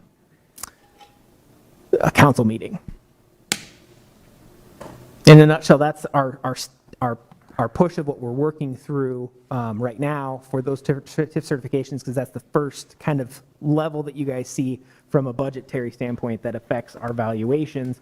So as we go into our operations, what we pull for TIF is going into this, which affects the amount of valuation that we'll have for our operations as well. So the other thing that I wanted to touch base, and I will be sending this via an email to the council, is kind of a quick schedule that I wanted to bring to your attention. We normally do this during October, so I wanted to bring this up. This current workshop kind of talks about the TIF impacts in the budget, and we're working through that. To try and keep it very similar to what we did last year, we got feedback from a lot of individuals on the way that we did our outreach. So I think our intention with finance and city manager's office is to have a very similar process to what we had last year, where we had a couple of videos and then had that live webinar-based discussion, which allowed people to submit comments while we were still presenting, as well as view the videos ahead of time and submit those questions if they're not going to be available for that day. And so with this, we would have that information is currently slated for near the end of November, of kind of pushing out those videos and having those questionnaires available or be able to submit comments, and then have that live webinar December 21st, and then allow for that to be presented and answer questions that have been submitted, as well as that get submitted at the time of the webinar. And then as we go through, yeah. Why did you pick December 21st? I mean, could we maybe do a different week? I mean, that's right, I mean, if that's the public-facing session, that's like right before a holiday weekend. A lot of people are either going to be traveling or taking time off. We try to keep it consistent to what we did last year, which was the exact same timing. We did it December 22nd last year. But And I understand, and I think maybe it was a problem that we did it with that timing last year. So if it was a problem then, you're building in a problematic time. I mean, I would rather, if this is the public-facing portion, piece of our public-facing portion, I'd rather it be at a slightly better time. So obviously, we do not want to put it between wanna put it in the January? 25th and early January. We don't want to wait until after, so can we move do it? a week earlier? That's where I was that's at. that's an option that we can do. And- We were just trying to keep it consistent from the year prior. And we're okay with Hanukkah, right? It's on 14th? I mean, yeah, you're fine. Yeah, we were trying to keep it. It's early this year. We were trying to keep it consistent too. We have a council meeting on the 20th as well, and so we were keeping it in line with it being within that same week. I understand the rationale. I'm just saying that I think it would be better, and let's learn from last year. I think it would be better a week earlier. We'll look at the. Yeah, we'll look at the timing on that. The other reason we were trying to do that too is allow for a large window of those that can't actually view the webinar live, have time to be able to view those videos during the course of that 3-week and submit questions. And then last year we did have that webinar available to view after the fact as well. And all the questions that got submitted, finance did respond after the fact if it was not addressed specifically in that webinar. So we'll also look at that 29th and see if there's any opportunity to push that up, because really, that's just a push out of information. That could happen the week of Thanksgiving, and that wouldn't be a huge deal. It's about making sure, I don't see Al, it's just making sure. Making sure we have enough time to be able to push it out. Right. And there's nothing that would prohibit us from more answering than- questions after the live webinar. Yeah, absolutely. We did have, we left the website live through, I think, the whole budget process last year. So what is the plan for even going forward for more, is there more input on the budget? So we'll, we have our regular hearing process for our max property tax levy and our actual public hearing for the budget, but we also have the workshop for that all-day workshop that we had last year as well, that allows for council and public to see what is planned On for the budget. February 2nd. On there. February 2nd. That would be the all-day budget discussion with the public. But to go out to the public with more information or more discussion. Oh, so yes, in years past, we had actually physically gone out and picked a couple sites. And so the question for council is, do we want to stick to last year's format with the Zoom, or are you looking for in-person? Can we do a combination? Yeah, I mean, it's a question Because for you. there's some that are still going to be skeptical of coming into a live meeting. But Right. there are those, you know, if we use the same protocol that we use here and require everybody to wear a mask, come in and do that live presentation and do both. One thing that we have seen in the past is the numbers are usually not very high on the public locations. I would say that we had a lot of responses with the webinar base approach than we've had ever in the past. Talking about the virtual? The virtual, yes. I have no problem doing more, I'm just saying do more virtual than one. We could, yeah. We could. And I mean, to that point, from an accessibility perspective, like, I think the hybrid provides value, period.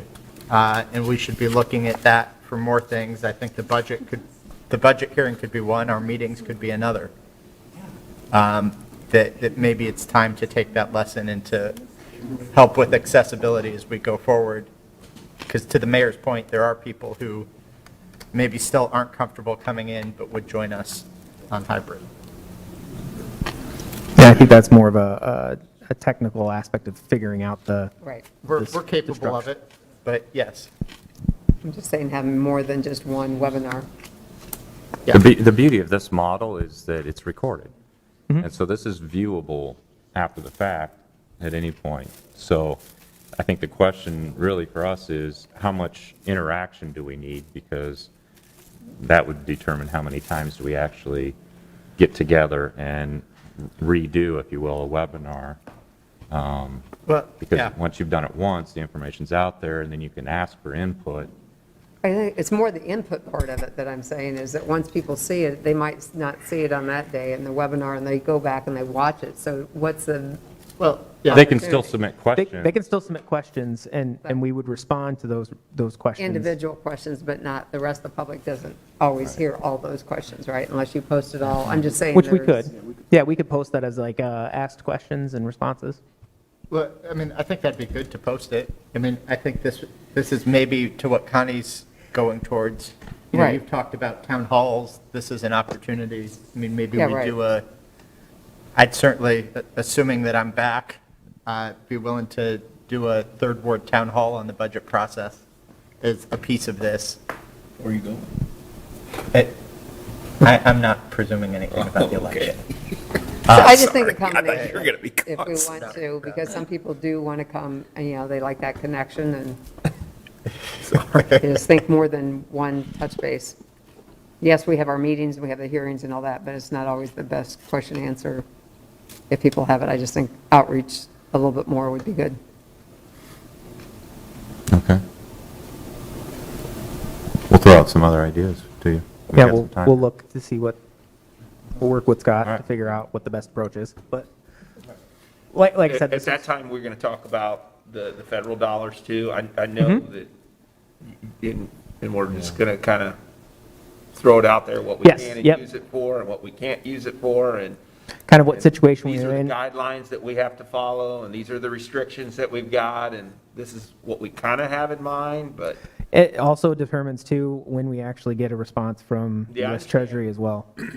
I think that needs to be included in Yep. the town hall. I mean, Yep, that is, I think we're planning on devoting at least half of the time to the ARPA discussion.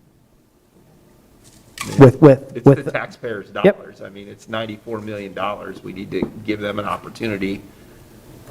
You know, set up the criteria, you know, you can't use it all for X, Y, and Z, but you can use it for these. What would you like to see it being used for? Yep. And the percentages. Yep, that's going to be I would say at least half of, if not more, of the presentation that we anticipated for that December 21st. I would make it very clear, though, what we can and can't use Yep. it for. Yeah, it has to, yeah, there is very restrictive. Up front. Yes. Yep. Okay. It is very That's going to be restrictive. key through that whole conversation, or it could go off into other things that aren't going to be very productive. Yeah, and a lot of what we are looking at and what we can do with it is dependent on, other piece of it too is going to be, we submitted comments to how they calculated the revenue loss as well, and that is a linchpin on how we can approach spending those funds. So did we just got X amount of dollars because of the population we have? Is Yes. that why we got it? Yeah, It didn't matter what we really lost or didn't lose, or? It is based off of a modified CDBG calculation. Yep. Can we see as a council exactly what the criteria is laid out right now of how we can use the money? Because I've yet to see that, I don't believe. Yeah, under the current. Under the current. Under the how current you said, okay. Yes, that's pretty easy. What can we use it for and what can't we use it for? Yeah, there's Really, some- what can we use it for? Yeah, with the understanding that that's current, so there'll be a Yep. big date on there as of this date. This is This is the the restrictions, Yep. and we're hoping to broaden that with the changes. we've There's no discussed. guarantee we'll be able to broaden it, though. No, I would We not. might not ever get an answer for, it could be a year before we get an answer. They might not even answer us. Right. Yeah, they might just respond, yeah, they might just take a different years, right? stance. Well, they might just take a different stance and not actually respond to different comments just because there was different, there was multiple. Spend the money over years. Yeah, how many years? 2026. 2026. You have to have it committed by 2024 and spent by 2026. Which isn't that far off, really. So, 3 years. yeah, Well, we didn't know we were going to have it anyway. Right. So Yep. I think it's worth waiting to see if we can get an answer. Yes. But that does change our approach on their response of what we can, because in that and we can get into that further, but yes, that is going to be highlighted within that video of what different constraints we have as of this date, and then we'll highlight what we've submitted for comment and how that changes what we can and can't do. Okay. Yeah, So Nick, where are we on the presentation? We probably we're need to done. move on. Yep, we're done, sorry. No, I appreciate it. Thank you very much. Been a good discussion. All right. Let's move on to economic development. I see a economic development person in the room. What's that?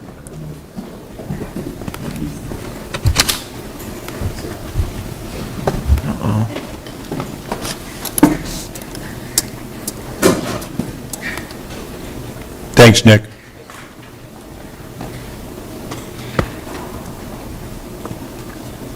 Your PowerPoint. It is. So Aaron, I think we'll turn it over to you to kick us off, and then we'll go from there.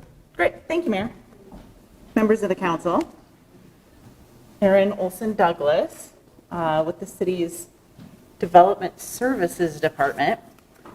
This presentation and discussion is intended to follow up on our Carrie's presentation that she provided late last summer, where we talked about our TIF policy and the way that we go about implementing TIF deals, development agreements, urban renewal districts in the city of Des Moines. And at that conversation, we heard your interest in expanding our focus on nodes and corridors. We share that enthusiasm, and the presentation today is intended to discuss both where we've been and some things that we have done to look at the conversation that you started back late this summer. We have a very capable staff. They're ambitious and experienced in this work, and it's really a matter of building the capacity in order to be able to really shift the paradigm by which we implement urban renewal districts, development agreements, and so forth, and the way we conduct that in our community. We have been building that capacity, and I wanted to take the opportunity today to introduce you to a few new people who started with us during the pandemic. So they've had very little face time here in City Hall. Our offices moved in the meantime over to the Armory. And so I wanted to take the opportunity to have you meet, in addition to Naomi Hamlet and Ryan Moffett, who I think you all both know fairly well by now. We first hired Ryan Moffett's backfill as he was promoted into a coordinator position from his project manager position. We hired Katie Hernandez, who came to us from West Des Moines. She was serving in an economic position in West Des Moines. She started with us a little over a year ago. And then we hired Chandler Poole, who backfilled Carrie's position as she moved into the administrator role in economic development in the process of our reorganization. So Chandler Poole in the middle, he comes to us from the Quad Cities by way of some work in West Lafayette, Indiana, some work with Purdue University there, and then some work both as a broker and in not-for-profit sector in the Southeast. So we are very happy to have him with us. And then the a third person that we hired, backfilling Rita Connor, who left to take a city manager's position, Whitney Bathke, who came to us from Peosta, Iowa, which is a quickly growing suburban community outside of Dubuque. And prior to that, served as a finance director in a couple of smaller communities. Her previous position was that of a city administrator, so she has a pretty broad perspective on how local government works. Could you either get closer to the microphone or speak up? I'm sure Josh, I'm sure Connie and Josh can hear you well. But I'm sorry. Is this better? That's much better. All right, sorry about that. Do you need any further introductions? So Whitney Bathke, Chandler Poole, Katie Hernandez. So that rounds out and backfills all of the open positions that we had in economic development. So all of this was kind of taking our time and attention, all the hiring work with HR during our reorganization work last year and through the first part of 2021. They have been in place for the better part of 3 or 4 months as far as Whitney and Chandler have gone. So they are beginning to get their feet under them, and a number of the projects and work that you have seen come before you in the past couple of months has been the result of their work. So some updating and stewardship of our urban renewal areas, that's on your agenda on Monday. But just a good body of work that they are beginning to take on with some level of independence over these last several weeks. So with that, I will jump into a bit of an overview of the discussion that we're going to have today. So we're going to talk a little bit about our existing methods. What are we doing right now, both in terms of existing conditions as well as the way that we go about creating urban renewal areas and development agreements and projects within them.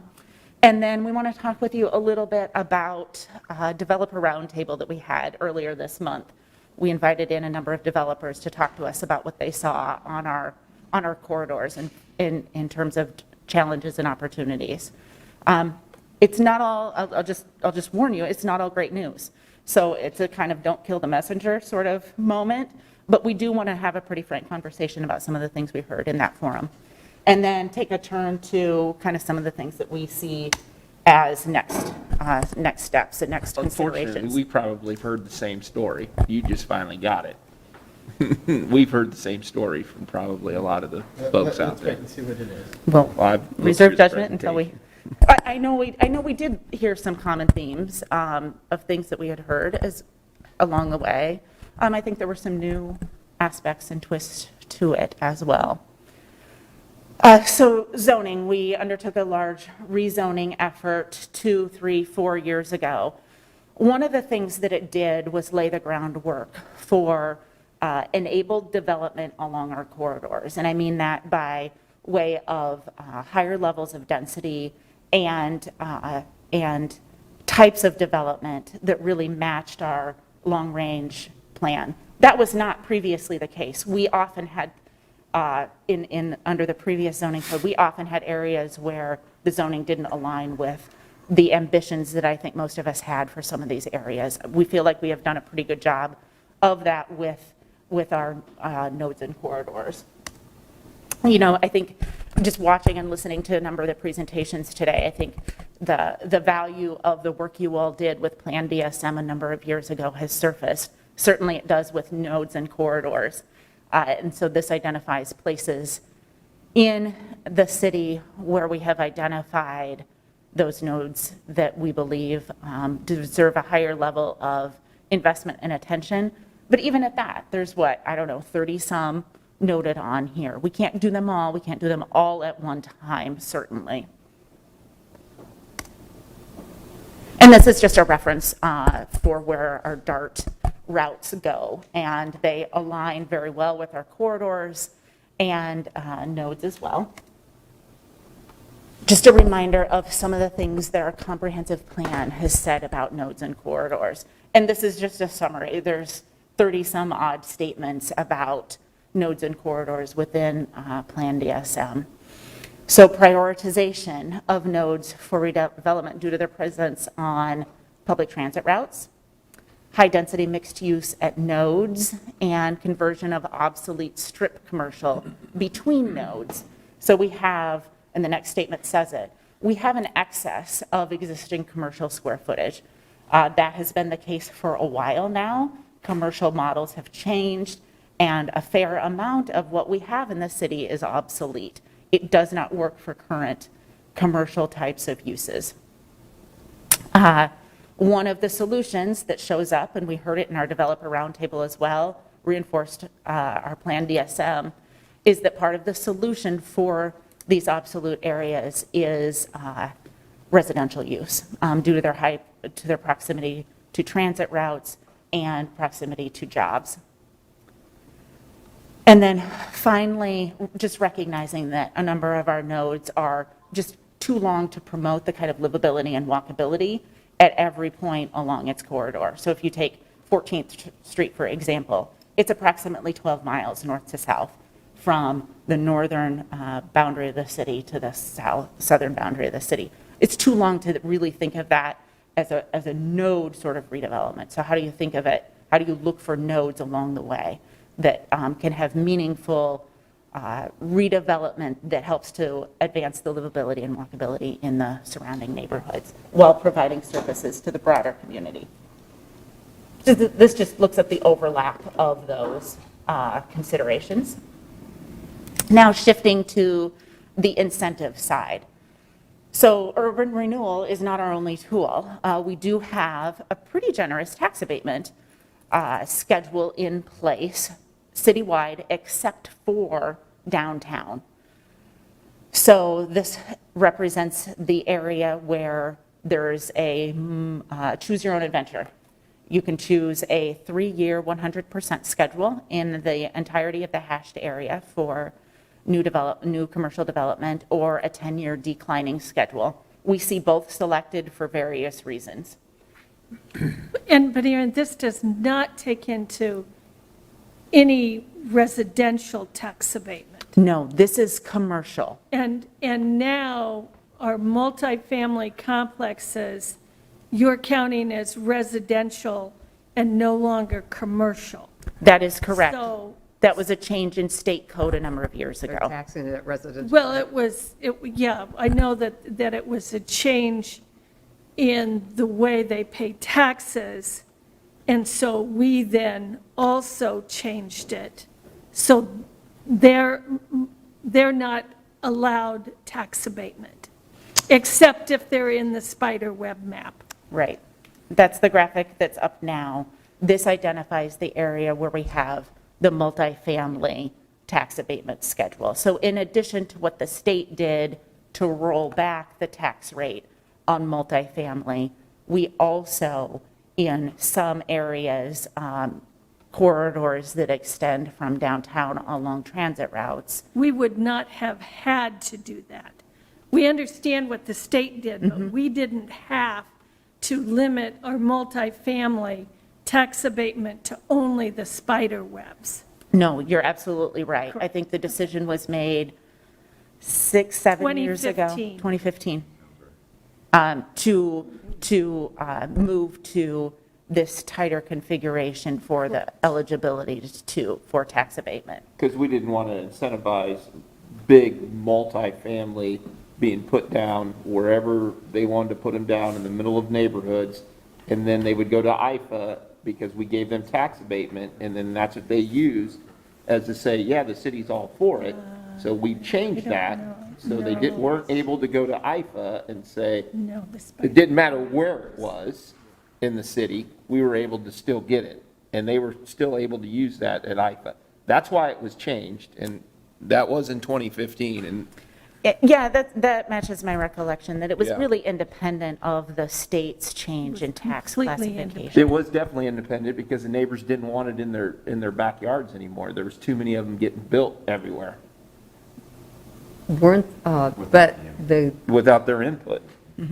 apartment complexes are at residential rate by when? They're, when, It's either next year, 24. so they automatically have gotten the benefit of the rollback, right? Yes. Okay, Yep. Citywide. citywide. I Statewide. just wanted to make sure that, Statewide. because what's that costing the city of Des Moines now? It'll be over 5 million when it hits. Every year. So I think that's important, that all of the apartment owners already have gotten an incentive from the state, right? Yeah. Yeah, Okay. with no backfill. And the majority of them that were built got tax abatement and got that, and some of them have gotten the IFA tax credits too. So they've got plenty of incentive where they're built at right now. And they're enjoying a rollback. And they are, yes, they got that also. This next mapping identifies areas where we do have urban renewal plans. So, I don't know, Nick's gone. I think our maps match. They were pulled from the same information. It does. But these do identify places where we do have urban renewal plans actively in place. And to your point, Councilmember Westergaard, we have created urban renewal plans for multifamily projects where there is broad community consensus that there is a desire for that project in that area, and that there is a demonstrated gap or need for the incentive. So the apartments on Hubble were one of those that we worked on through last year into early this year. The spec of Forest Avenue is another one that we worked on several years ago. But we have worked on those in order to facilitate their implementation throughout the city. And it is a good alternative to tax abatement, which gives us a little bit more flexibility in how we work with those projects that come forward. Could you help me understand, this is just an abatement tool, say you have a mixed-use project where you have commercial on the first floor, Yep. residential, Yep. multifamily above. Yep.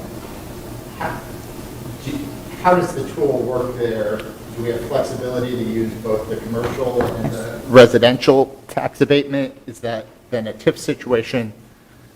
Help me understand that piece of it. And if we have the commercial available everywhere, could they use the commercial on the first floor and then the residential's not available, so they'd have to figure out something else there, but at least they have the tax abatement for the first floor? Like, help me make sure I understand that. Yes, we have layered the two in multiple scenarios. In fact, I went back and checked on the Chuck's Restaurant, which came up this morning. And that's a perfect example of a place where we layered the incentives. So and this was a Katie Hernandez. This was a project that Katie Hernandez worked on, so she can help me out if I can't get my facts straight up here. But they were eligible for commercial tax abatement for the ground floor restaurant on the improvements that they were making. But they were not in a tax abatement area for the multifamily, for the residential piece. So what we did there was layer on a graduated schedule. We had created the urban renewal plan in order to facilitate Invest DSM's work in the area. So we created that urban renewal district, and we're able to layer on a graduated rebate schedule, a TIF rebate schedule for the residential component. Now, there is state laws around that frame up when and how you can, they can operate in that way. So what is it? It's 25%? No more than 25% can be commercial on the ground floor. As the threshold. So there are some boundaries around the way that we can do that. But both aspects create new taxable value, which would give us some incentive tools to work with. Aaron, you want to repeat that to the other side of the room? Oh, I'm sorry. Are you okay with that? I just have trouble speaking through that. I don't know. We have people at P&Z, we offer that because the HVAC is tough there. We are able to layer tax abatement with TIF. So the example that I used for this half of the dais was Chuck's Restaurant, which came up as a discussion this morning in the Invest DSM. I went back and looked that up this morning after your discussion just to confirm that we had, in addition to NDC's involvement, Invest DSM's involvement, that the city also had direct involvement by way of a TIF agreement. In that case, that is an area outside of downtown that is eligible for 100% tax abatement for 3 years or a graduated schedule for commercial tax abatement for the improvements on the ground floor. The decision was made for that small business that they would take the graduated schedule. They wanted to work their way into paying the taxes. And then we also worked with them on a TIF rebate.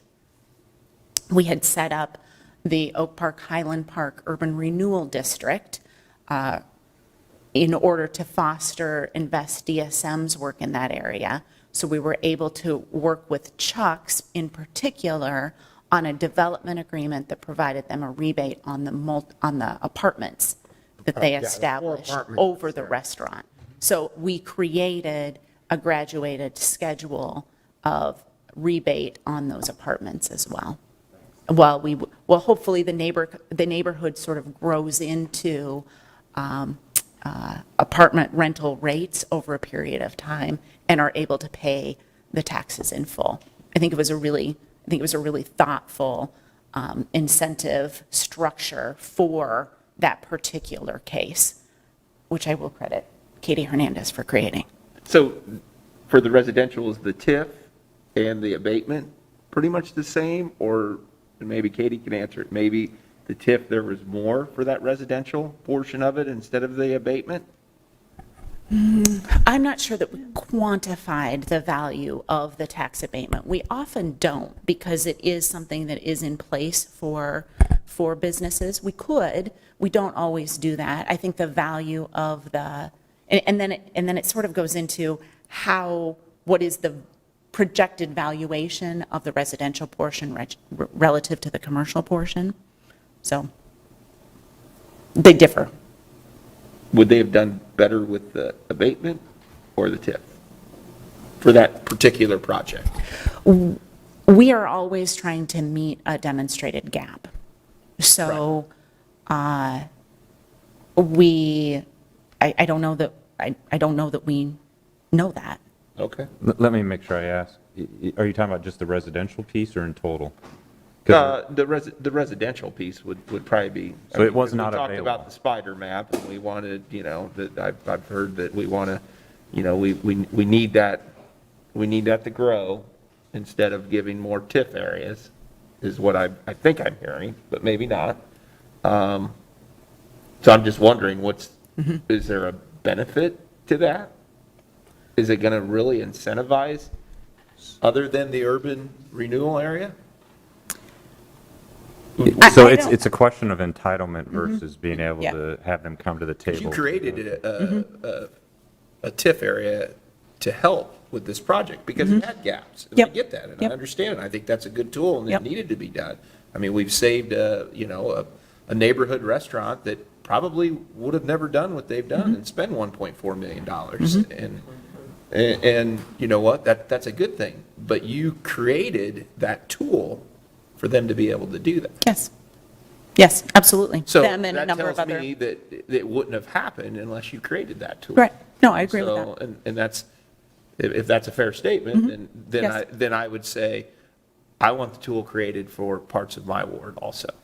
And that's, and I've asked multiple times for that, and hopefully we can get there and do that. I mean, part of it was neighborhood development, or neighborhood finance, they came in and bought it. Yep. Well, I There- mean, yep, if there we- were a number of If we need to layers. partner with them on Southeast 14th corridor, then you know what? Maybe we need to have a conversation with Abby. Yep. There were a number of layers there, and part of it, we'll get in, actually, this is, That's I'm fine. stepping on Carrie's toes at the moment. No. I just wanted to. That area was an existing area with people that wanted to renovate too? Does that Yes. make it? There was a specific project, and when there's a specific project, I think Right. the department is proven nimble to work with them and develop the tools to do that. It's a little different when there isn't the specific project, but I have confidence that we can figure out solutions for that as well. To create those specific projects. Exactly. That's what I want to do. Okay. Are there any questions about existing kind of conditions out there? I'm going to turn it over to Carrie, who will talk a little bit about the existing methods that we've been using. Thank you, Aaron. Good afternoon, Mayor, members of council. Carrie Cruz with the city's Office of Economic Development. This slide up here probably looks familiar to you. We presented it at our last council workshop when we did our TIF kind of 101 update. I just wanted to reiterate again the process that we go through when we're creating urban renewal areas and highlight a few things. Can't understate the amount of time and effort it takes to do the diligent research and data collection that goes into making recommendations ultimately to decide if we're doing just a single project parcel urban renewal area versus a broader look at the area and bringing forward a larger plan area for your consideration. So a lot of work goes into collecting data on the existing property conditions. What do assessments look like? What are surrounding demographics? Looking at land values versus building values. Is there slum and blighted conditions? Doing all that research so that we can make sure that whatever designations we're going to put within that urban renewal plan, that we have the documentation to support those designations as well, which will determine kind of what rules we have to play by under state code for the duration of the plan. Also want to point out some of the best input, insight, feedback that we get when we're going through that process is the opportunities that we get to go out to the neighborhood groups that the plans are being proposed to be implemented in.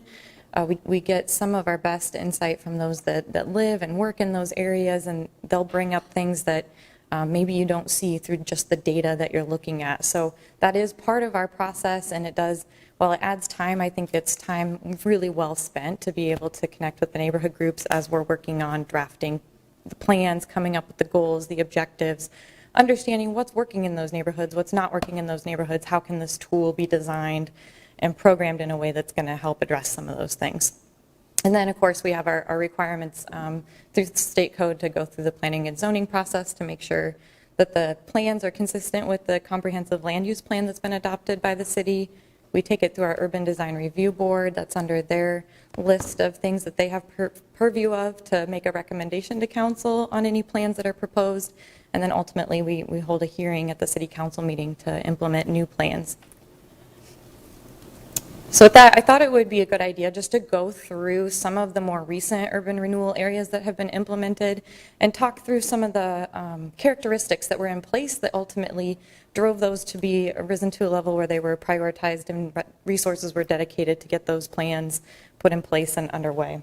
So the most recent one that's underway at this very time is the Douglas Avenue Urban Renewal Area.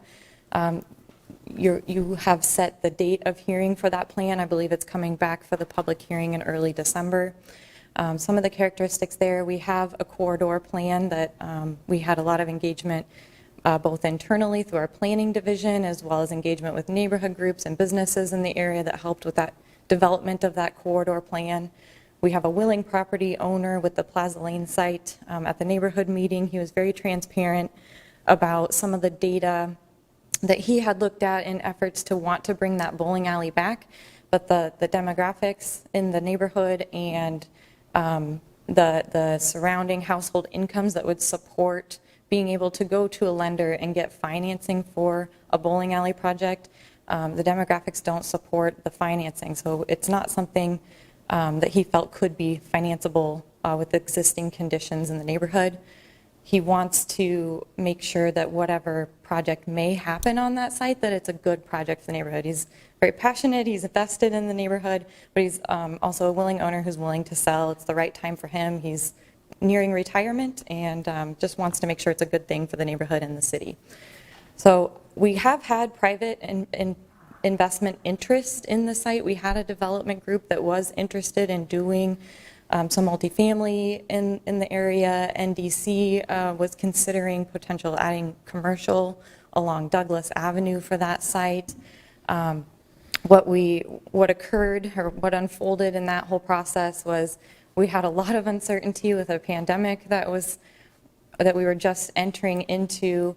There were some staff changes at the development group that we were working with.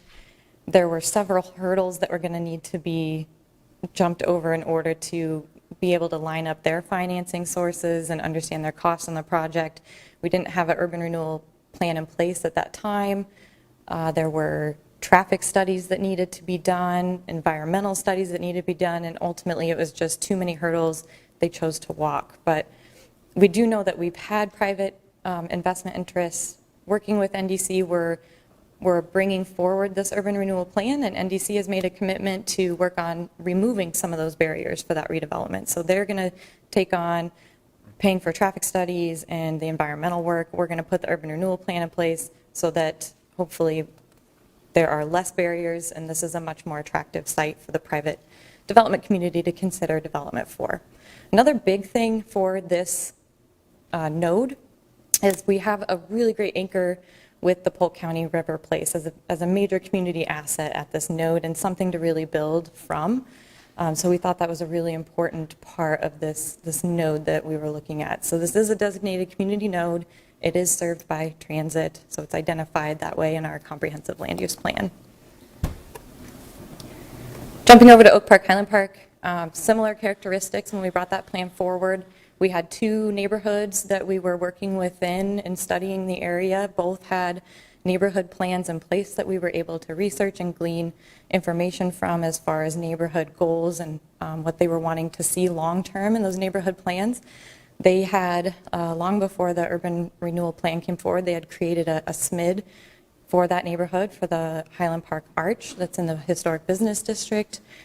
This is one of our 4 special investment districts with Invest DSM, so there is a higher level and opportunity for incentives in the area.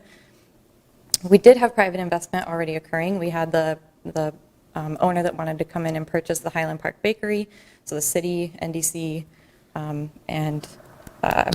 Invest DSM all partnered to make that happen. And then we knew Chuck's was in the process of lining up their sources to want to do a renovation there. So we were definitely seeing a lot of that momentum and synergy happening in the neighborhood as we were starting our research to bring this urban renewal plan forward based on the recommendations that were in the Invest DSM reports that came out. We had property owners in the area that were willing to sell. And then again, this is a designated node in our comprehensive land use plan and well served by transit. Hilltop, this was one of our kind of single project urban renewal plans that was brought forward by Councilmember Westergaard and working with the property owner there, wanting to expand their low to moderate income housing opportunities and do some additions to property that they already had there. So we were working with a willing property owner. It really checks one of those major things that we're looking for in terms of affordability and sustainability. It was low to moderate income housing, which we know from our workforce housing study that is needed in the city of Des Moines, and that's something we need to keep working on long term to make sure we're providing enough low to moderate income housing. We had a private investment commitment from the property owner, and this was a designated neighborhood node in the comprehensive plan and served by transit. So you'll see recurring themes in these areas. The Drake area, also one of our 4 Invest DSM neighborhoods. It's got an opportunity zone that's been designated by the state of Iowa. It has Drake University as its kind of major educational institution, neighborhood anchor that's part of this area. They're a willing property owner. They had some excess real estate that they were wanting to see developed. The city had made some pretty significant infrastructure commitments for university. And we had private investment commitments. We had the Nelson Development project proposals. We had the Merge project that's still being worked on today. This is, we've got a couple of nodes in this area, and University Avenue is really well served by transit. Ingersoll Grand. Hey, Carrie, just a moment here. Yeah, So many, but not all of these nodes have nearby parks and schools. So you talk about transit, but how big a role does the, especially when it involves housing, how big of a role does schools and parks? Parks and schools play in? Oh, it's incredibly important. I would consider those amenities to also be similar to the anchors that we're really talking about that really make a place attractive for development and redevelopment of areas. If you have strong schools, good parks, maybe a publicly owned like the Polk County River Place or Riverview Park, those types of areas where you're seeing those public investments, that's vitally important to attract the private investment as well. So wouldn't that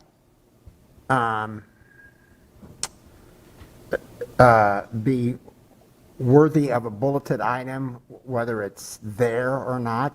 For example, Highland Park and Oak Park, they have terrific parks and schools with people waiting lists on it, but not every node has that, so. Yeah, that's a really great point, and we do have our parks, I know we have our parks mapped in the GIS. That could be another layer that we add on to the maps that Aaron was showing earlier, showing all the different kind of things that we're looking at that are making these areas successful. I think that's a really great point and something we could add to our layered map as we're analyzing these areas, definitely. Okay, moving on to Ingersoll Grand. This one's a little bit older of a plan area that's been in place, but a lot of the same characteristics, and I think it's one of our best case studies for a successful corridor redevelopment. The Ingersoll Grand area, they've had neighborhood plans in place. They've had a very engaged and active neighborhood. I think they were working on visioning for the streetscape project decades before we were able to bring forward the urban renewal plan and before they even had the SMID started. I know the neighborhood groups have been involved long before my time here at the city. So just a really great engaged neighborhood group wanting to contribute to the improvement of the area. They created a SMID, which takes the responsibilities of maintaining that streetscape long term. They also put on a variety of different community events and do a whole host of great things for the neighborhood as well as the community at large. The city has made significant progress on the streetscape projects along this corridor and continue to. There's still another phase of streetscape left to get it out to west to 42nd Street. So that's underway. It's programmed. It's in the CIP. We have really great existing density of housing along this corridor and in the proximate neighborhoods with a real broad range of household incomes, which is really important, I think, and contributes to the success of the corridor and attracting as much commercial investment as it has. We got 3 nodes along this corridor. We got 2 neighborhood nodes, a community node, and a transit connectivity as well. Did you have a question? Okay. Fleur Avenue, this one's a little bit unique too, so I wanted to highlight this one. We had a willing property owner here who was able to go out and attract projects, attract private investment, and had commitments in place for this specific urban renewal area that was really geared towards a major property owner. The city has made a lot of infrastructure investments along Fleur. We've continued to improve the walkability of the area through some of our more recent infrastructure improvements along that corridor. This is a designated community node. It's served by transit. It also has the Des Moines International Airport as a major anchor to that area. So it's something that's really important, drives a lot of traffic, really is a gateway into Des Moines for visitors and people returning home through the airport. Next, I just wanted to look at a couple of our corridors where we have maybe some urban renewal activity that has already occurred, but that we're starting to see a lot of characteristics that would make us lean towards starting to undertake a lot more of that research and looking into areas where we could be implementing additional urban renewal plans as tools. So Southwest 9th Corridor, we've got the creation of the Friends of Southwest 9th. They received some funding that was allocated from the City Council to them several years ago, and they did a facade grant program, which was really great and successful. They've since spent all of those funds. We're able to invest those back into the corridor. They have a corridor plan. They have had a project that NDC has invested into some development along the corridor. We have, I think the challenge with this one, we have several nodes that are identified along the corridor, but it is a very long stretch of corridor. So we have a community node at Southwest 9th and Army Post. We've got neighborhood nodes at Southwest 9th and Park and Southwest 9th and McKinley. And then the Southwest 9th corridor is also, due to those node designations, it's obvious it is served by transit. So on a corridor like this, the nodes really direct us into concentrated areas where it makes sense for us to focus kind of that research and to see if there's the characteristics lining up that we typically see to implement urban renewal plans in those node areas. I think if you start to stretch your urban renewal areas out along the entirety of the corridor, you're going to lose some of the impact and effect of what that urban renewal area could have. 6th Avenue Corridor, a lot of the same similarities. They have the 6th Avenue Corridor nonprofit organization that's been established, the 6th Avenue Corridor plan. The Riverview Park improvements are phenomenal. It's such a great amenity for the neighborhood. The plans that are being worked on, and some of which are underway for the Birdland Park and Marina Master Plan, are really exciting. I think that's going to continue to attract private interest for investment in this area along this corridor. We have the Oak Park Highland Park node on the north end where we've established urban renewal areas, and then Metro Center does extend up north along 6th Avenue for the bulk of the properties that are south of the river there.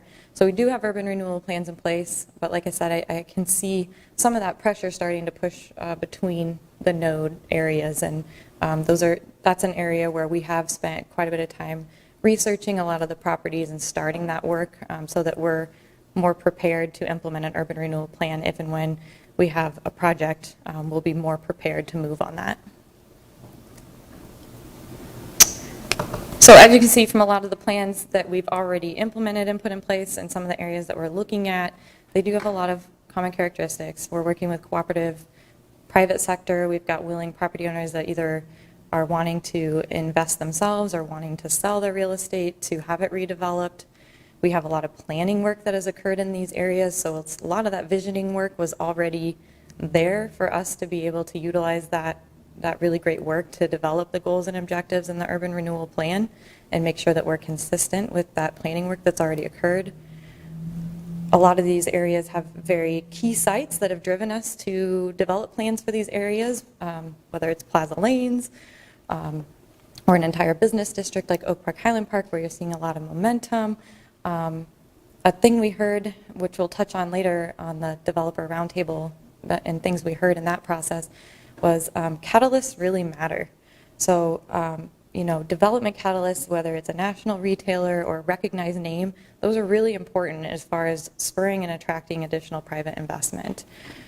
The other thing that a lot of these areas have in common is ready investment. So when we have a really great proposal that comes forward, if we don't have an urban renewal plan in place, we'll work with that ward council member, We'll work with the neighborhoods. We'll make sure that it's a project that has a lot of support before we kick off the process to create an urban renewal plan for.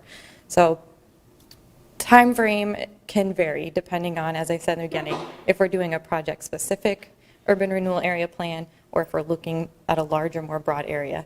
In either way, if we have one specific project, we're doing that exercise to look more broadly just to make sure if it makes sense to do a larger plan that we're bringing forward those recommendations for your consideration. Our existing methods have been very node focused. As you saw on those maps, every single one had very specific nodes that were designated in our plan DSM. So we didn't have none of our new plans that we have brought forward have been outside of areas that have been designated as nodes in that plan. Terry, also, I think another common characteristic would be it takes someone from the neighborhood who's organized and making a push.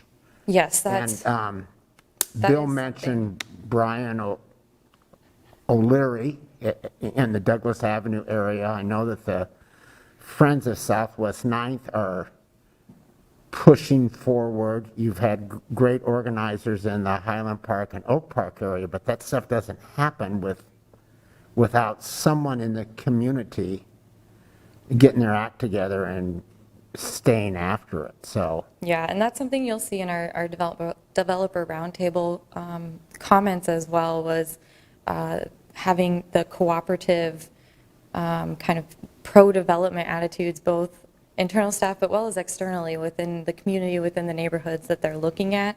When you have those strong neighborhoods and the strong participation that's occurring in those neighborhoods, and they can come in and know with certainty if their project's going to be supported or not supported by the neighborhood, that's something that's very important to the development community as they're trying to make decisions on where to propose projects or where to seek property acquisitions. I have two questions. We talk about the 6th Avenue corridor and how successful that's been. And I know Bill and I have both said, why aren't we just going from where we left off at the River Bridge and continue on north? I know that that's a major corridor where we had always talked about housing. It is in the tax abatement area for housing, but I don't see anything being done, especially we've got the old cold storage buildings that are just ready to be developed.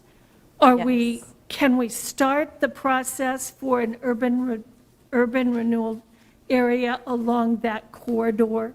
Yes, we've already started the research side of that and collecting a lot of information and property conditions information. So a lot of that work is already done or currently being worked on.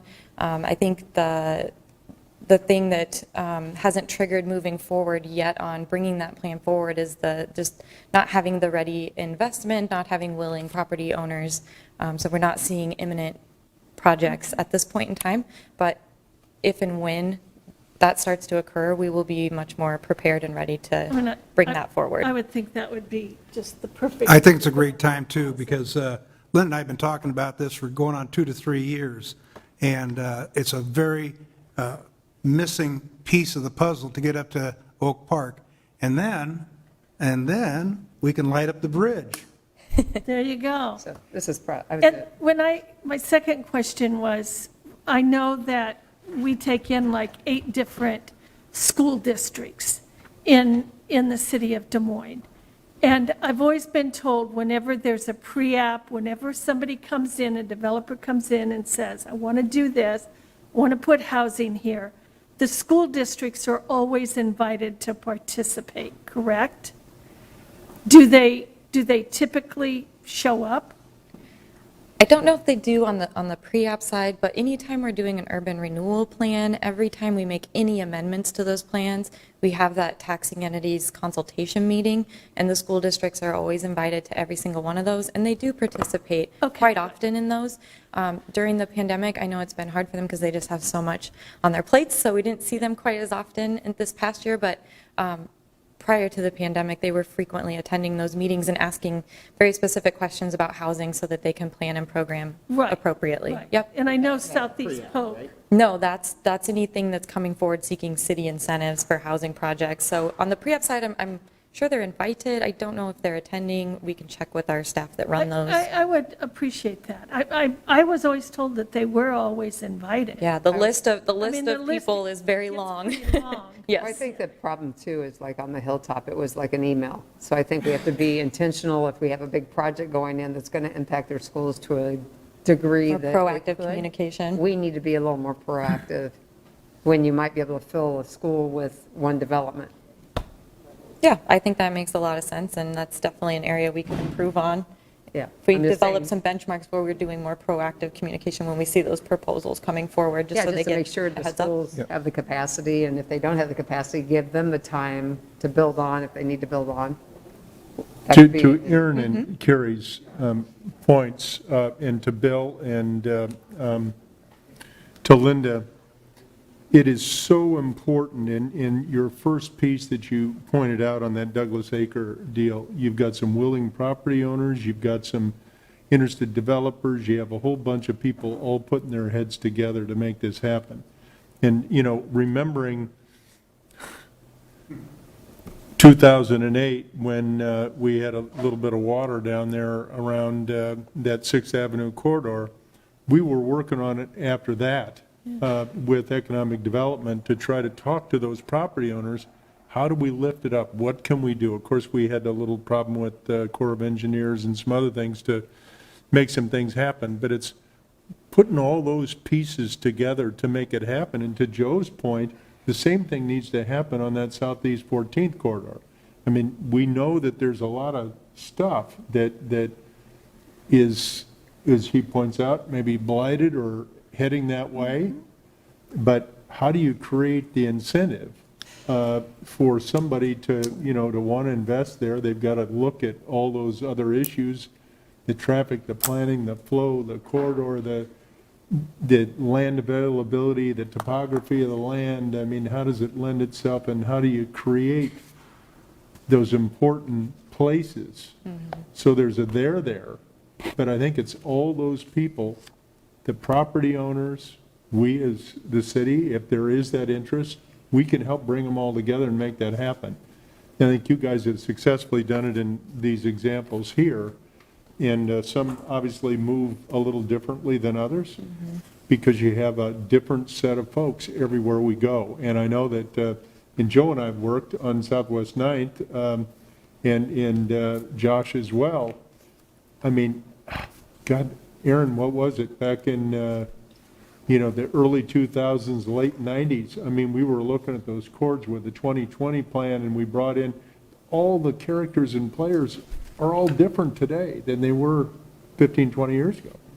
And so we've got to bring all these people back to the table and see what their vision is for today to lay a strong foundation to create a good, solid business living area around there. And who is it that's going to do it? And I think you guys are, you know, you get your arms around it and showing all these existing plans and the successes that we've had, but it's a result of everybody putting their heads together and making it happen.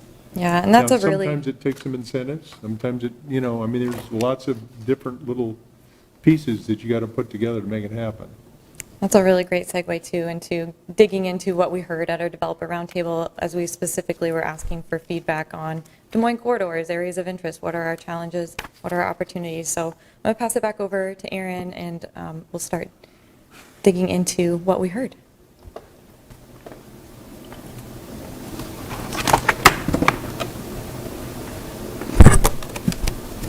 Thank you. So yes, early last week, we invited at the beginning of the month about 20 local developers, all locals. We have a lot of out-of-town investment, but we really wanted to hear from our local community, the people who live and work in the, if not in Des Moines, at least in the metro area. 17 of those attended a Zoom session. It was about an hour and a half.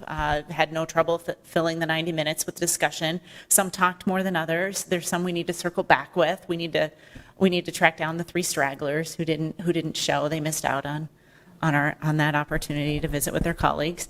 But it was a good, robust discussion. And these were the 3 questions. They were basically centered around challenges and opportunities. I told Carrie I'd take the challenges. She gets the opportunities. These are organized in kind of 5 buckets. The first was overbuilt, underdemolished. We recognized that in our Plan DSM. We have obsolete formats in kind of all categories of commercial sort of development. Inline retail was cited as specifically the hardest to redevelop. The bigger box stores, there's a lot of different opportunities. Maybe they are blighted, maybe they should be demolished, but it's certainly easier to redevelop those than inline stores, was one of the things we heard. I think one of the recurring themes that Carrie noted in the things that we... Could you help me, inline stores? Strip malls. Strip malls with multiple tenants. Okay. We have too many of them, and they are very hard to redevelop. There are not a lot of other uses, viable uses beyond small businesses and smaller format retail, and there just aren't enough of those businesses to fill those spaces. Okay. But you're not talking about like standalone small business, like you're talking about the multiple bay type of strip development.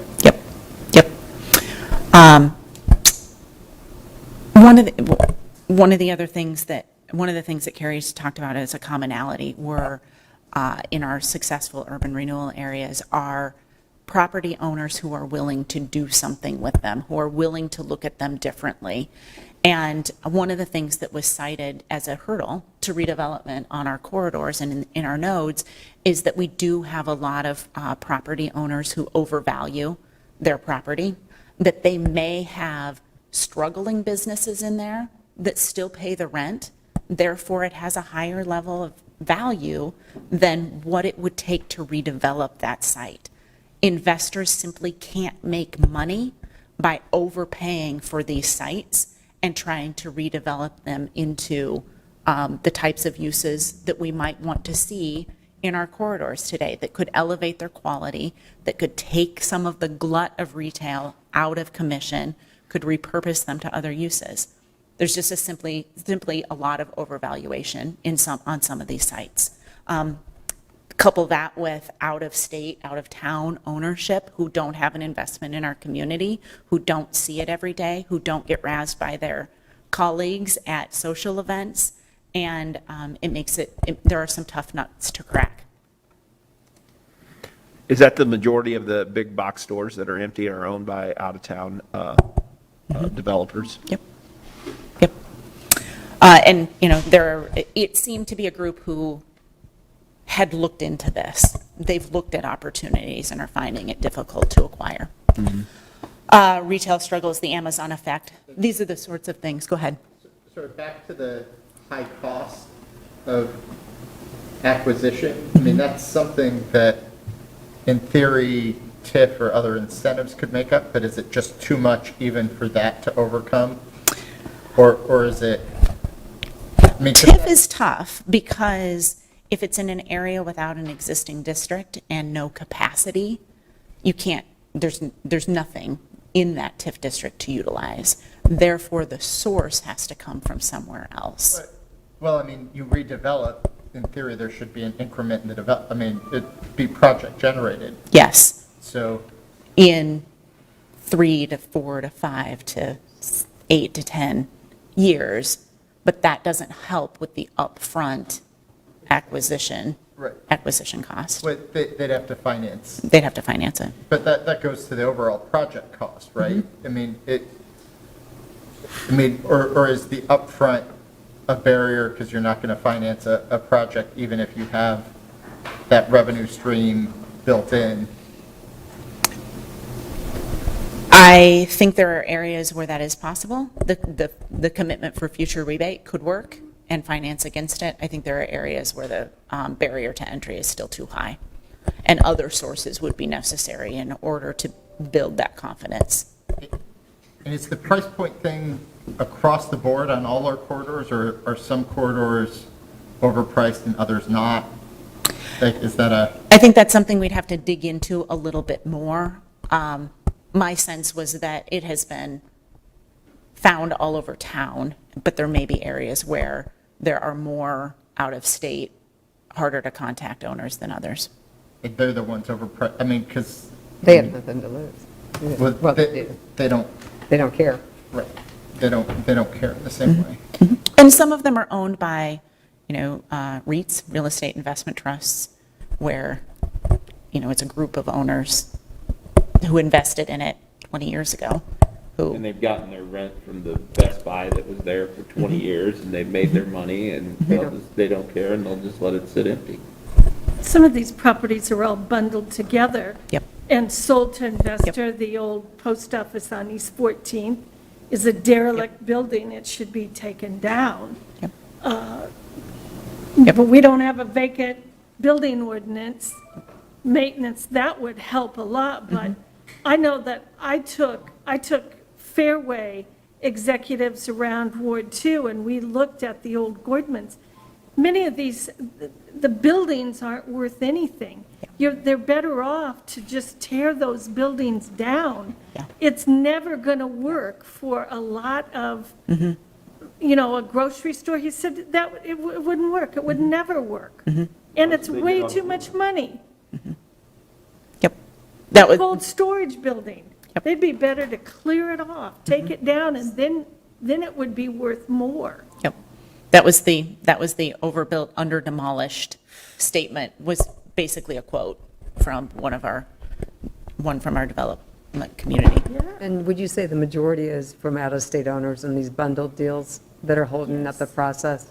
I can't say that with certainty. I think it would take more detailed research than what we've done to this point. You can track a fair amount of it through Well, the there's one assessors. big area that we know because of the out-of-state person. Yep.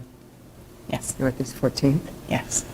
The Amazon effect, this is not news to anyone, but it identified the kind of need to translate some of this obsolete retail. And there were sort of silver linings in this, that in places where you can add rooftops, that it really improves the demographics and the opportunities in the area. And it was, the 14th Street corridor was one that was cited in where we have added rooftops, both through single family, a little bit further afield, as well as multifamily right in that Southridge area, that has changed the demographics and has produced opportunities in that area that hadn't been there previously. And we have more opportunity there, too. There's a lot of green space there. Yep. Chicken and egg. But that's a density on the corridors question. Yep. And we build density on the Yep. corridor, that creates some of the other opportunities that we're looking for. And we know there's a need for that type of density. Yes. Yeah, the good news is we're a growing metro area that needs more housing. And we have opportunities for that on these corridors. If we can get the property to develop it. Yep. Vehicular arterials. Jeff Wiggins did a great job of covering this today. We're working on this, but there are areas that really truly are auto-oriented, and those are different challenges that have to be overcome. Those are the challenges we see on Southwest 9. Right. That's exactly the challenge. And when we proposed it 7 years ago, Christine and I, you weren't there, we proposed to do similar to Ingersoll. Yeah, they didn't want to go for that in any way, shape, or form. Well, they made 5 lanes further out, right? Yep. They would have And chopped our heads off when we brought it up. It was brutal. And it is broadly recognized in the development community that the complete streets add value to the economic development proposition. But, I mean, is that, Could you say that one more time for the record? Louder. It is recognized in the development community that complete streets add value to the economic development potential. Oh, thank you. Is that maybe something that would be of value? I mean, Joe, you talk about the Southwest 9th folks. I mean, hearing that from someone other than the elected officials, but maybe getting some of that developer feedback, because those folks want development. We had Laura Peters there every single But- meeting, a planner, and she But said, I know someone from outside of the city, right? Like, I mean. Maybe a developer or somebody, yeah. The folks who are building projects that maybe they look at and they're like, well, that's on the University corridor, why can't we get that? Or that's on the Ingersoll corridor, Yeah, why you hear can't that. we get that? They need to hear it directly from those folks. Because I think there's maybe a little bit of receptivity, at least from some of the folks on that Friends of Southwest 9. Others, it's. There was 100 people in the room when we suggested it, and it did not go well for neither one of us. Well, it's also Shut the that change down of pretty paradigm. quick. It's just changing ways of thinking. Was you there for that meeting? I got yelled at. It was 7 years ago. I mean. Time, it's a new day, maybe it's new attitude. The competition from the suburbs can't be overlooked. And, that may have been one of the more stark pieces that was relayed to us. Demographics, rooftops and disposable income, a heavy reliance on standardized industry reports that don't really take into account sort of place-based characteristics or anecdotal experience-based information.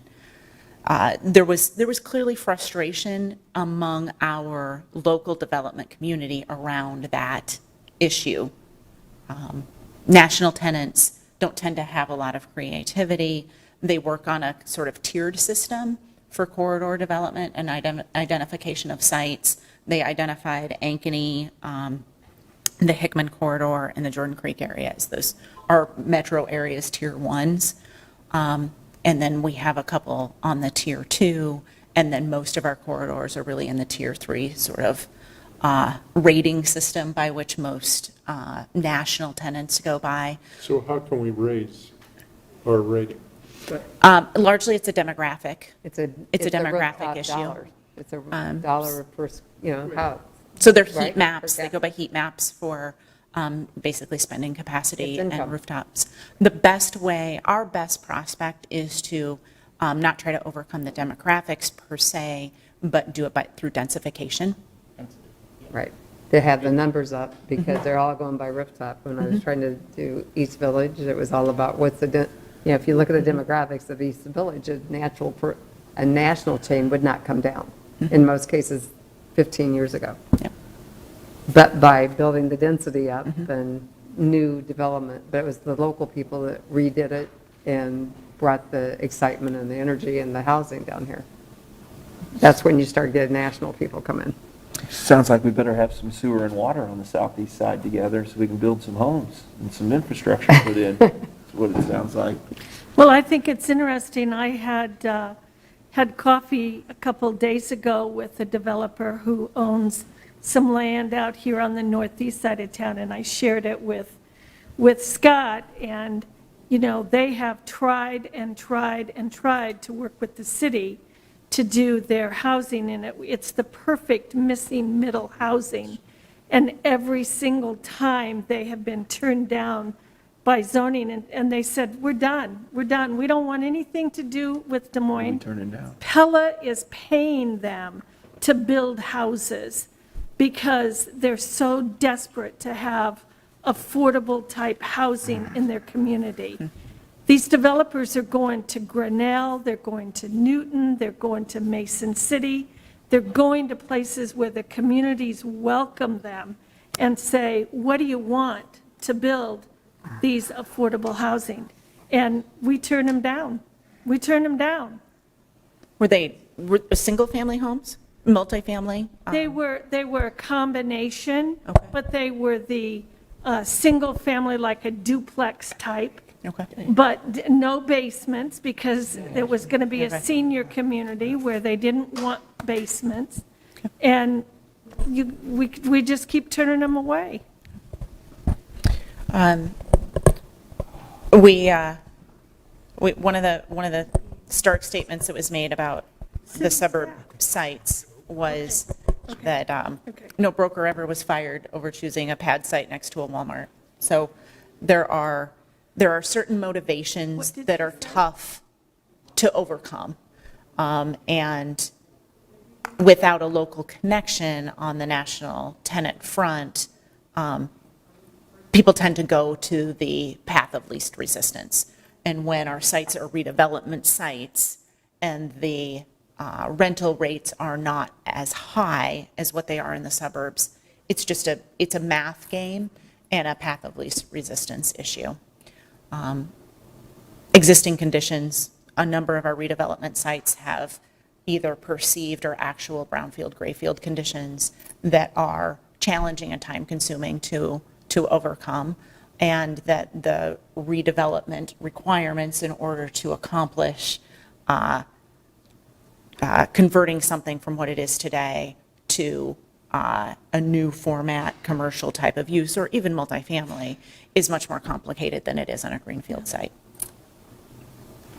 Good point. Behind salaries, those are workforce tax credit project there. They are a mix. They actually do have a low-income housing tax credit associated with it, but it is at the lower rate of tax credit, so it's a 4% tax credit. We haven't seen many developers who were able to put that sort of incentive to use. It mixes the income levels. So there is a little bit of market rate, but it's mostly low income, but it's lower income at a higher income level than what you see in a lot of others. What they call it is a workforce. Yep, that's absolutely true. Tax credit. And to that, you know, that's something that it looks nice. It can be on the corridors. I think that it would bring the density that you're talking about that we need, and we get rid of some of the blighted Absolutely. big box Yep. buildings that we've got just sitting around, and it's on the corridors. And that right there would make a difference. Then we could get some of the other retail after that. And then you get the mixed use or the But mixed you income. would want to do it, you know, when they built the one next to the car wash on Southeast 14. Oh, yeah. Yep. the zone, Yep. You know, and that is, I think, a LIHTC project. Melbourne? No, it's the other one. It's the, There's just one, and it's a small. Okay, yep. It's probably 30 to 40 units. It's not that big, but it's like the next step up. Oh, yeah, I know which one that is. I think it's homelessness, to be honest. Yes. And I've never had one complaint or nothing about that. It was zoned for that. They were able to put it in there. It's on the corridor. It's not built in the neighborhoods, and nobody has said anything about that. And it takes good management, And it does take good management. good local management. That's what it takes, It's management. It's when you build 10 or 11 buildings and you put all of the same, the same income, that is not fair to them or the residents that have been there for years. And that's what was happening with the tax abatement that we were offering. That's not okay in any way, shape, or form. And I just won't ever sit here and agree to that. And I don't think anybody that I represent, they'll tell you the same thing. We have our fair share of that.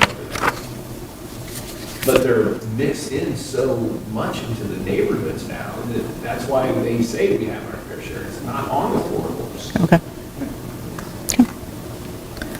That's the problem. I mean, we need all of it, right? I agree. And we need to be a part of the housing solution. And the biggest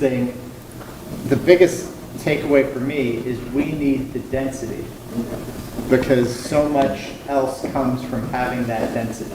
And it's a workforce piece, it's a customer base piece, and we need to, I mean, that's one of the best things that we can do, is work on that density on the corridor, work on creating transit accessible, walkable, bikeable, the complete streets aspect on the corridor. And we got to be open to that, and there are going to be times where folks maybe don't want all of that, but we know that we need to do that in order to get where we want to go, where I think everyone wants to get over the long run. And we, I mean. well, I think it's also, you're saying fill in with housing where we've got the old strip malls that are doing nothing, or they're all, you know, just a refurbishment Part of we're it. doing in housing. Not all of it, but part of it, yeah. Well, yeah, but then you could, then more of the businesses will come in, so you have the nodes develop more, but. I think that's what they're saying. That's what you heard Right. from the developers, right? just But get the also, property. we need to add single-family homes in the Greenfield area that we have, that Well- have disposable income that the suburbs have, because we have that opportunity to do that in our areas. We just need to invest in the infrastructure to do that, Aaron? I've got some over in my ward too, so. to do that. Okay, moving on, yes.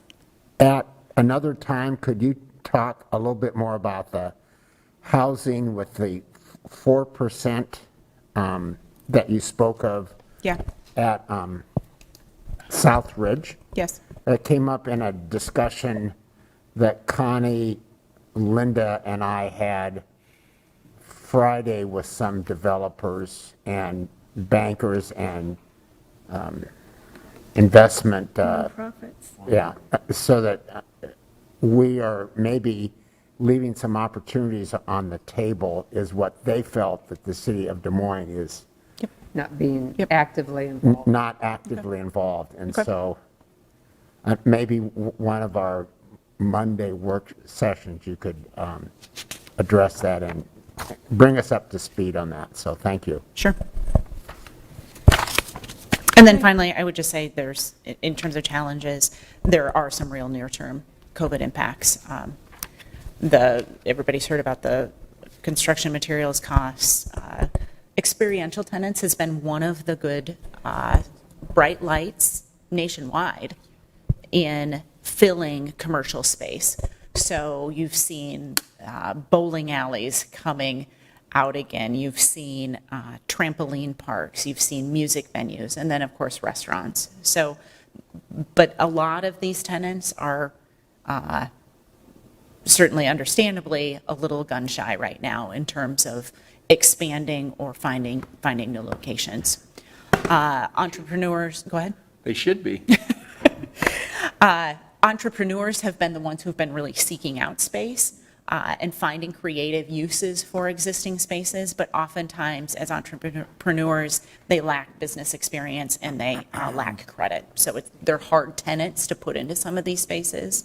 And then just nationwide, the number of tenants looking to expand is significantly smaller. The pool has shrunk in the last 18 months from what it had been in 2019 and recent years before.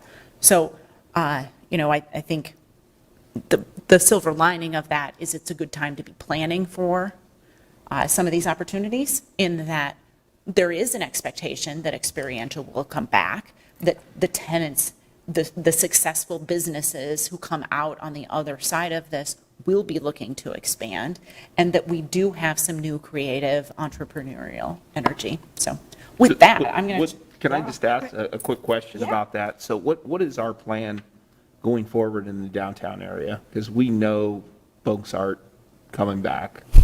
We know that's going to hurt. The pandemic's changed travel. Yep. Conventions. Mm-hmm. We know that hotel, motel are going to suffer, restaurants are going to suffer, office buildings. What are we going to, what's our plan being proactive of what you want? You're laughing at me. Well, it's a big topic. It is, but it's something that we probably need to get out on the table. I couldn't agree more. We're going to be just like everyone else. I mean, I couldn't agree more. They're not coming back into the offices.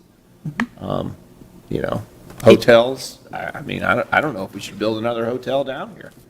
Actually, our hotel numbers are pretty good. That's good. And I'm more concerned about office. yeah, I think the office is But the the big travel, I just don't, I think a lot of, they're saving money on their travel expenses, and they're able to still have some of the offices now, but eventually they're all going to go away, both of them. I think it's a settle out period right now that we're currently in, and What did you we're settling out. We're still in the process of sort of settling and sorting this out. A number of our downtown corporations announced additional extensions of work from home policies through the end of the year into 2022. Yeah. So, I don't think we truly know the order of magnitude of the issues. Agreed, there are going to be issues.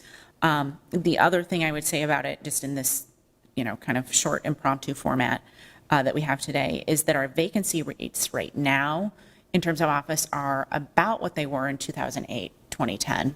And one of our main solutions of working ourselves out of that was housing. was residential.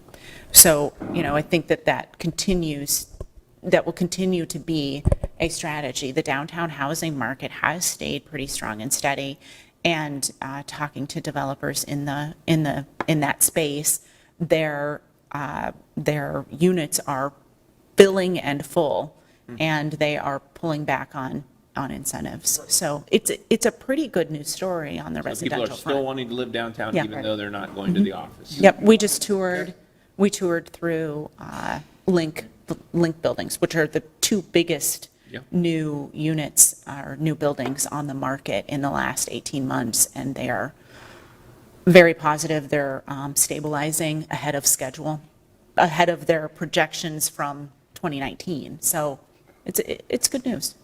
That's good. And it's changing what we look for in our housing. And downtown. It is. It completely changes. I've worked I spent 22 years, I'd go to the office every single day. I moved my office home a year ago. I'm never going back to an office. I had to change some things at home, but working at home works.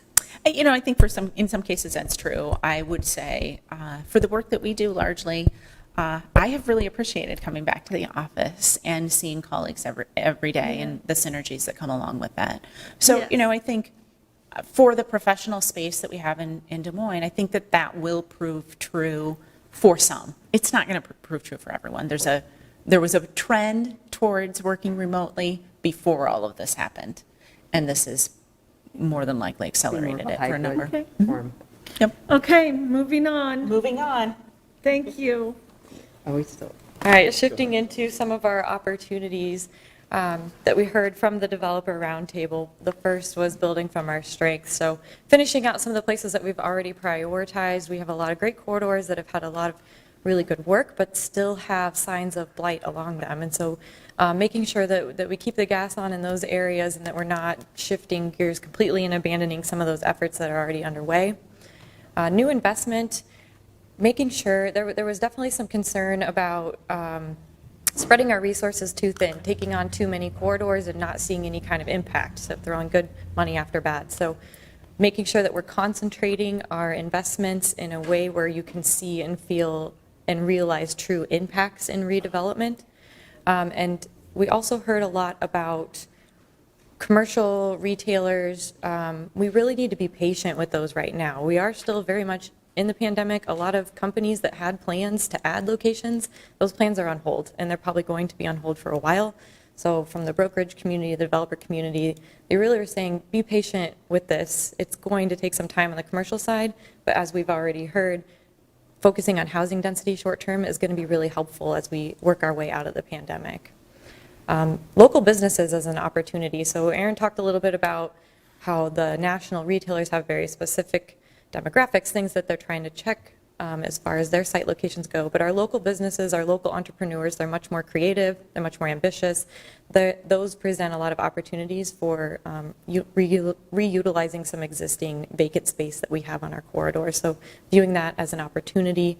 And then areas that are perceived as areas of success where developers are attracted or interested in investing in on existing corridors. We heard in no particular order, downtown, Fleur, Southridge, Drake, Merle Hay as areas where they think there's strong demographics, there's already some momentum. These are areas where they can see being able to attract additional interest into those areas.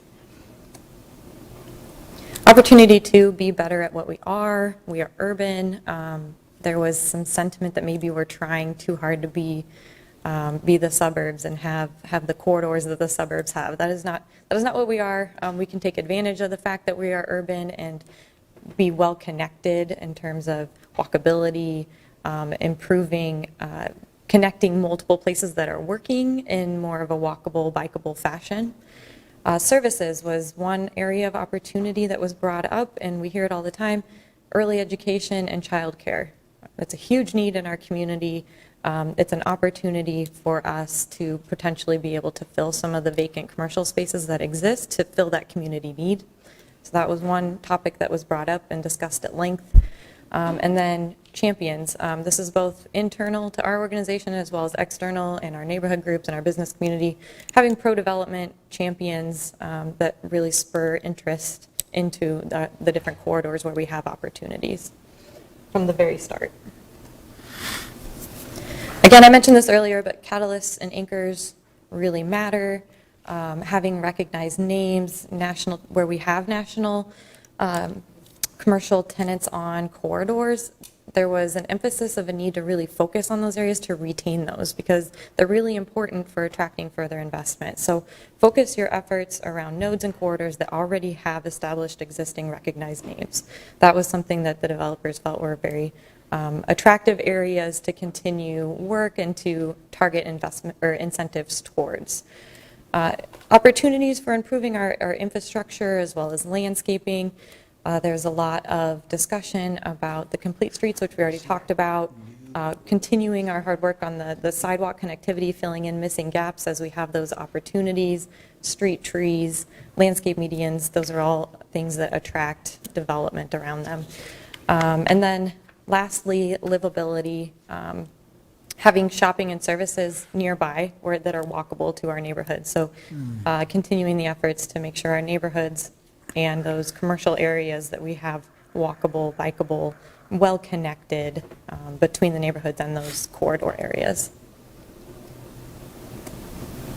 So kind of looking ahead, areas of interest, we did ask the panel, what are the areas of greatest interest? Where do you see the greatest amount of opportunity? These are not in any particular order. They're just listed based on what we had heard. So the 6th Avenue corridor all the way from downtown up to Highland Park was an area that was mentioned. Fleur corridor with all the great kind of amenities and anchors that we have there with Waterworks Park, Grays Lake, the water trails proposals, the Bell Avenue business area and the momentum that's starting to happen there. Hy-Vee, the Starbucks was brought up as being a catalyst for that area that, you can get national tenants to at least take a look, even if, they can look beyond their demographic checkboxes because there's a Starbucks there. That's something I hadn't appreciated before about having such a recognized name on that corridor. But it is really important as these brokers are out attracting and recruiting businesses to come in to the corridors or consider investing in the corridors. Ingersoll Grand, they still view a lot of opportunity along that corridor. Route 60, which routes around Ingersoll Avenue up to University Avenue, and they saw a lot of opportunity with that based on that transit route. Merle Hay, with everything that's going on up at Merle Hay, a lot of excitement up there. Southridge, a lot of projects happening and momentum happening at Southridge. Sherman Hill with its proximity to downtown. The Southwest 9th and Army Post node was mentioned. Southeast 14th and Indianola node, they had brought up light and opportunity for that being an area that we should be taking a look at. And then 31st Avenue, and seeing that as an opportunity to better link neighborhoods on the north side and the south side of I-235, and then building off of the Drake area as well. So that one was new to me. I hadn't thought about that one, but definitely something we want to take a close look at as well. So looking ahead on our next steps,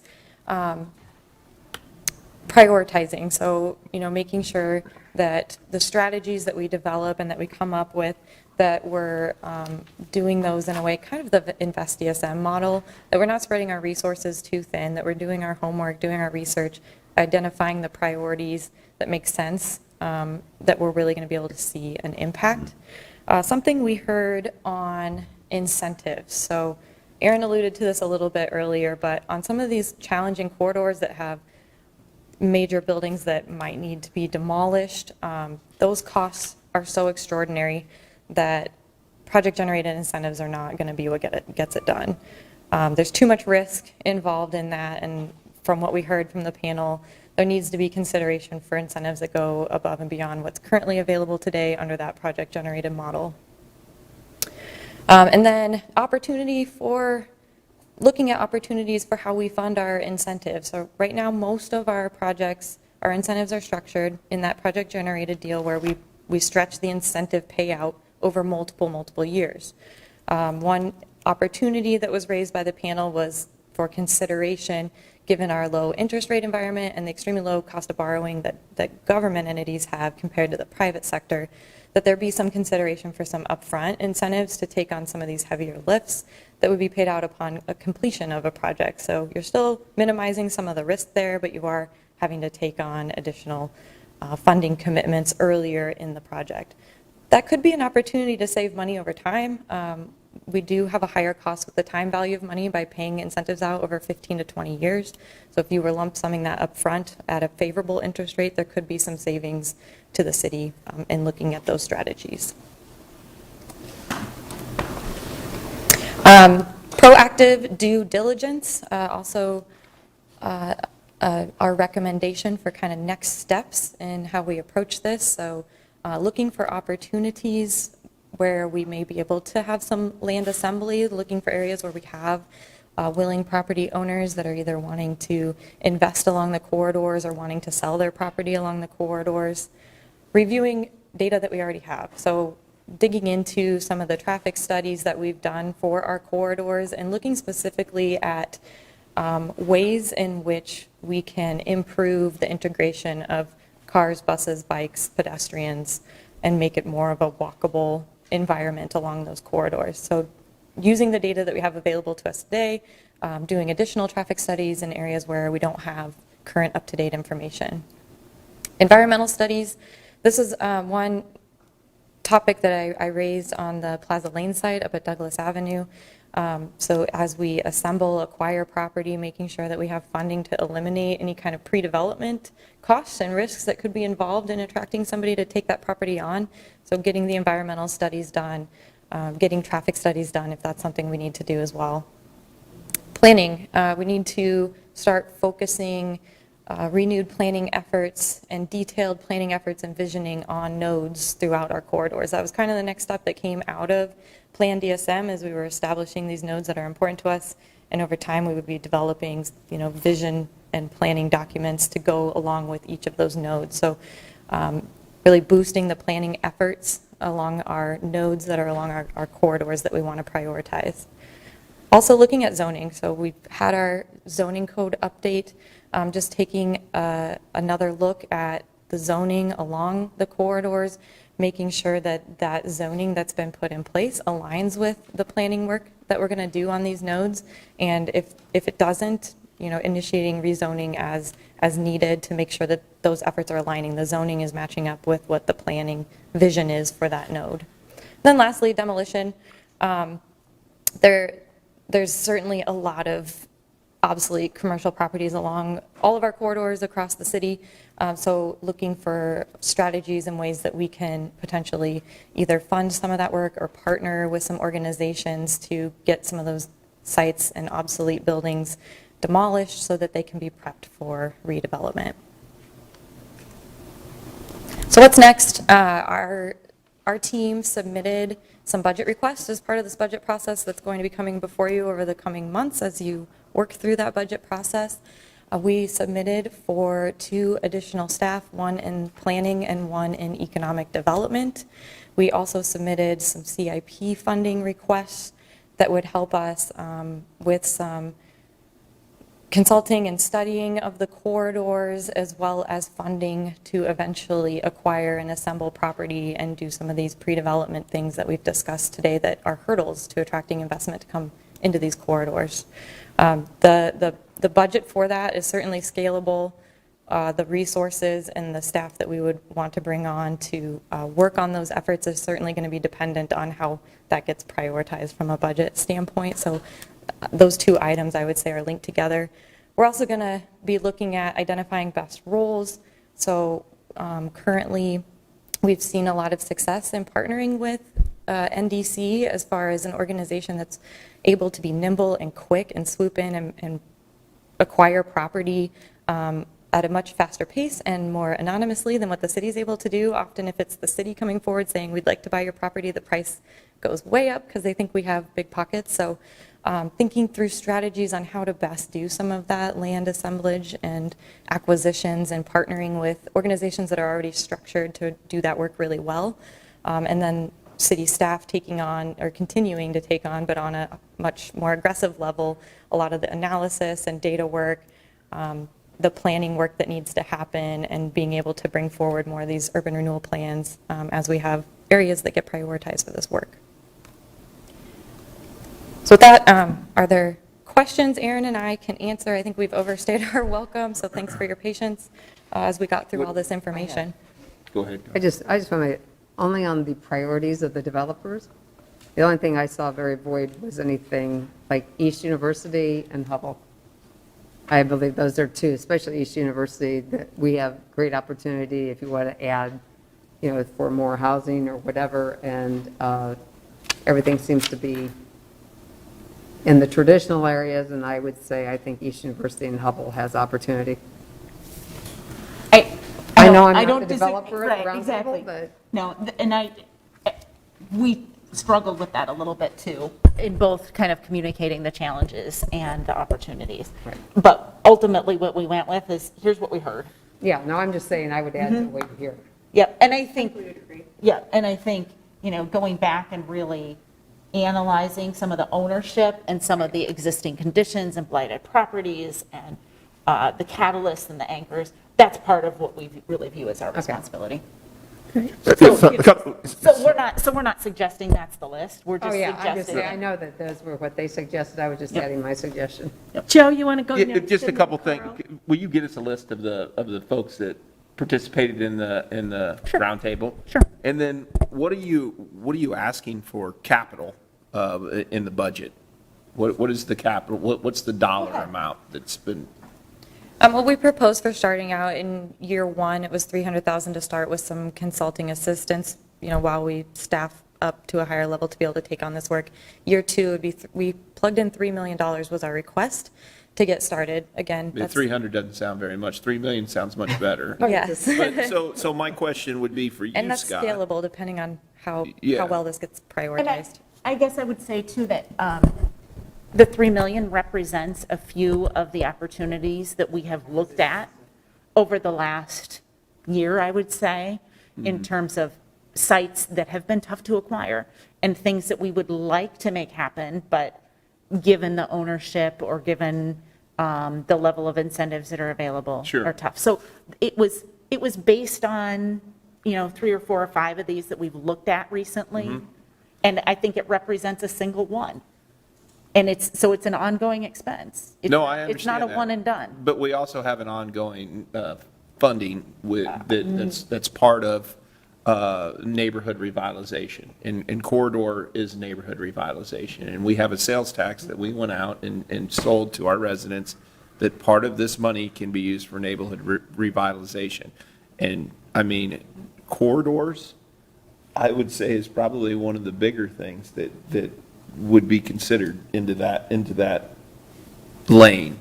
And that's an easy sell to our residents to say, yeah, we are going to put capital in there, and we are going to get rid of some of these blighted buildings, and we are going to incentivize people to come in and do, whether it be housing and more density or commercial where they think would fit, but we have to get rid of the obstacles, and the obstacles are, they said it. I mean, they can't afford to tear down, these buildings and then go ahead and build something.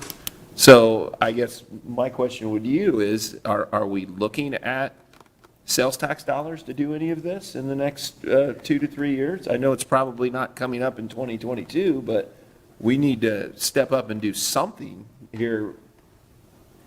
I don't think the 300,000 is probably minimal. I mean, I would hope that we would be able to start with that, but I don't know. I mean, we're spending the money tearing down blighted homes, but is that making the impact that we can make when we get in and we're doing the blighted homes, but we also need to look at the corridors. That's part of the neighborhood. So that is all true. That's what people And I appreciate that. And so is everything that was mentioned this morning. Right. And before that even. So let me just say that it is absolutely recognized that there's a desire to address the corridors. And what you will have is budget options that allow you to lean forward in that area. But it will have to take away from some of the other priorities to get that done, because it's still limited. And there will have to be discussions about, tax rate as part of that. I don't know if that got brought up in any of your developer comments, is just holistically that Des Moines is a high tax rate, because I really don't think that rhetoric is dominant as it used to be in the past, especially with this morning's conversation about the total tax rate coming down in Des Moines with what the school district and county have been doing. So Yeah, but 2 years after passing a local option sales tax, raising our tax levy would be a challenge for me to agree to something like that. But Sure. And actually, I was looking at the other side of that, is just not lowering it. Yeah, no, I understand that. Yep. I think we've got plenty of needs. We probably won't be lowering anything right now. I'm going to let that set in. And so it will absolutely be one of the choices that we can look at and share with you as far as how much can we lean into it, because it is scalable. There will be something there for that. Yeah. But it would be ridiculous for me to throw a number out. No, And I I appreciate the starting point that they were able to give us with the $3 million annually. But that was an optimistic request. Great, thanks, Scott. Carl wants to say. From the developers that you spoke to, would it be fair to say that other cities are buying and acquiring potential development sites, clearing the buildings and doing some of these tasks? Is this what the game is now, so to speak? Most of the discussions were based on the Des Moines Metro, and the competition, our suburbs, they have greenfield development sites that don't have these challenges. And so that's really what we're competing with. So if we're going to be competitive, we're going to have to acquire this site, demolish the buildings? You need to, offer up a development-ready site if we want to compete for those things where they could otherwise be 20 minutes from downtown and have a greenfield development site without any of these challenges or hurdles or additional development costs. That's what we're competing against. Makes total sense. But I would also say, I mean, some of our suburban, inner ring suburban communities do have some of these challenges. And we've seen Johnston as one who has acquired sites where they view them as blighted. Urbandale. And Urbandale, and working on redevelopment. I think the piece of this, I mean, this has kind of been to the capacity issue. I mean, this presentation has been sort of Carrie and I's hobby, I guess, over the last several weeks. And I think one of the things we really owe it to you to look into is not just what our suburban colleagues are doing, but this is a problem around the country. And to really dig into what are some other communities really doing about this problem. One of the good case studies that we dug up recently was Fort Worth. And that is one where they are buying some property and really upping the incentive levels and realizing some of the benefits of corridor redevelopment. So, it's some good examples like that where we have some contacts and some connections and really digging into this topic. Thank you, Carrie. Thank you, Aaron. And I just have to say, I appreciate having your economic development staff come to the chamber luncheons. It's nice when I go to the luncheons and I see the presence of our economic development. I think that makes a good statement to our community, so thank you. Thank you, we enjoy that part of our work. Great. Next up would be performance measurements data reporting. There's somebody we haven't seen in a while. Wow, it's Pa. I thought they just kept you busy and quiet in an office and didn't let you come out amongst us. So, council members, Paul has returned to the city manager's office, assisting with quite a bit of project management in Paul, maybe 6 or 7 different areas. Affordable housing is one of the larger ones, but also performance measurements. You should all be familiar with the fact that this is one of the measurements you're putting on me for my annual review.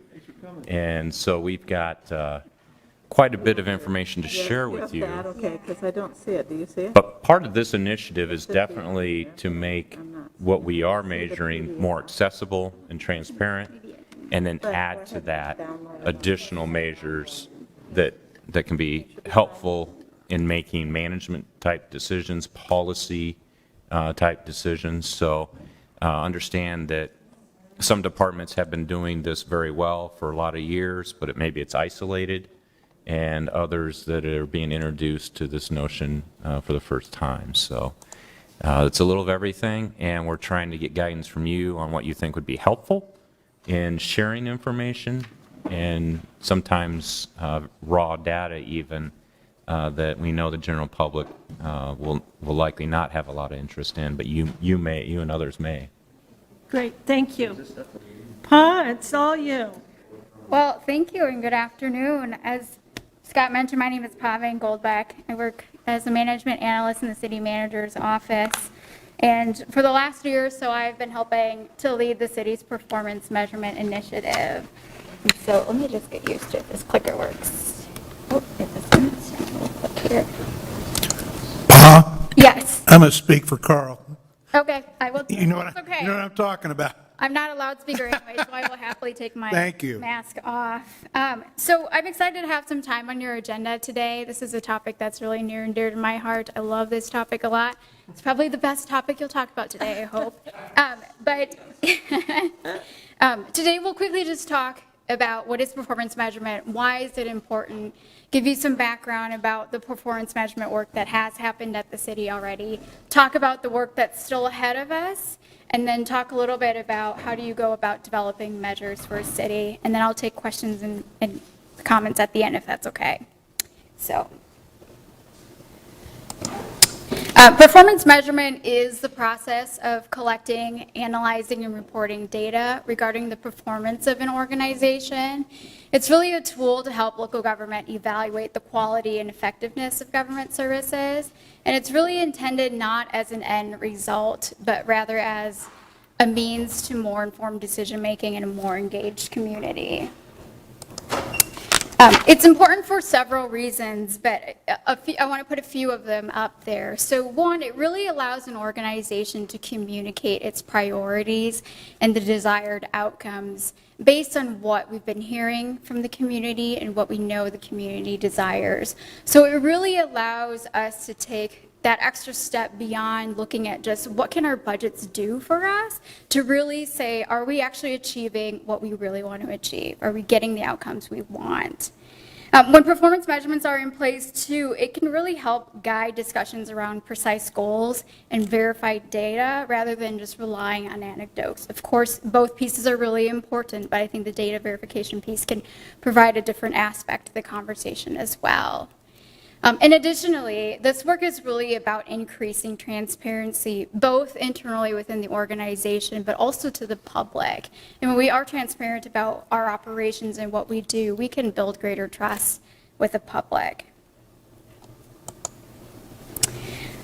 It's also really important because there's the potential that when you put performance measurements in place, you are improving collaborations across the departments and across the organization. So it has that potential. And really, this is all about building a culture within the city that is focused on continuous improvement and continuous learning.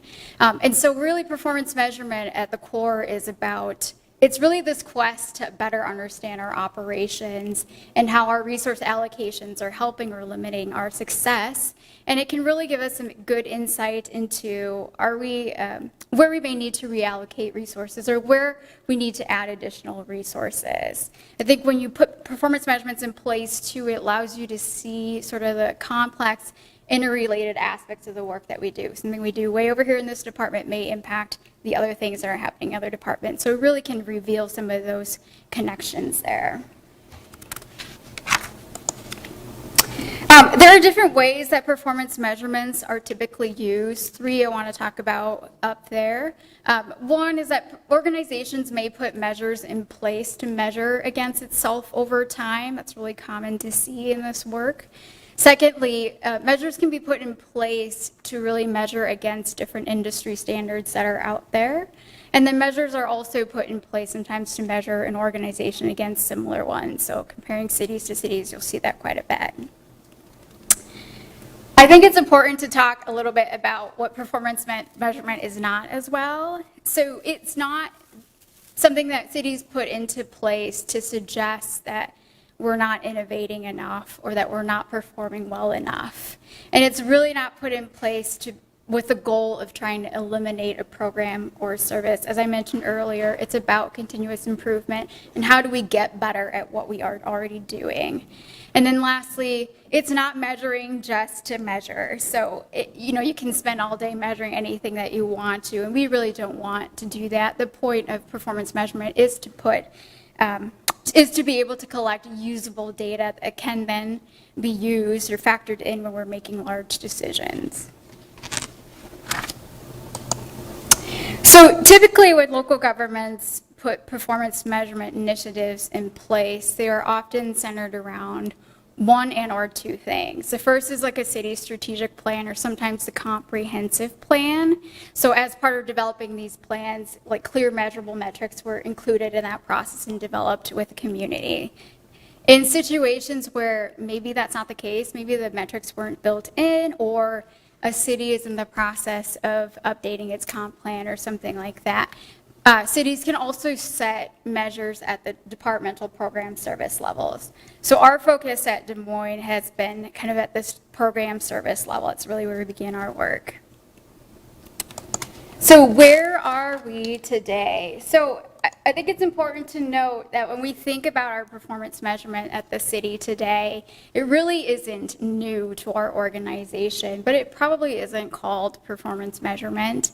And so it can show up in different ways, in different formats, happen at different times. And so I think it's really important to recognize that we are doing this work already. It just isn't called performance measurement necessarily. So some examples is it could be something really official and shared with the public. So some of our departments produce annual reports. You've probably seen those several times. So that's an example of one. Or it could be something really informal, like teams that meet weekly or monthly to talk about, what have we done this month? What are we planning to do next month? And really using data in those discussions. I think an important consistent way that the city has done performance measurement is through the resident satisfaction survey. So as you all know, this is a semi-annual survey that the city does that really gives us an understanding of how satisfied residents are with the different various services that we provide. And it's measured over time so we can see whether our satisfaction levels are increasing or decreasing. This survey also gives us some insights into how residents think we should be allocating resources, and then it also compares us with other cities.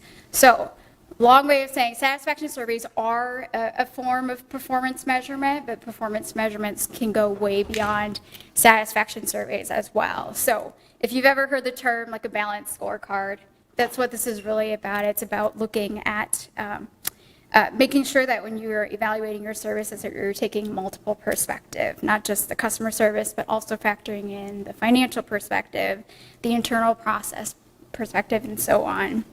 All in all, it's just a good idea for us to be looking at a variety of measures when we're evaluating a service.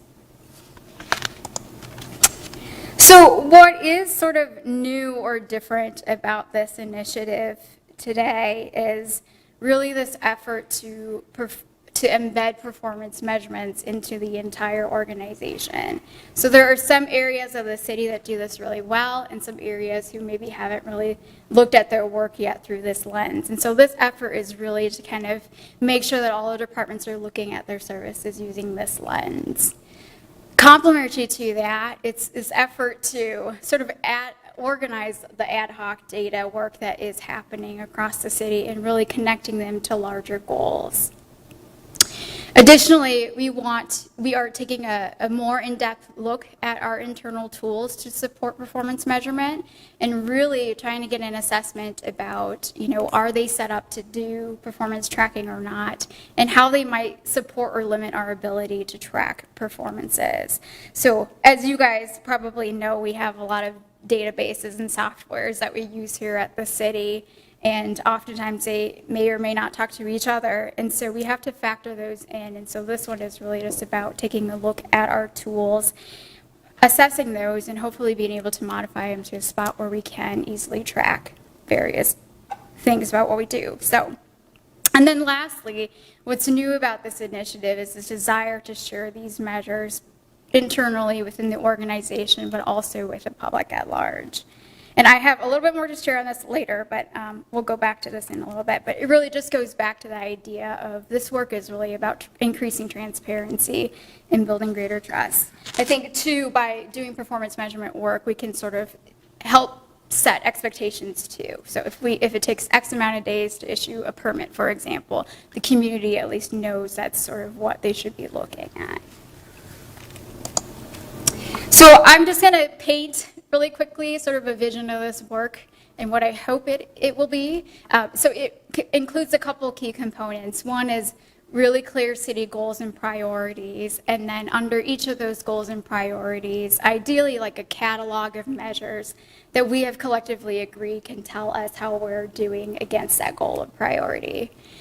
Then we would also be collecting data in meaningful ways that with our tools allow us to do regular analysis, and that analysis can be considered when we're making decisions, and we can make that available to the public. So I think it helps to think of performance measurements almost in steps too. So the first step is really identifying what are our goals, what do we want to measure, why, is it possible to measure, does it make sense to measure, kind of getting through those set of questions. And then for those that we do think is worth measuring, moving on to step 2, which is really about how do we collect the necessary data, how do we ensure that that data is accurate, that it's reliable, that it's complete, that we have good quality data. And then taking that data and really turning it into information, right? Giving it some context that then can be used when we're thinking about different decisions or policies or whatever it might be that we're working on at the time. And then taking that and making that available to the public.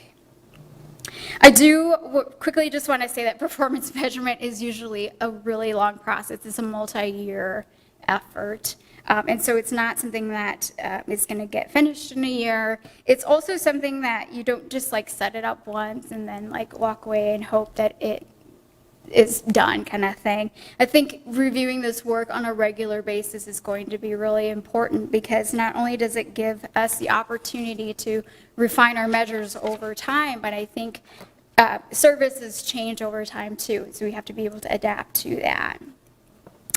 It's very possible that, you know, we might think that one year we got all the measures right and we just are going to, I think we're going to learn over time that we just need to be adaptable with this. And I think this is helpful to know too because it sort of takes that pressure off of like, we have to find the perfect measure today. Like, no, there's no perfect measure out there. And if it is, we're going to strive for that, but knowing it's going to probably change as well. So I want to talk a little bit about the work that we've done in 2021. So this past January, the city manager's office asked all of the departments to identify 1 to 3 key services that they provide and to identify a couple measures for each of those services. And so instead of asking departments to pick like their most popular service or directing them about which ones to focus on, we really took a bottom-up approach and said, you identify measures based on what you think is feasible to report today without having to ask IT for assistance or without having to acquire some sort of software or something like that to help you do it. So we were really looking at the feasibility of data. And so the results of this exercise is actually summarized in the memo that Scott had sent to you guys this past spring. And I bought copies of that memo here, so I'll just, if it's okay, I'll just pass that around. And I'll give you just a minute to look through that. But when you flip through that memo, I think one of the things that you will quickly realize is that there's a lot of measures in there. There's about 120. Now, I just want to be clear that I asked departments to start small. I asked them to start small. We ended up with 120. So I think when we do this work, we have to be really mindful of how many measures that we put out there and which ones rise to the level of, yes, we should be, as a city, entire organization, looking at this regularly and making it available public. So some of those measures that you're looking through that is just it's very granular. It's probably not worth sharing with the public on a regular basis, but that doesn't mean that it's not valuable. It's probably valuable to the team that's managing the work, but probably doesn't rise to the level of let's publish this on the website. So we have some work ahead of us to do. And again, I'm mentioning this because I think it can be easy to get carried away with putting different measures in place. And we don't want to do that because we don't want to measure just to measure, and we don't want to overwhelm the public with a long list of measures that they probably would have to sift through to kind of find what they want to know. So we have quite a bit of work ahead of us still. Obviously today I'm in front of you giving you guys an update on this work, and then once we move into the winter months, I will be circling back with the departments to review the measures that they've submitted so far. So those that are in the memo right now, we'll take a look at those and have a discussion about does this warrant being made available on the public or not, website or not. And then we'll also talk about identifying new measures around core services. So this time around, we will be asking departments to look at certain areas that they provide programs to and thinking about measures around that. And that work will be guided by Plan DSM. And then our goal is to continue building those measurements. Sorry. I didn't hear that. It was by who? Oh, so we're going to be developing measures around our core services and linking them back to Plan DSM. Okay. Yep. So the goal would be to kind of come back to you guys with a new set of measures to consider in the springtime and work on being able to report on those, and then eventually moving sometime in the summer to actually make some of that available. Other than the 5 goals that we did during Specific measures around service areas. So not necessarily the goals, but service areas. Another layer deep, yeah. So you got a goal, service, and a measurement. Mm-hmm. So yeah, so you'll notice that in the memo, it is organized around our guide DSM goals versus Plan DSM. So yep, you're seeing the contrast there. I think my next slide actually talks about, well, I have a slide in there that talks about. So I don't know what, I guess I'm confused what you want to change. So what are you asking us in the spring to change? No, so these are the first set of measures that departments came up with based off of feasibility of reporting the data. So this next round, after this conversation, we'll be going back to the departments to look at these a little bit closer and to say, are there additional measures that we should put in place based off of the services that you provide? And so that sort of updated list will come back to you for reconsideration.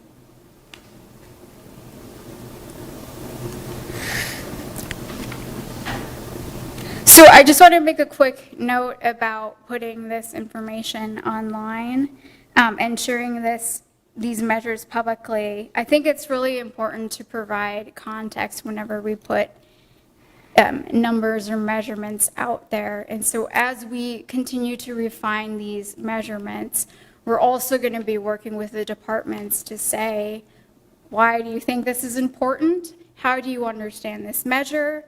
And then also allowing some space for them to give an explanation about the performance data. So for example, maybe there was a pandemic one year that really threw off the numbers, or maybe there was a year where there was a lot of weather-related events that increased or decreased the amount that we did a certain thing. And so we'll be really building in some space to allow that narrative to exist with the data so that our people who are looking at that are not left guessing, what does this number actually mean?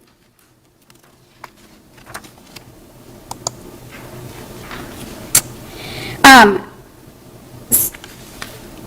going to just quickly go back to the slide. So with the work ahead, as I mentioned, as a starting place, we will be developing measures around the core services and framing them around Plan DSM, our umbrella. plants. You guys have seen this image already yet today, so. And then lastly, I just want to talk a little bit about developing measures, because I think that can be a question that folks have, and what resources are out there that can help us to do this work. We obviously have the luxury of not being the first city to be doing this work. There's a lot of cities across the nation that are in year 5, 6, probably even more of doing this work. So we have already been engaged in a lot of conversations with folks who have been doing this for a while.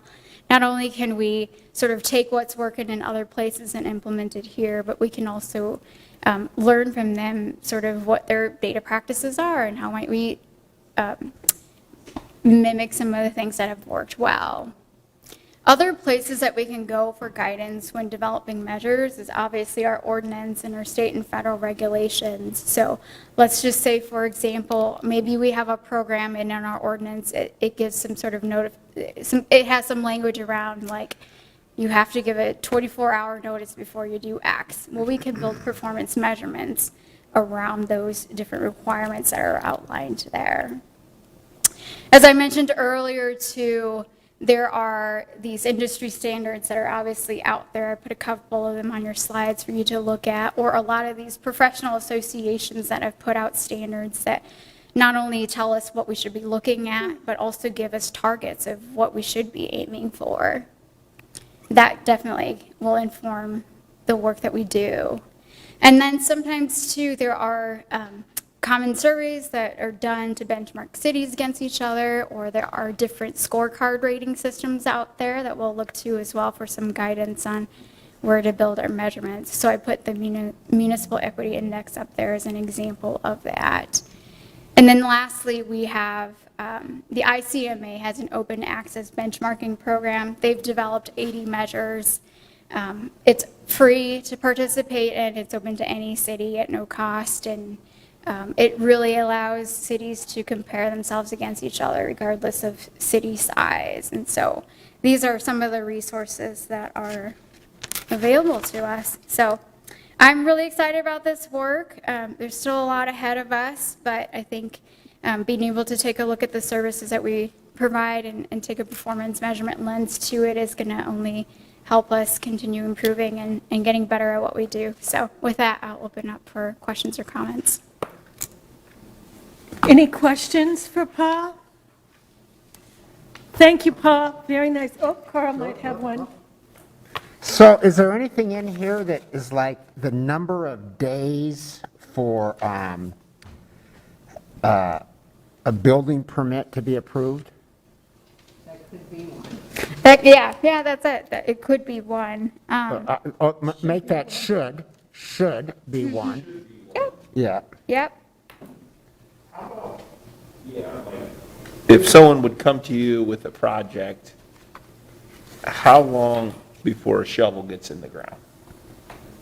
So you, are we going to get these narrowed down? Because, there's a lot. So it says 1 to 3 or whatever. Mm-hmm. So we will get to review. So will we review them too to have some input if we like that measure? Yeah. Okay. Like, this is done. Okay. Yeah, absolutely. And as you think of these two, you are all welcome to email me ideas and suggestions. And if there are specific measures that you've seen in other places that you really like that you think we should also have here, send them away to me and I will add them. Yeah, because I mean, some of it's too, even the comparison from year to year. So like if we say in our budget, we're going to complete 10 miles of sidewalks, did we complete that in that year? Did we, or whatever the goal was, are we completing actually what we said we were going to do? Yep. And that's just an example. I mean, it could be anything, but just so we're holding true that we told people this is what we're going to do, this is what we completed. Yep. Okay, great, thank you. Thank you. Next is Vision Zero. Oh, we do have somebody coming in.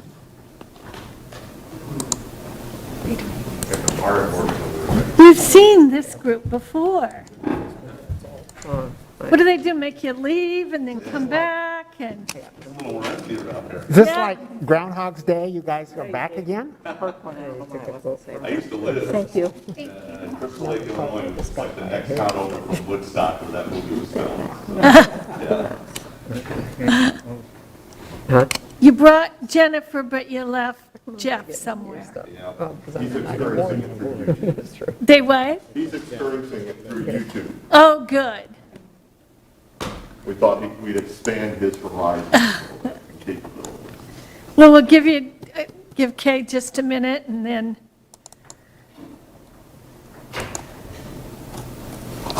There you go, guys. Vision Zero, take it away. Okay. Looks like we have Steve Neighbor and John Davis, correct? Slide off the desk there. So, all right, members of the City Council, thank you again for your time. My name is Steve Neighbor, city engineer. I have with me with our team John Davis, city traffic engineer. Also Jennifer Dokovich and Corey Bogenreef, both principal traffic engineers. And so we're excited and appreciate your time for us to present Vision Zero. John is going to give the presentation. It's a how do we go about getting a strategy to eliminate traffic fatalities and severe injuries while still increasing the safe and healthy and equitable mobility for all users. So with that, I'm going to turn it right over to John. So.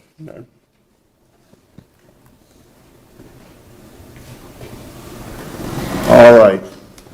Good afternoon, members of council. Again, my name is John Davis, for the record, city traffic engineer.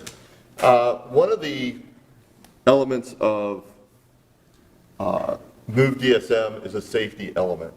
And the next steps of Move DSM are logically to look at safety. The Move DSM outlines some elements that we talked a little bit about this morning with regards to safety in terms of in that master plan, we documented that there were 156 people that had been killed or seriously injured in the time frame leading up to the adoption of Move DSM. There was also a statement in there that said that residents, regardless of how they get around, want transportation that is usable and safe for everyone. So with the adoption of and updates to complete streets, a new process to look at project development, we're now looking at Vision Zero. And really, I'll frame it as, what is Vision Zero? It's a global movement. It was first developed in the concepts over in Sweden back in the 90s, the late 90s, and it's really turned into a global movement. The basic premise is that it's a strategy to reduce road deaths and injuries, and that they are unacceptable and largely preventable. In terms of why Vision Zero in Des Moines, looking for the last 5 years, 2016 to 2020, we've had over 27,000 crashes recorded. 76 individuals have died.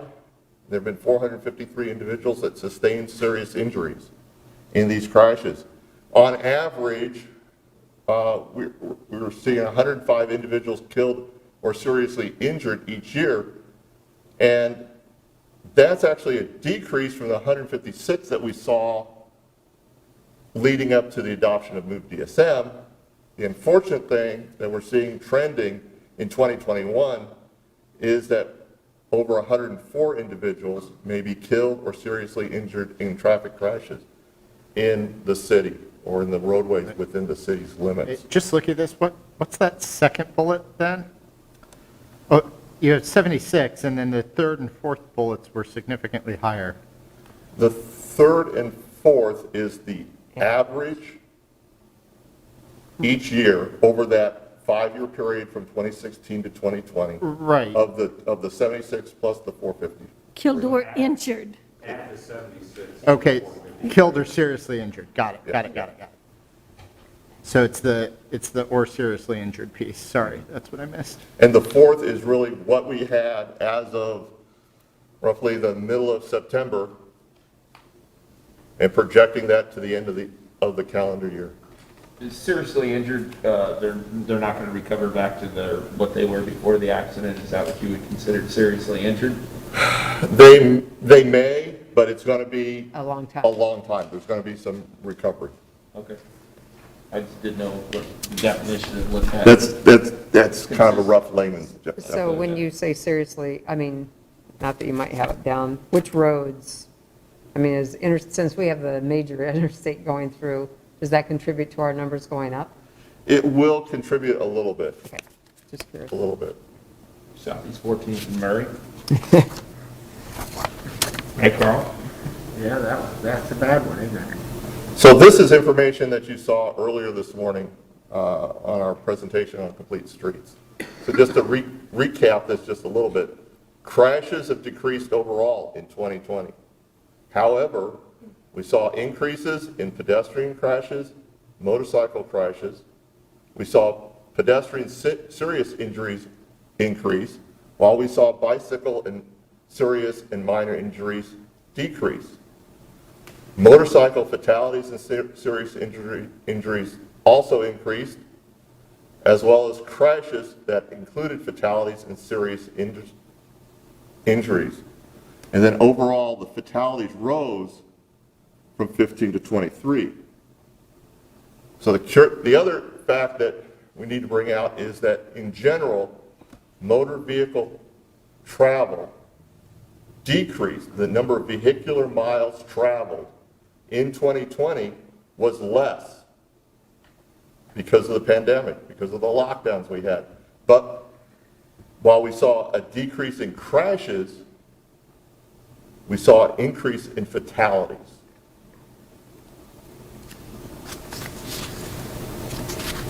Again, the major causes that we saw in 2020 from crashes that pretty well stayed the same. The top two were the same, and as we discussed this morning, we saw a new entry of lost control. So the Vision Zero is really looking at safety in a different fashion, trying to change that status quo. It's looking that people have the right to move around, and that there are things that we can do in terms of system design and policy changes that can help to ensure a safe systems for travel. It does recognize that at times people do make mistakes. It's not necessarily distracted driving with a cell phone in their hand. It may be that their skill is not quite matching the conditions present. They might not brake quite when they should in a curve that particular time.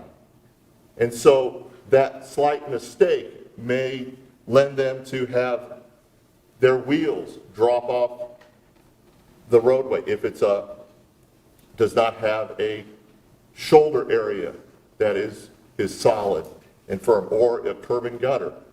And that slight mistake may lead to a collision. So for years we've had what we call clear zone, where we try to make sure that the roadside is more forgivable.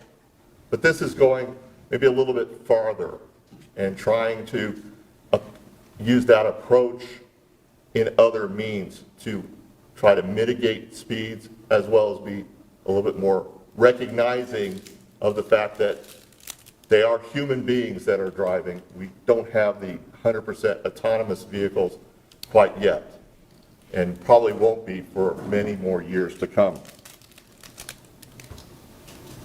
The Vision Zero really involves a commitment of strategies that are going to build and sustain leadership, collaboration, and accountability, especially amongst a diverse group of stakeholders that's going to include transportation professionals, members of council, public health officials, police, and community members.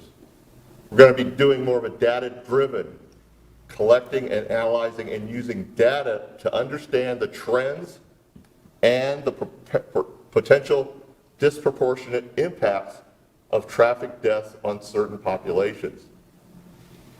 Look to prioritize equity and community engagement. Manage speed to safe levels, and setting a timeline to achieve zero traffic deaths and serious injuries.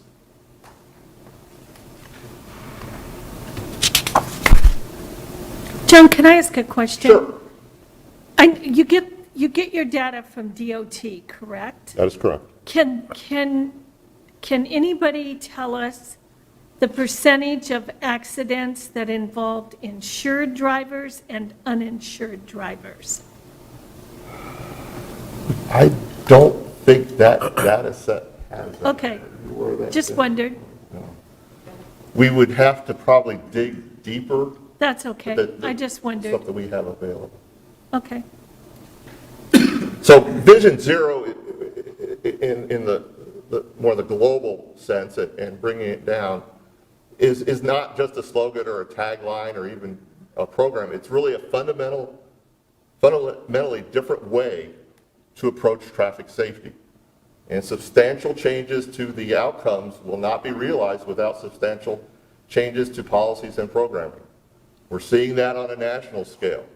We're also seeing, we're a little bit different in that nationally they saw an increase in crashes. We've also seen an increase in speed on the interstate system, where the egregious speeders are in the 100-mile-an-hour range in the state of Iowa. That trend has not subsided to a significant degree since really we've come back from the lockdown or the heavy lockdown and trough of traffic volumes that we saw in 2020. So there are things that need to be done that are going to be a little bit more programmatic and policy oriented. So these to kind of give you an idea of the principles that we have in terms of humans make errors, humans are vulnerable to injury, there's a shared responsibility, no death or serious injury is acceptable, and trying to be more proactive versus reactive.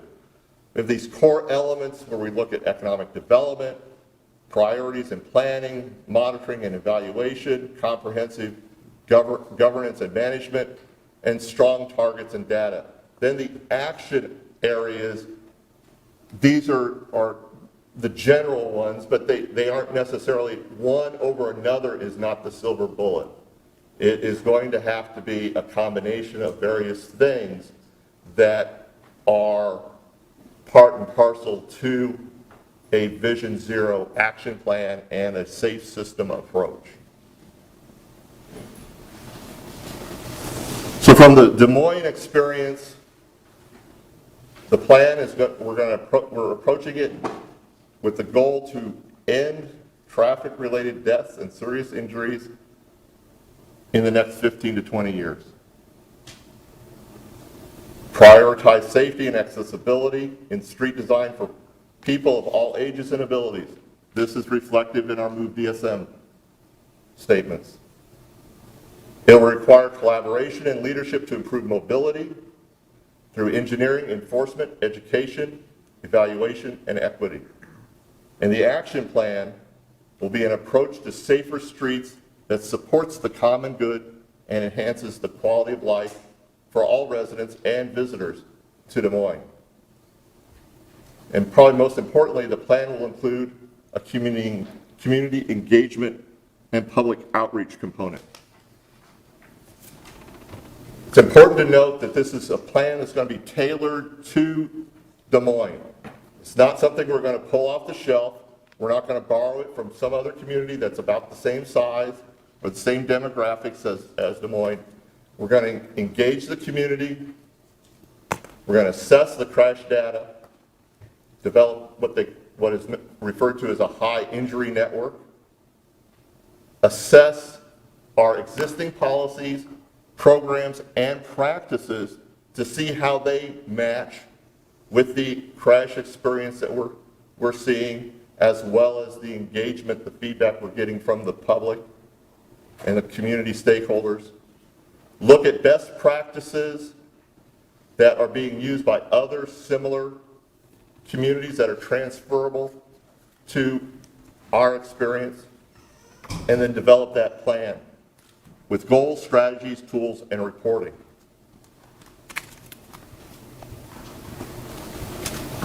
In terms of community stakeholders engagement, we're envisioning 5 public workshops. And here you can see on the screen some of the potential stakeholders. The various neighborhood associations, employers, transportation providers, hospitals, community groups, public schools, county health department, as well as our partners at Iowa DOT. We're going to try to enlist and inspire and empower those that have typically been underrepresented in the community as far as voices, so that we can make a difference.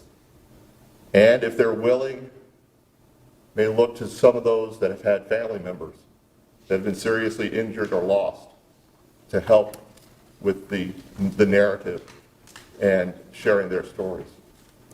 We're going to be discussing it with the Iowa DOT and the Governor's Traffic Safety Bureau to make sure that our plan efforts are in sync and coordinated with the current DOT Strategic Highway Safety Plan. We'll be meeting on a regular basis, briefing the Transportation Safety Committee so that we're ensuring the continuity of the plan development process and also concurrence with the plan's goals and strategies. And then bringing that information in a couple of work sessions back to this body for review and then also approval before the final adoption of the report. At this time, we've selected Tool Design Group, which is a national transportation planning consulting firm, to help us with the development of the Des Moines Vision Zero Action Plan. The biggest strength that I saw in their portfolio, their qualifications, was they have done this a lot of places, and they are very good. They have most close by, Minneapolis, they were instrumental with their Vision Zero Action Plan. They also helped with the city of Edmonton in Canada, as well as others. They've done large and they've done small. I think that they very well bring the expertise that we need to help guide us in this effort. The plan is not going to be developed overnight. Once we get through the negotiations, bringing the agreement back to council, will likely start somewhere in early 2022, and we're anticipating it will last at least 9 months, maybe 12 months before we get it finalized and bring it back for adoption.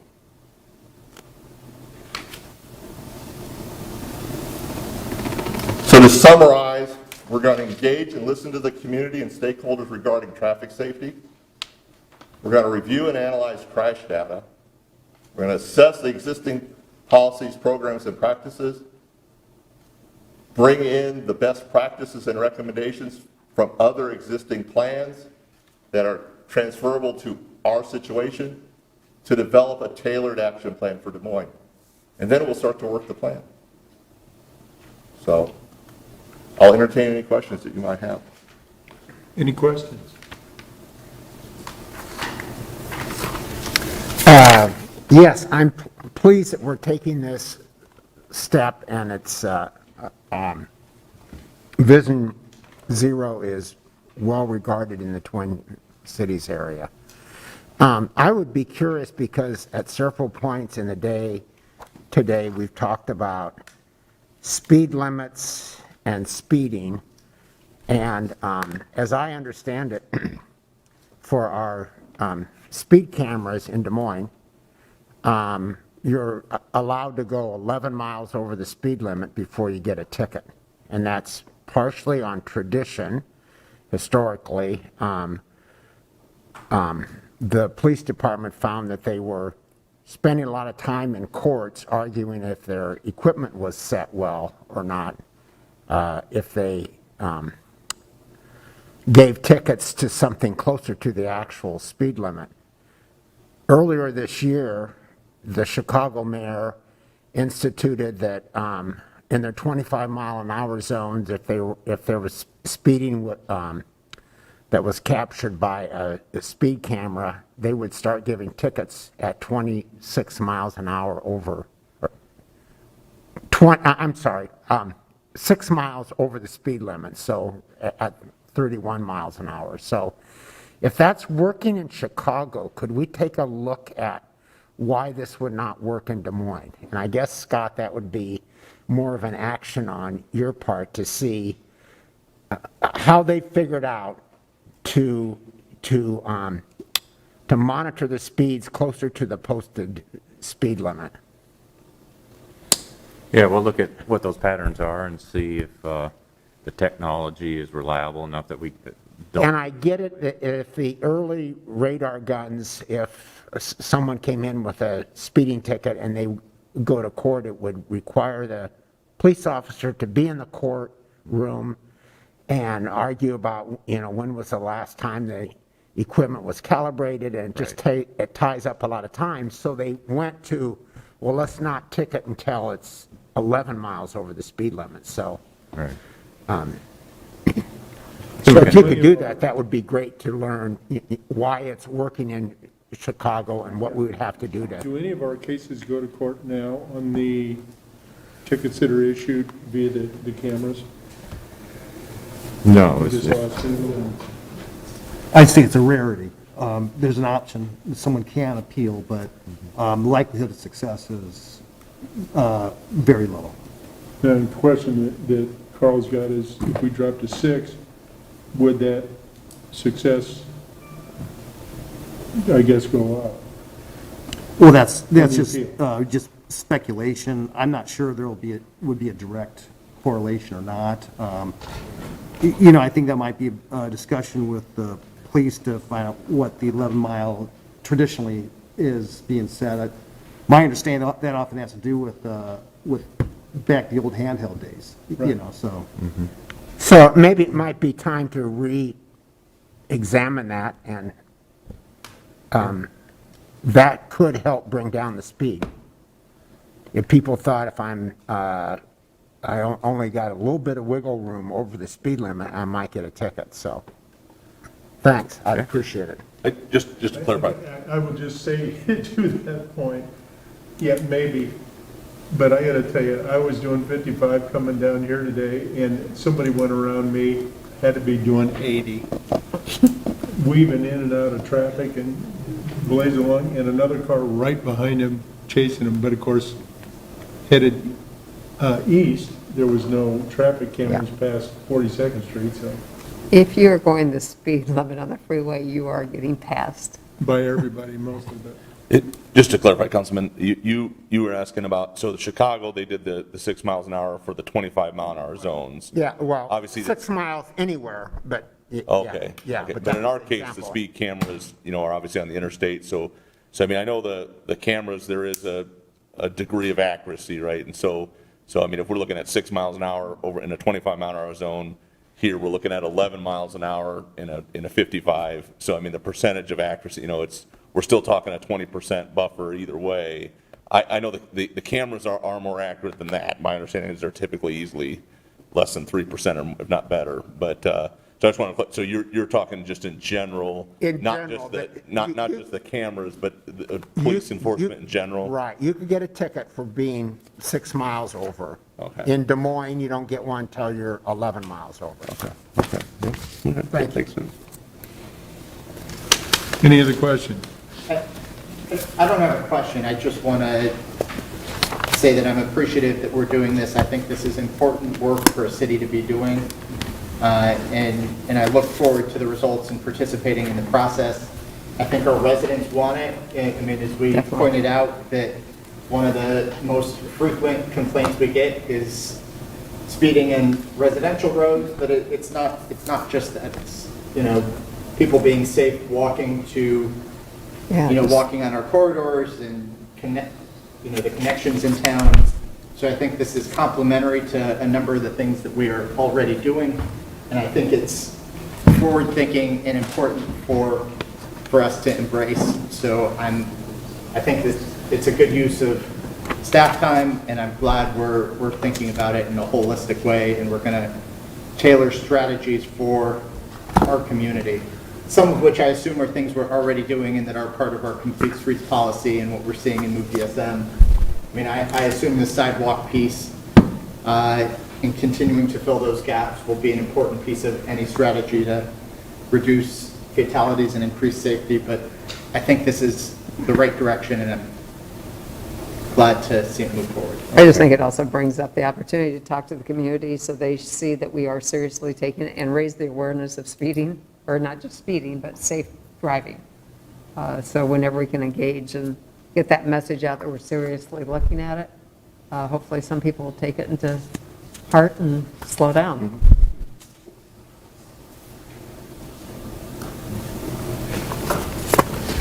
All right, thank you. All right, thank you. Scott, we're going to move on to the Youth Advisory Board, I believe. Manisha, we'll have you step right up and get us started. Ooh, another pregnant staff. I knew that one. I think yours was on there.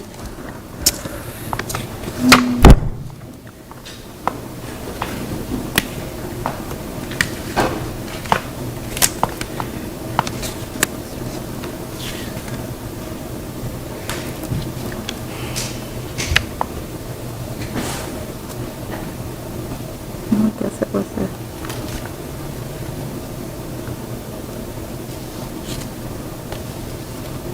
There you go. Thank you.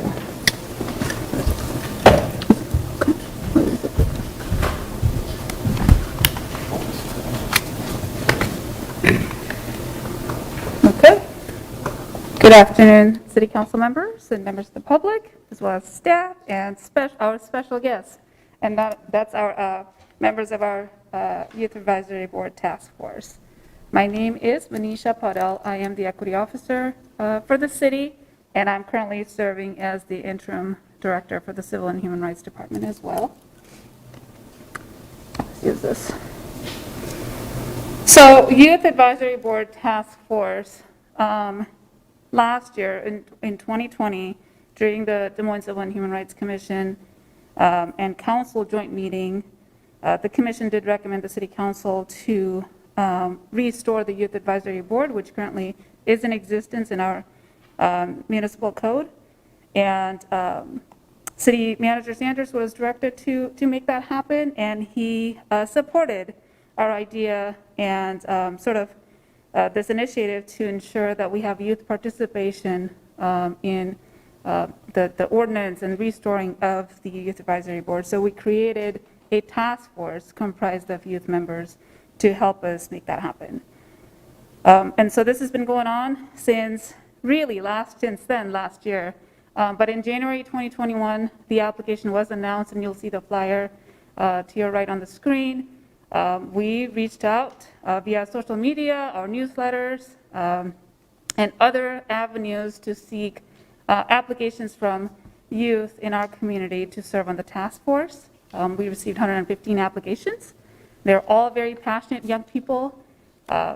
Staff members sat down and looked through the applications and selected 12 youth. And when I say staff members, I will mention it included myself, former Director Joshua Barr, Holly Clark, Connor McCadden, Mila Kaut, and Judith Hernandez, who's the former administrative assistant for the commission. And the youth have been meeting since June 22nd, 2021 until October 23rd, 2021, every other week for about 2 hours each time. So they've been very committed to really learning about what youth advisory boards look like throughout the country, not just here in Des Moines.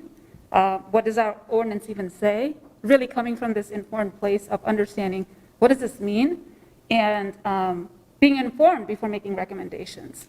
So kudos to them for really committing to this work.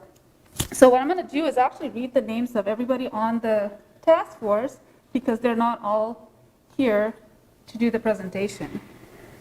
So the members of the active members of the Youth Advisory Board Task Force are Ellie Huber Fardosa Mohammed, Natalia Guerra Ceron, Aisha Abdurrahman, Janelle Bryant, Lynn Fu, Roa Cordier, Ferdinand Olobo, and Paige Penningroth. And with us today are 5 of them, and they will mention their name before they do their portion of the presentation. And I also want to acknowledge that Iman Magoob, who is the intake officer and administrative assistant for the commission, is also here. Iman, if you could just, there you go. Manisha, when they introduce themselves, will they tell us what school they go to, too? Yes. Okay, great. Yep. So yeah, if you are okay with mentioning your school, your grade, and then your name. So with that, I'm actually going, yes. You indicated 12 were selected? Yes. I see 9 names here. Did we lose people in the process? Yeah, we had either medical issue, family situations, or they just no longer could commit. Some of these youth members also had another job, and they needed to prioritize that. Okay. And we didn't have sort of alternative folks selected out of, I mean, we had a really strong interest, but. We did, and so we did go back and forth, and we had $2,500 budget because we did provide $250 incentive to the youth for their time and commitment.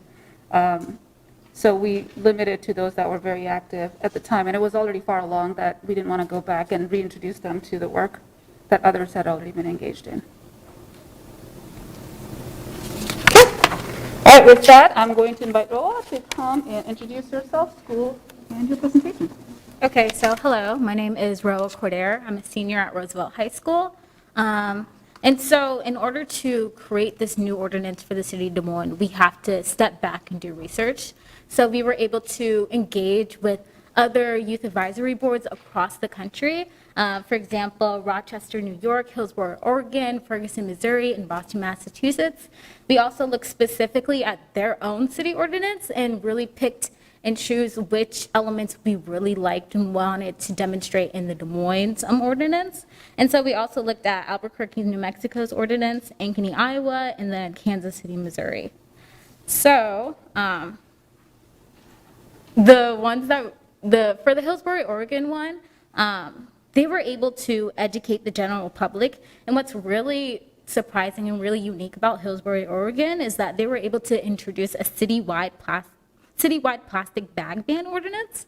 And so they were able to collaborate with the city and identify an issue that was important to their community. And at the end result, they were able to ban plastic bags.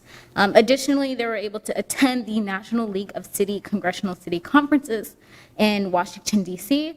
And so when we interacted with them, they talked about how they had a lot of internships and opportunities for high school students to be engaged with the city council. So that's what's really unique about that. And for City of New York, Rochester, they did an annual community outreach in which they did a citywide assessment of the needs of the public, and they were able to use that to cultivate what they needed to do for the next year in order to address those specific issues. And they were able to collaborate with both the cities and the mayor of that city. For Ferguson, Missouri, they were able to organize specific events for the youth.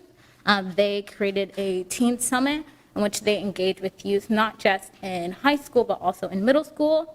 And they also focused on youth engagement through multiple type youth-based activities.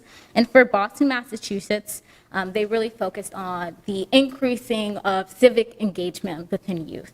And so they were able to increase voter participation.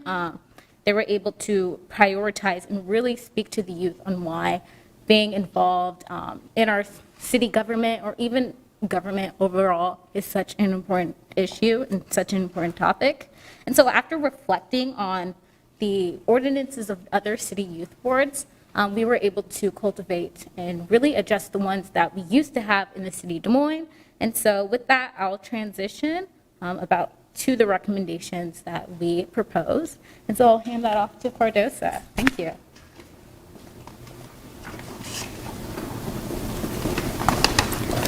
Hello, my name is Fardosa Mohammed. I go to Roosevelt High School and I'm in 10th grade.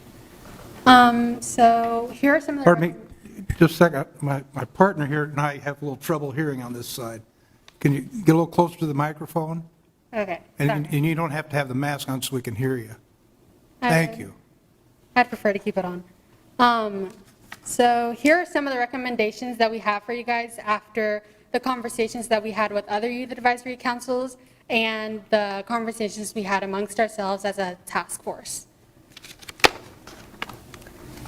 All right, so section 2A originally read, there is established in and for the city a youth advisory board comprised of 23 members. We would want it to read, there is established in and for the city a youth advisory board comprised of at least 21 members and no more than 47 members. Each year at annual goal-setting meeting, the board will establish subcommittees and specific roles of each subcommittee based on issues affecting Des Moines youth. Having a minimum and a maximum is beneficial for population growth. Kansas City has a maximum limit, but no minimum, but we want to ensure that we have enough members to have an adequate fulfillment of subcommittees, which is why a minimum is needed. A minimum odd number of 21 is beneficial for voting. The maximum of 47 would be beneficial considering 1% of Des Moines youth is 48 people, so this would allow for an accurate representation. We would want to leave room for the board to grow with the population of the city of Des Moines. An example of another youth advisory board having a range would be in the city of Columbia. They have a range of 15 to 21 members with a population of 121,000 people. We do not expect for a filled board in the early years of establishment, but we want for the board to have the ability to dictate the structure, and this way they can. Now for subcommittees, by saying Des Moines, it gives more influence over what is happening in the city. Keeping the subcommittee agenda open until the annual meeting retreat allows every year's new subcommittee to do work that they're passionate about and fitting the needs at hand. In addition to this, subcommittees may be more effective because they allow for the group to split into smaller groups and focus on the tasks at hand, compared to in a large setting where it might not be as effective, especially with the range that we would like. A quorum would be based on the total number of the members appointed at the beginning of the board in September. Now for section 2B. It originally read, the youth advisory board shall consist of 7 adult members and 16 youth members. We would want it to read, the youth advisory board shall consist of 1/3 youth adults and 23 youth members. To add young in front of the word adult derives from the fact that this is a youth board and not a place for adults. Adults may not always have the same interests as youth or same views as us, so we would prefer young adults. Young adults sometimes have been involved in the community, so they can bring their experiences to the table. Instead of having non-voting adult representatives, we would want to have young adults that are active participants in voting in the board as the individuals that can provide guidance for us and able to help us in projects that interest the board. In addition to this, because of the recommendations we made about the board size, it makes sense to have a fraction of the members be youth and a fraction be young adults. I have a question. Did you define the age of young adult? And did we define the age of the youth members too? I think that's later in the. It's covered, okay. Now I'll pass it on to Fernand. There we go. The definition. That's what I was going to ask. Can you guys hear me? Yeah, it's a pleasure to be here. I remember when I came here, it was a disaster. Maybe you guys familiarize my face, I don't know. How do you know that? So, but I'm here to change that. That's why I'm here today. First of all, my name is Fernand Lobo. I'm a junior at Grambling University. So section 21176, as they said, the adult member must be 23 years of age or older. But through this, I said through the standard of adult is 18 and over, we believe that 21 to 27 is the age range of adult who may still have connection to youth to 14 to 20 years old as they still transition to adulthood. Young adults still have many of the same value as youth. They share the same lived experience, and sometimes they are involved in community and bringing their experience to the table. We propose changing the age requirement for the youth members being under the age 23. At the time of the appointment to the youth member must be 14 to 20 years old of the age at the time appointment. To keep this consistent of the age range of 7 years, Requiring candidates to submit an application to the board will allow for diverse of background, inclusion, and perspective, and also will allow the opportunity to produce successful council based on the junior's interest, because we found that there's a lot of interest from age 14 to 20s, as we all have different perspectives. So we want to mix that age range to have a very successful council. Tap on the next one, I'm sorry. Also, by eliminating representing of Pacific organizations, we don't, not everybody would like to present if they don't have no interest. That's why we say by eliminating the requirement of belonging to Pacific organizations, this will take away the ability of canvas due to the lack of interest from people or those organizations, because you can't bring somebody who doesn't want to be in it. And that's why we want to eliminate everybody there. So by making it a broader, it allows more people from diverse background who may be interested in joining the quad and having Pacific member from certain organizations. Significant consideration will be made during the application process to ensure reflective of representing of our communities diagrams. Next. And also based on the school is the same thing. So there's no need to list school as people may be close or merge to different school, but based they live in Des Moines. So the proposal of the all Des Moines Education Institute should stand making a list of high school unnecessary, eliminating these people may be attending non-traditional education, such as private school, but they still live in Des Moines and they want to be involved. That will eliminate them to be able to present there. Or an alternative education that may not be listed above, such as Darwin, but still considered as Des Moines. So there could be more people not living there. And that's why we decided like living qualification divided out of the school. You can't just go to Des Moines Public School and pick people who may be no interested. So Pacific School can be a segment of the function of the council. There will not be interest individual at the side of the school.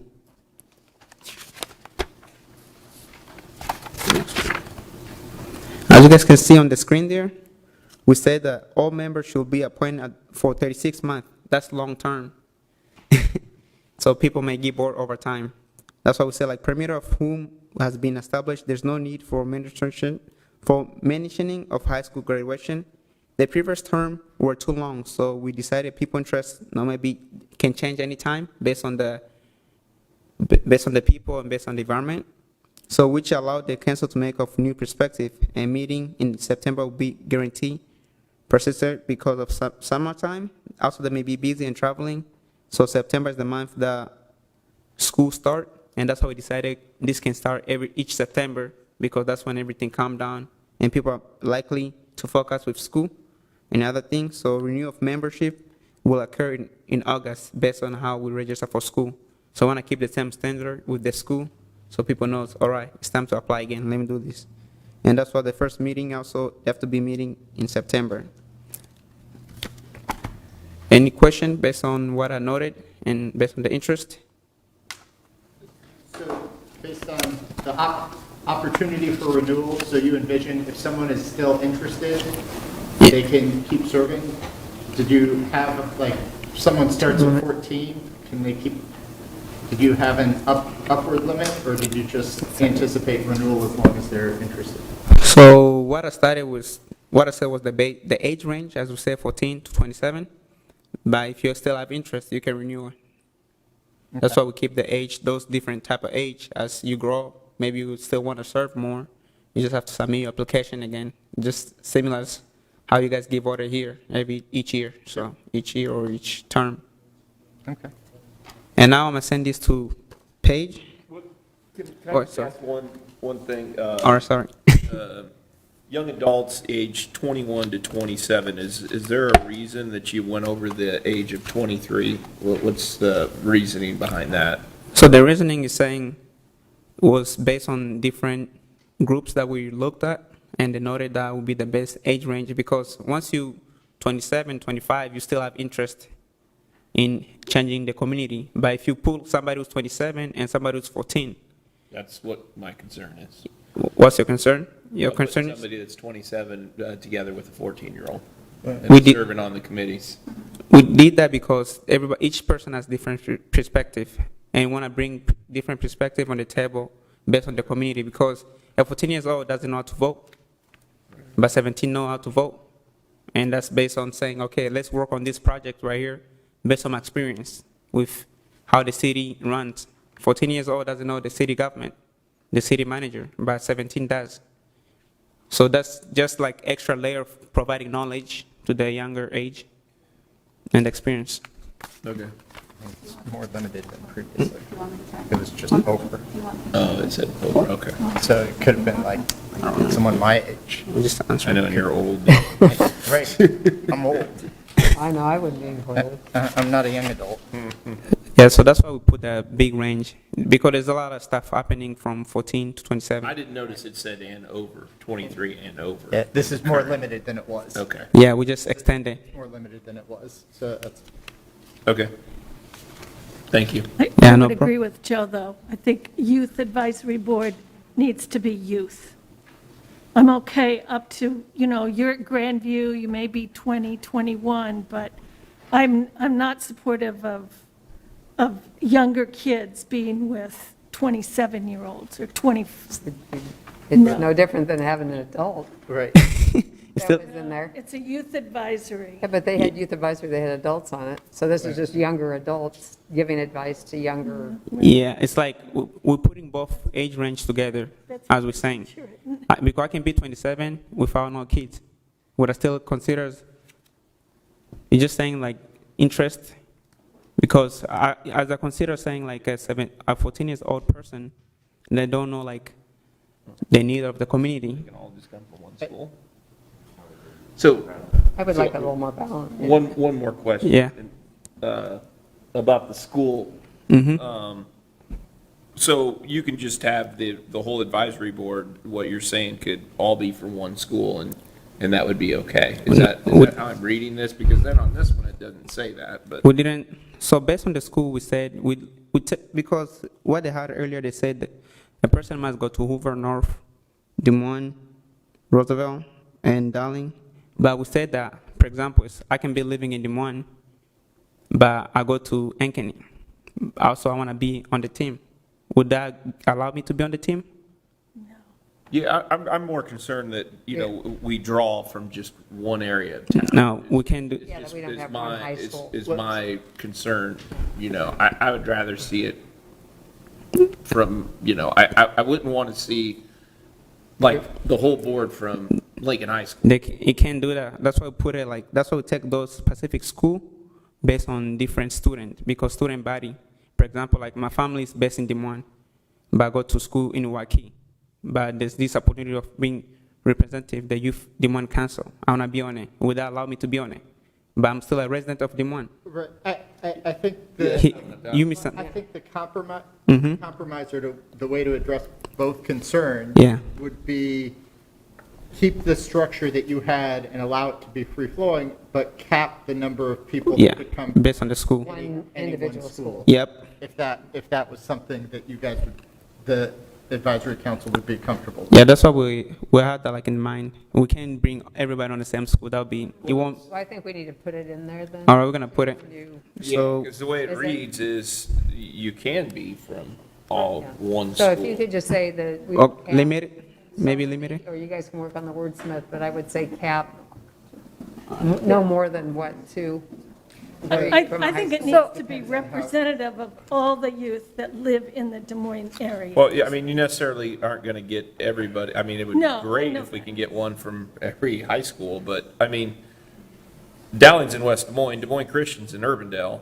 I mean, I get that. I But mean, they live in Des Moines. if I they're there. understand they live in Des Moines, and I'm fine with that. I just Wanna just be don't sure. want everybody to come from the same. Yeah, That's and all I'm so saying. I 100% agree. Okay, And the we're good. next slide will actually, it speaks to population demographics. So that will be a part of the application process, that we're not just looking at multiple schools, but also multiple boards, right? Multiple areas, gender Okay. identities, all of right. that. I was just, when I seen that, 100% I was just agree like, with you. well, everybody can be coming from. Yeah, and we don't want one school to No. dominate, right? Especially based on proximity to where the meetings are held, who's a part of it. Age group, we don't want everybody to be 27-year-olds either, right? Okay. So that will be considered. All right. And then just again, quickly about the age was eliminating the adult membership and making it 27 was actually the task force members' recommendations, because I said, well, I'm 36, can I be a part of this?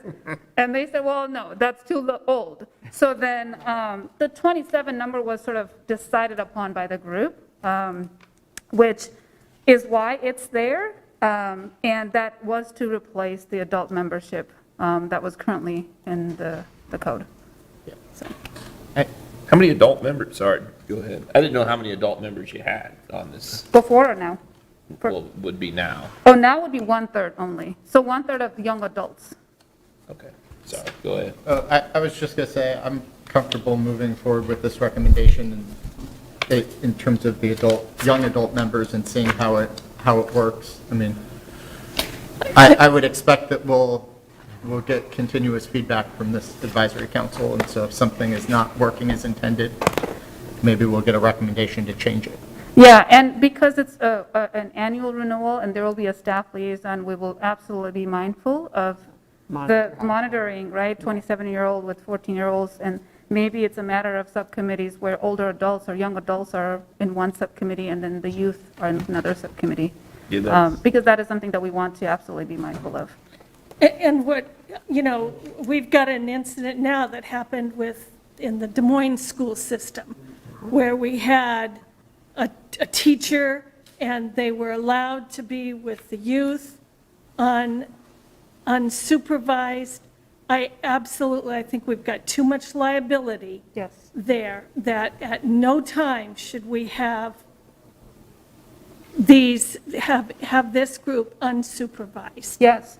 And I still think 14 and 27 is too big of a, That's a pretty big span. I would hate. that's a big span. I guess mine concerns probably the same, sir, is just being alone and. Well, there should be a staff person. I just hope that, and that's fine if that's Yeah. how it's gonna be structured. Yeah. I'm fine with it, but I just don't, getting rides for the 27-year-old, Right. giving a 14-year-old a ride to the meeting. Just things like that. Yeah. That's, we don't wanna put ourselves in that position. No, and even now, right, with the youth, the task force, today's trip, because they all had to go to school, and we wanted to make sure that we were not recommending anybody 18 and above to be offering rides, and because that's a liability, even for 18 plus, right, because of that legal age. How did they all get here today? They actually some of them drove, and some of them got a ride from their family member. Okay, So good. So that's something that we'll be mindful of, especially as staff, to ensure that, every meeting is staffed, and that we're communicating with the youth of their roles and responsibilities and the expectations and safety. But my point is, once you're 25, you've got, there are other groups for young people to be involved in, not a youth advisory board. Right. It just seems a little odd that somebody who's 25 would want to be in a youth advisory board with 14-year-olds. I mean, we've got the young professionals, we've got all kinds of places for that age group to be and can be very well represented. We'd love to have them in the neighborhood associations. Right. With other adults. Yeah. Yeah, it's just the same as saying interest. I don't have interest to go there, even I'm 27. I can't be in the younger professional adult if I don't have interest. That's why that can hold you back. It's just saying I can go put you in the Boys and Girls Club if you reach the minimum age requirement. You won't like it, we're doing this for passion. If you have a passion, you're willing to work for it. And that's why you see me here today. I have the passion for this. I'm supposed to go training, but I have the passion to be here representing. We appreciate that, thank you. That's what I'm saying, yeah. Any other more question?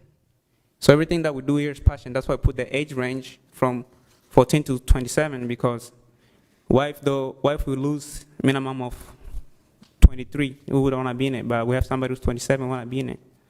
So all that comes to passions and willingness to work together, As long as it's supervised. Yeah, we're going to have supervised as how we did with this tax board. They were there every day, every time, calling on the meetings. As long as we're supervised and it's monitored, I'm fine. 27 is fine. It's not that big of a deal, but want to reiterate, we cannot, but I think I stated it, it's fine. And that's why we said, like, the people gonna be like, if you go back to the slide of, let me show you. Oh, Paige gonna talk about it? Yeah, because we already talked about people who wanna represent in the slide, it's, all we're doing this for is the passion and willingness, and that's why you can see those range age. Thank you so much for your time, and if you have any question, you can ask me. Now I'll bring up to Paige.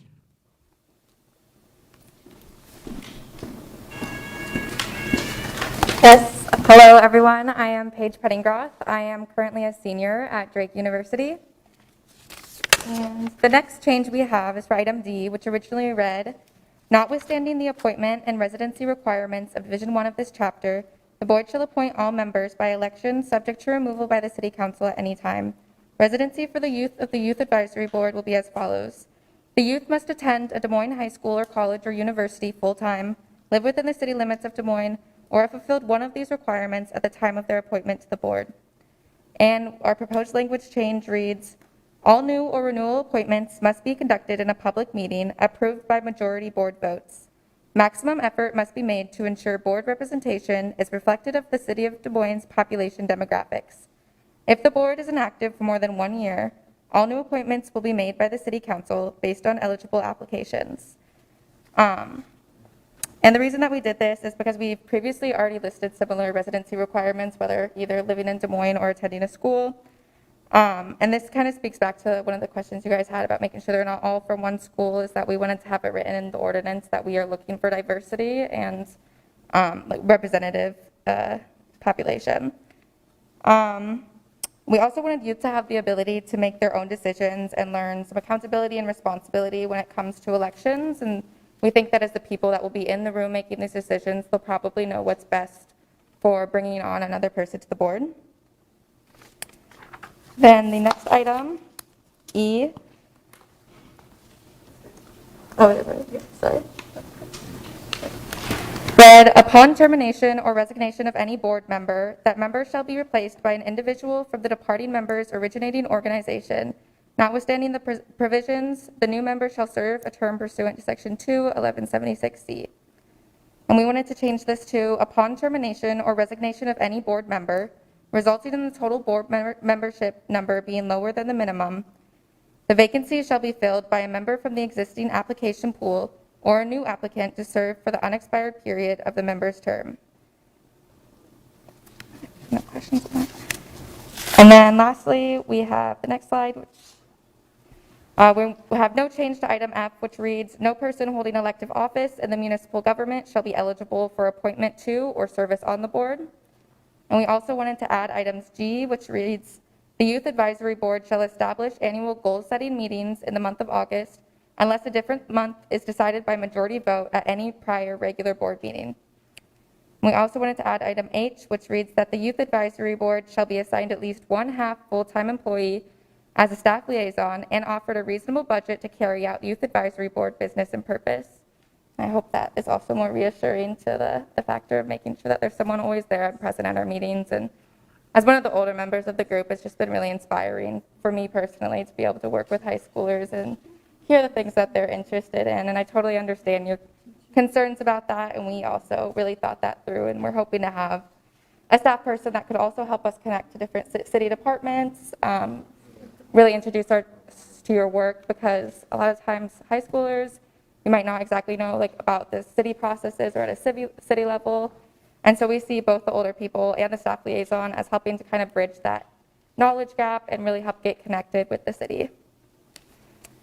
And if there are no questions, I will pass this to Natalia. Is that a new position that would be added to the budget, or do we have someone that can fill that position as is? So currently it would be an ad. Okay. Thank you, guys.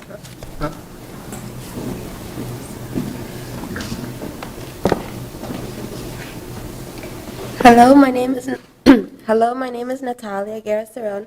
I'm a 10th grader at North High School. Moving on to Section 2, Powers and Duties. We decided to change number 2, where it says maintain a positive, effective relationship with the local media to market special events and inform the public about youth-related issues, into saying create and share an annual report to inform the public of the progress in August every year, and regularly share information on decisions, events, and efforts led by the Youth Advisory Board.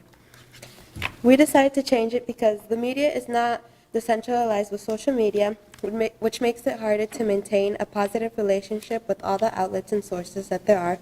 It is nearly impossible to have every single person approve of us, but we want to represent and commit to our values. The previous clause was unnecessary to the function of the council and patronizing. We also thought that an annual report would allow council members to reflect the work done and for new members to get an idea of what they can aspire to do or continue to work on. This also gives the council a clear understanding of what expectations, and it is much more tangible. The next slide is section 2, powers and duties still. We decided to change number 3, where it says work with local agencies as requested and when deemed appropriate to deliver services to youth and to advise youth of service providers. We changed it into saying work with local agencies as needed and when deemed appropriate by Youth Advisory Board to deliver services to youth and to advise youth of service providers. We decided to change it because it will give us more discretion and power to be able to execute the goals that we have laid out. And I will now pass it on to Rob. I have maybe a piece of feedback or something that may be of value depending on what the board thinks, but DART has a Transit Rider Advisory Committee, and I know they always struggle to fill that, but I also know that one of the all-access partners is Des Moines Public Schools, and there are a lot of Des Moines Public School students, but I think Drake also has a partnership. I'm not sure about Grandview. That maybe there's an opportunity for some connection there. I don't think it needs to be written into the ordinance, but I think that would be a piece of value. I don't know if the advisory committee thinks that there would be value, but I could see the advisory committee being able to provide value to DART. So I wanted to at least point that out, and your comment just prompted me to think of that. Thank you very much. So hello again. For the last section of powers and duties for number 4, it previously stated coordinate with city departments and boards and advise the city departments and boards concerning the planning and supervising of events sponsored by the Youth Advisory Board. So we changed it to coordinate and advise the city departments, boards, and commissions about issues concerning youth in Des Moines. So the terminology in the previous wording was way too broad.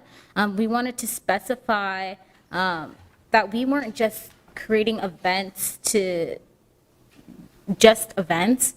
We wanted to address issues. As I stated previously when I was up here speaking, reflecting on Hillsborough and how they were able to really create an initiative and really get rid of plastic bags. That's the vision that we see. We really want to engage youth in making really strong change here in the city of Des Moines. And additionally, we wanted to enforce that we're going to have a relationship with the city of Des Moines and the departments regarding specific issues. And then on the last section, we did not change it except for removing the word appropriate because it's difficult to measure appropriateness. So we just removed that. But overall, that's everything that we changed when reflecting the Des Moines ordinance and what we would like to reinstate. So, yeah. Any questions overall in general? No, nice presentation. Okay, thank you. When are the ordinance changes going to be on our agenda? Yes. So the ordinance, the language was shared with Doug Phillips, our legal advisor for the Civil and Human Rights Department, who provided some input. So that was very thankful to him for that. So at this time, it's a matter of where the advisory board is also housed, because it's not part of the commission, it's its own separate entity. So I don't know what the process would be from legals and in terms of how much further review there needs to be before it makes it to the council agenda. Well, we just want direction that council is in agreement with all the recommendations. Yeah, I did hear some voices of some concern on some issues, but that's something we can work with. And our review would be mostly to make sure mechanically everything works right. Yeah, I mean, yeah, the one piece that I'd probably have the strongest or most question about is the halftime FTE. And then figuring out where this is housed. I mean, we have a lot of pressure for new FTEs. I mean, I do think it's appropriate to dedicate some staff time. Halftime FTE is, I mean, that's what, 20 hours a week. That seems like a lot as the start. So figuring, I mean, I'd like to figure out what, and then it was pretty vague in terms of the budget piece. So I'd like to figure out that piece in a little more detail, but the rest of the recommendations, my initial reaction is That would not be a typical provision in ordinance with a staffing mandate requirement, because it's kind of self-imposing. So, you know, one way to approach that is pass the ordinance with direction to the city manager for appropriate staffing. You know, that's an alternative. So generally, we wouldn't recommend that sort of language in an ordinance, but if that's the preference of the council, we'll put it in. You mean? An actual specific employee requirement. Right. So the recommendation, what we would typically see would be for the manager to staff and budget appropriately. I'd probably feel more comfortable with that specific language. I'd like to see us have a little more discussion about it, and maybe the neighborhood liaison person would be better apt to work with this group like they do a neighborhood association. I just think we need to have some discussion about how they're going to be chosen, and, you know, how do we cover all areas of our city? And I still have a huge problem with the up to 27 years old. I just can't get past that. I think there's too many things that can happen. And I think we need to have more discussion about that. So Brains of teenagers are not developed enough to always make decisions like adults do. I think it's the brains of the adult that's Well, I'm concerned about The reverse. around a youth. And I don't know how you could ever make sure that there was always somebody from the city supervising everybody that's on the committee. Just think we need to take a breath here and take a look at that. But what was so different than the old committee? Yeah, that's going to be a case. no matter Well, what. They had the adults old before. committee probably, I don't remember ever Says seeing that in 23 the and other over. committee. It was 20, I guess I don't have a problem. I'm more concerned that we have staff involved, we know the protocol, and that I would keep it under the civil and human rights. I don't know I don't see it in the neighborhood area as much as I see, I mean, they've already been working with it, they seem to have a good handle. Yeah, I mean, I think at least one of the things I'm hearing is that they want to have a broader mission in terms of what they're advising us on. And I mean, what I was going to say is that maybe this is something under the city manager's office that elevates it appropriately just from a connection piece. But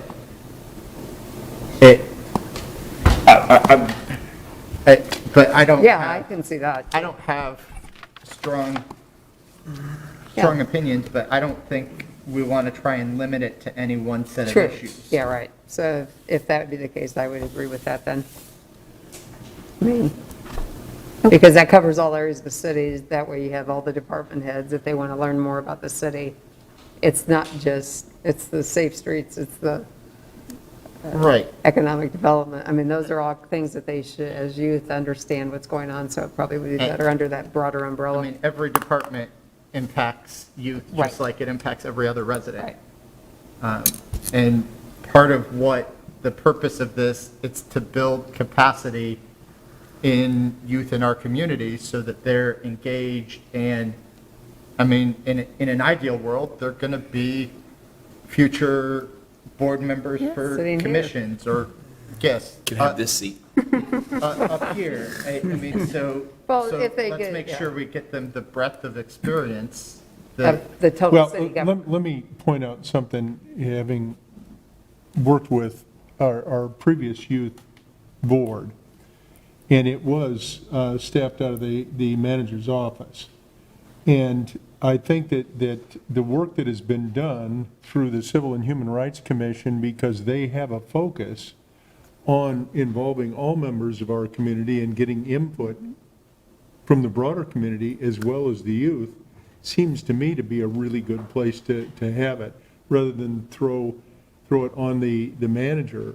I think that it would be easier to keep it over there in the Civil and Human Rights and get them involved in lots of different stuff going around the community that even the commission's concerned about, and get a youth view on it. However, you know, if it, Scott, if you want to dedicate somebody to do it out of your office and engage them in each one of these other areas, that seems a little broad. And I'm not sure who out of your office you'd have time to do that, but that's just me thinking about it from a. I don't want to lose track. Managing it. Thank you, Mayor. I don't want to lose track of the fact that this did originate with the civil and human rights discussion, with the bridging the gap. This was one of the initiatives that came out of that discussion. So I don't know that it really matters, because we're going to have involvement with the city manager's office. We're going to open up whatever doors need to be opened up as far as other boards, commissions, other departmental guidance that's necessary. So, and I also hear the hesitancy of actually dedicating a half person. I think it's going to be more of an exercise of looking at someone who is dedicated to that work. It has this type of work in their job description. And so it'll be. That's my biggest concern. I think Josh stated it. It will likely be additional work. This will be one of their other duties as assigned. Well, I mean, if that's the case and it's going to be housed in the Civil and Human Rights, I'd like to see a new staff person for that, because I think that department's already understaffed as it is. It doesn't have a director, well, it has an interim director. Yeah, so in the long run, if it gets them another person, Okay.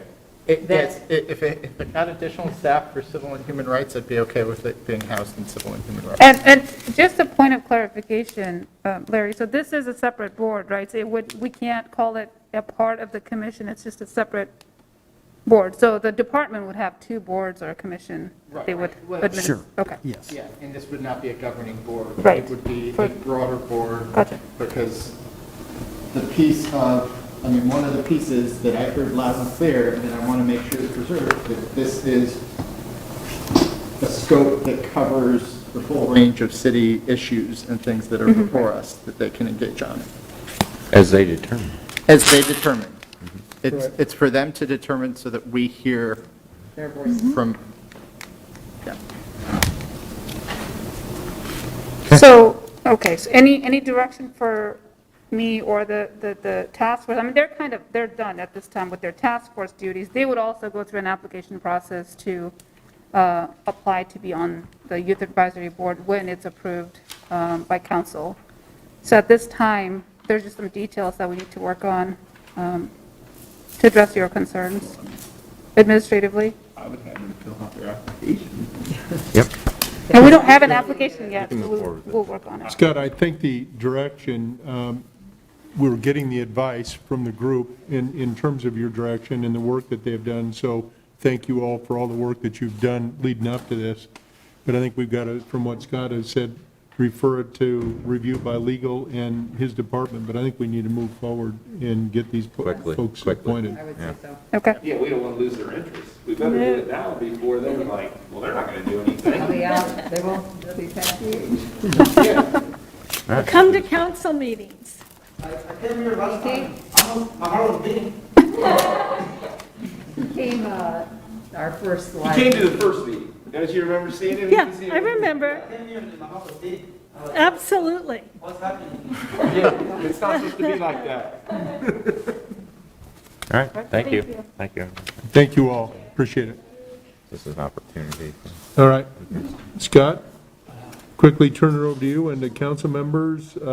Any board updates or any thoughts anybody has we want to pass along? This has been a busy day. I just want to remind people that we have on the agenda Monday is an amendment for the botanical garden, and I hope that everybody will support it. If you have any questions, please reach out to myself or to Scott, but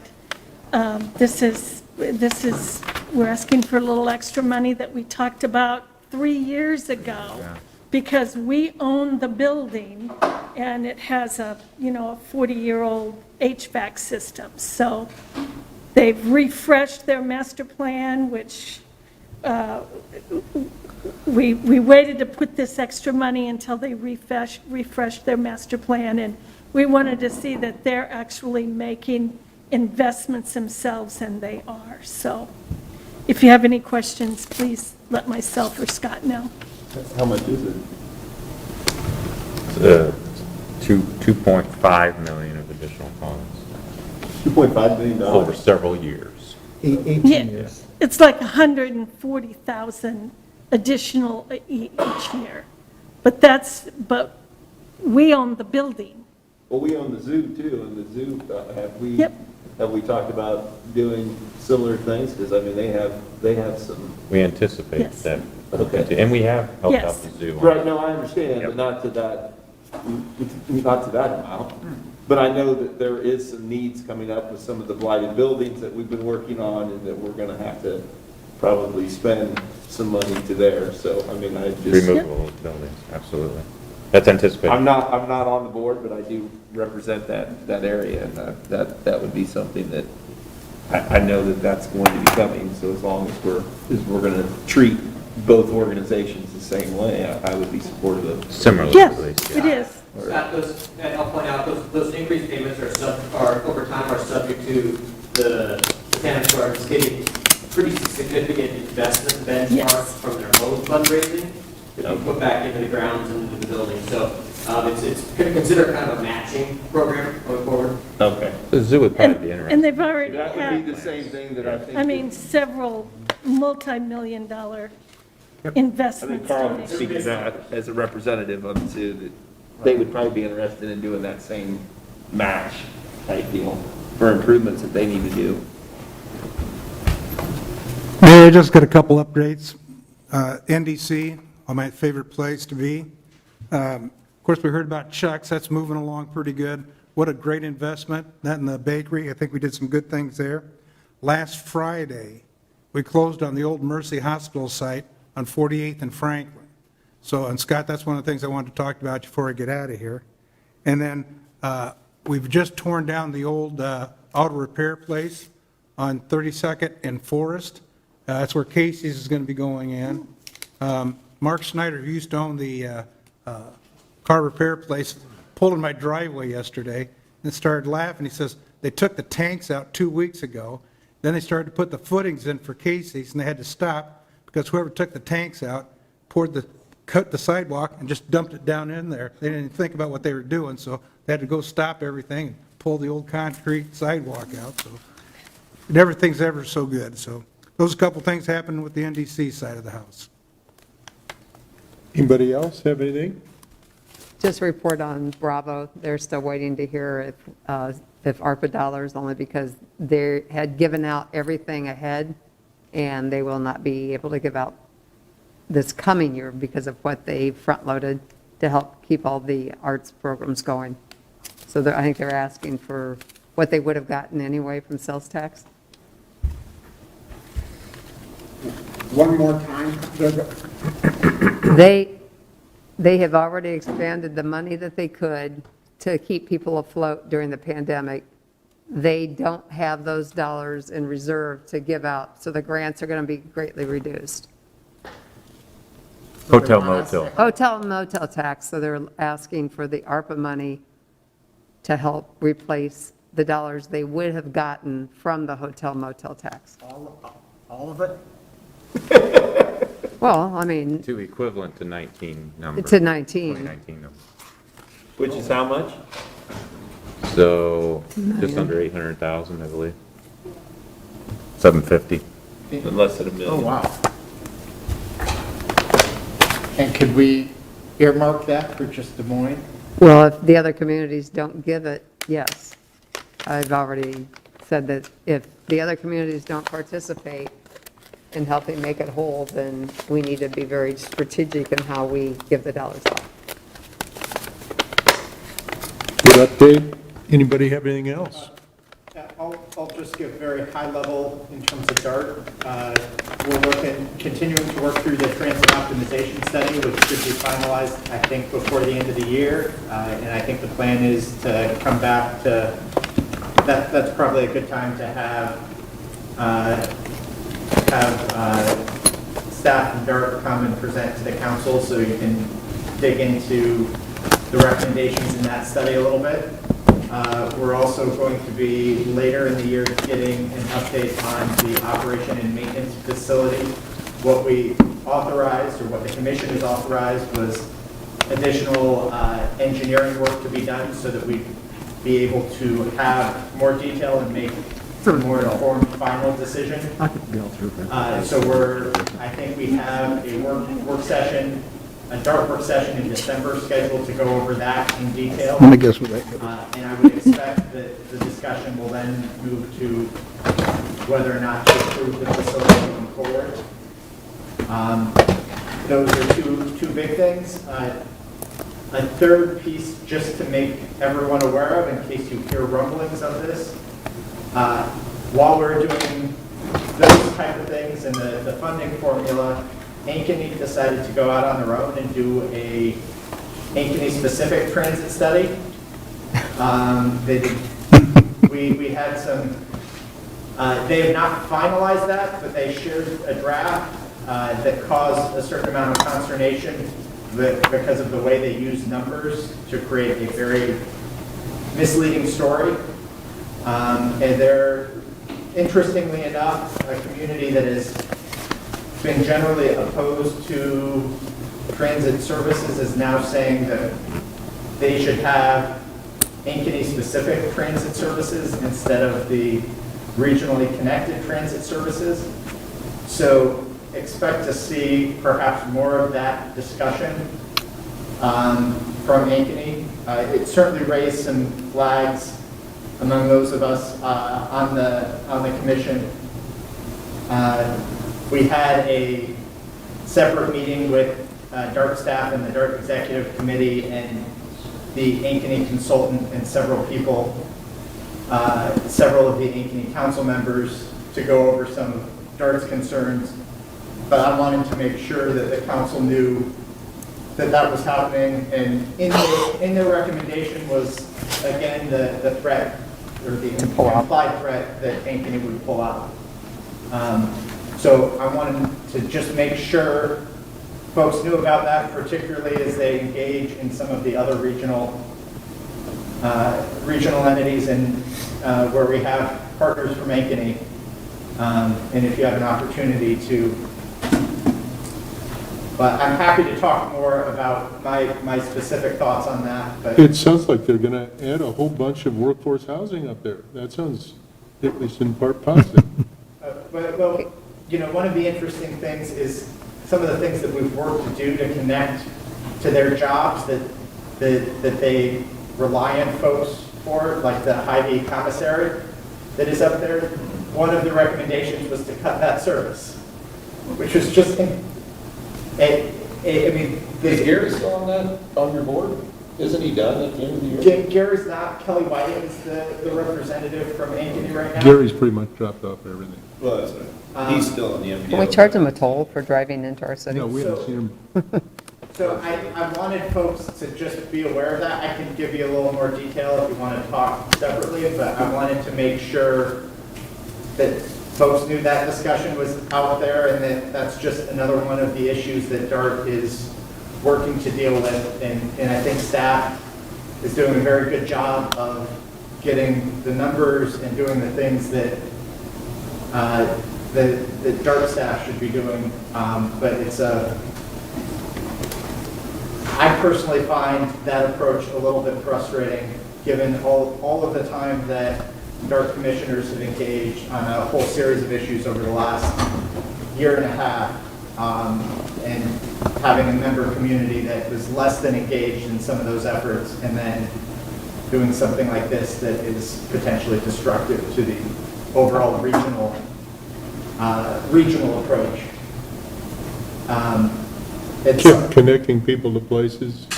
something to keep in mind as we have multiple regional conversations going on at the same time. Josh, could you do me a favor? I have emailed Luis 3 times about getting that bus shelter put in over on Urbandale Avenue, just east of Beaver.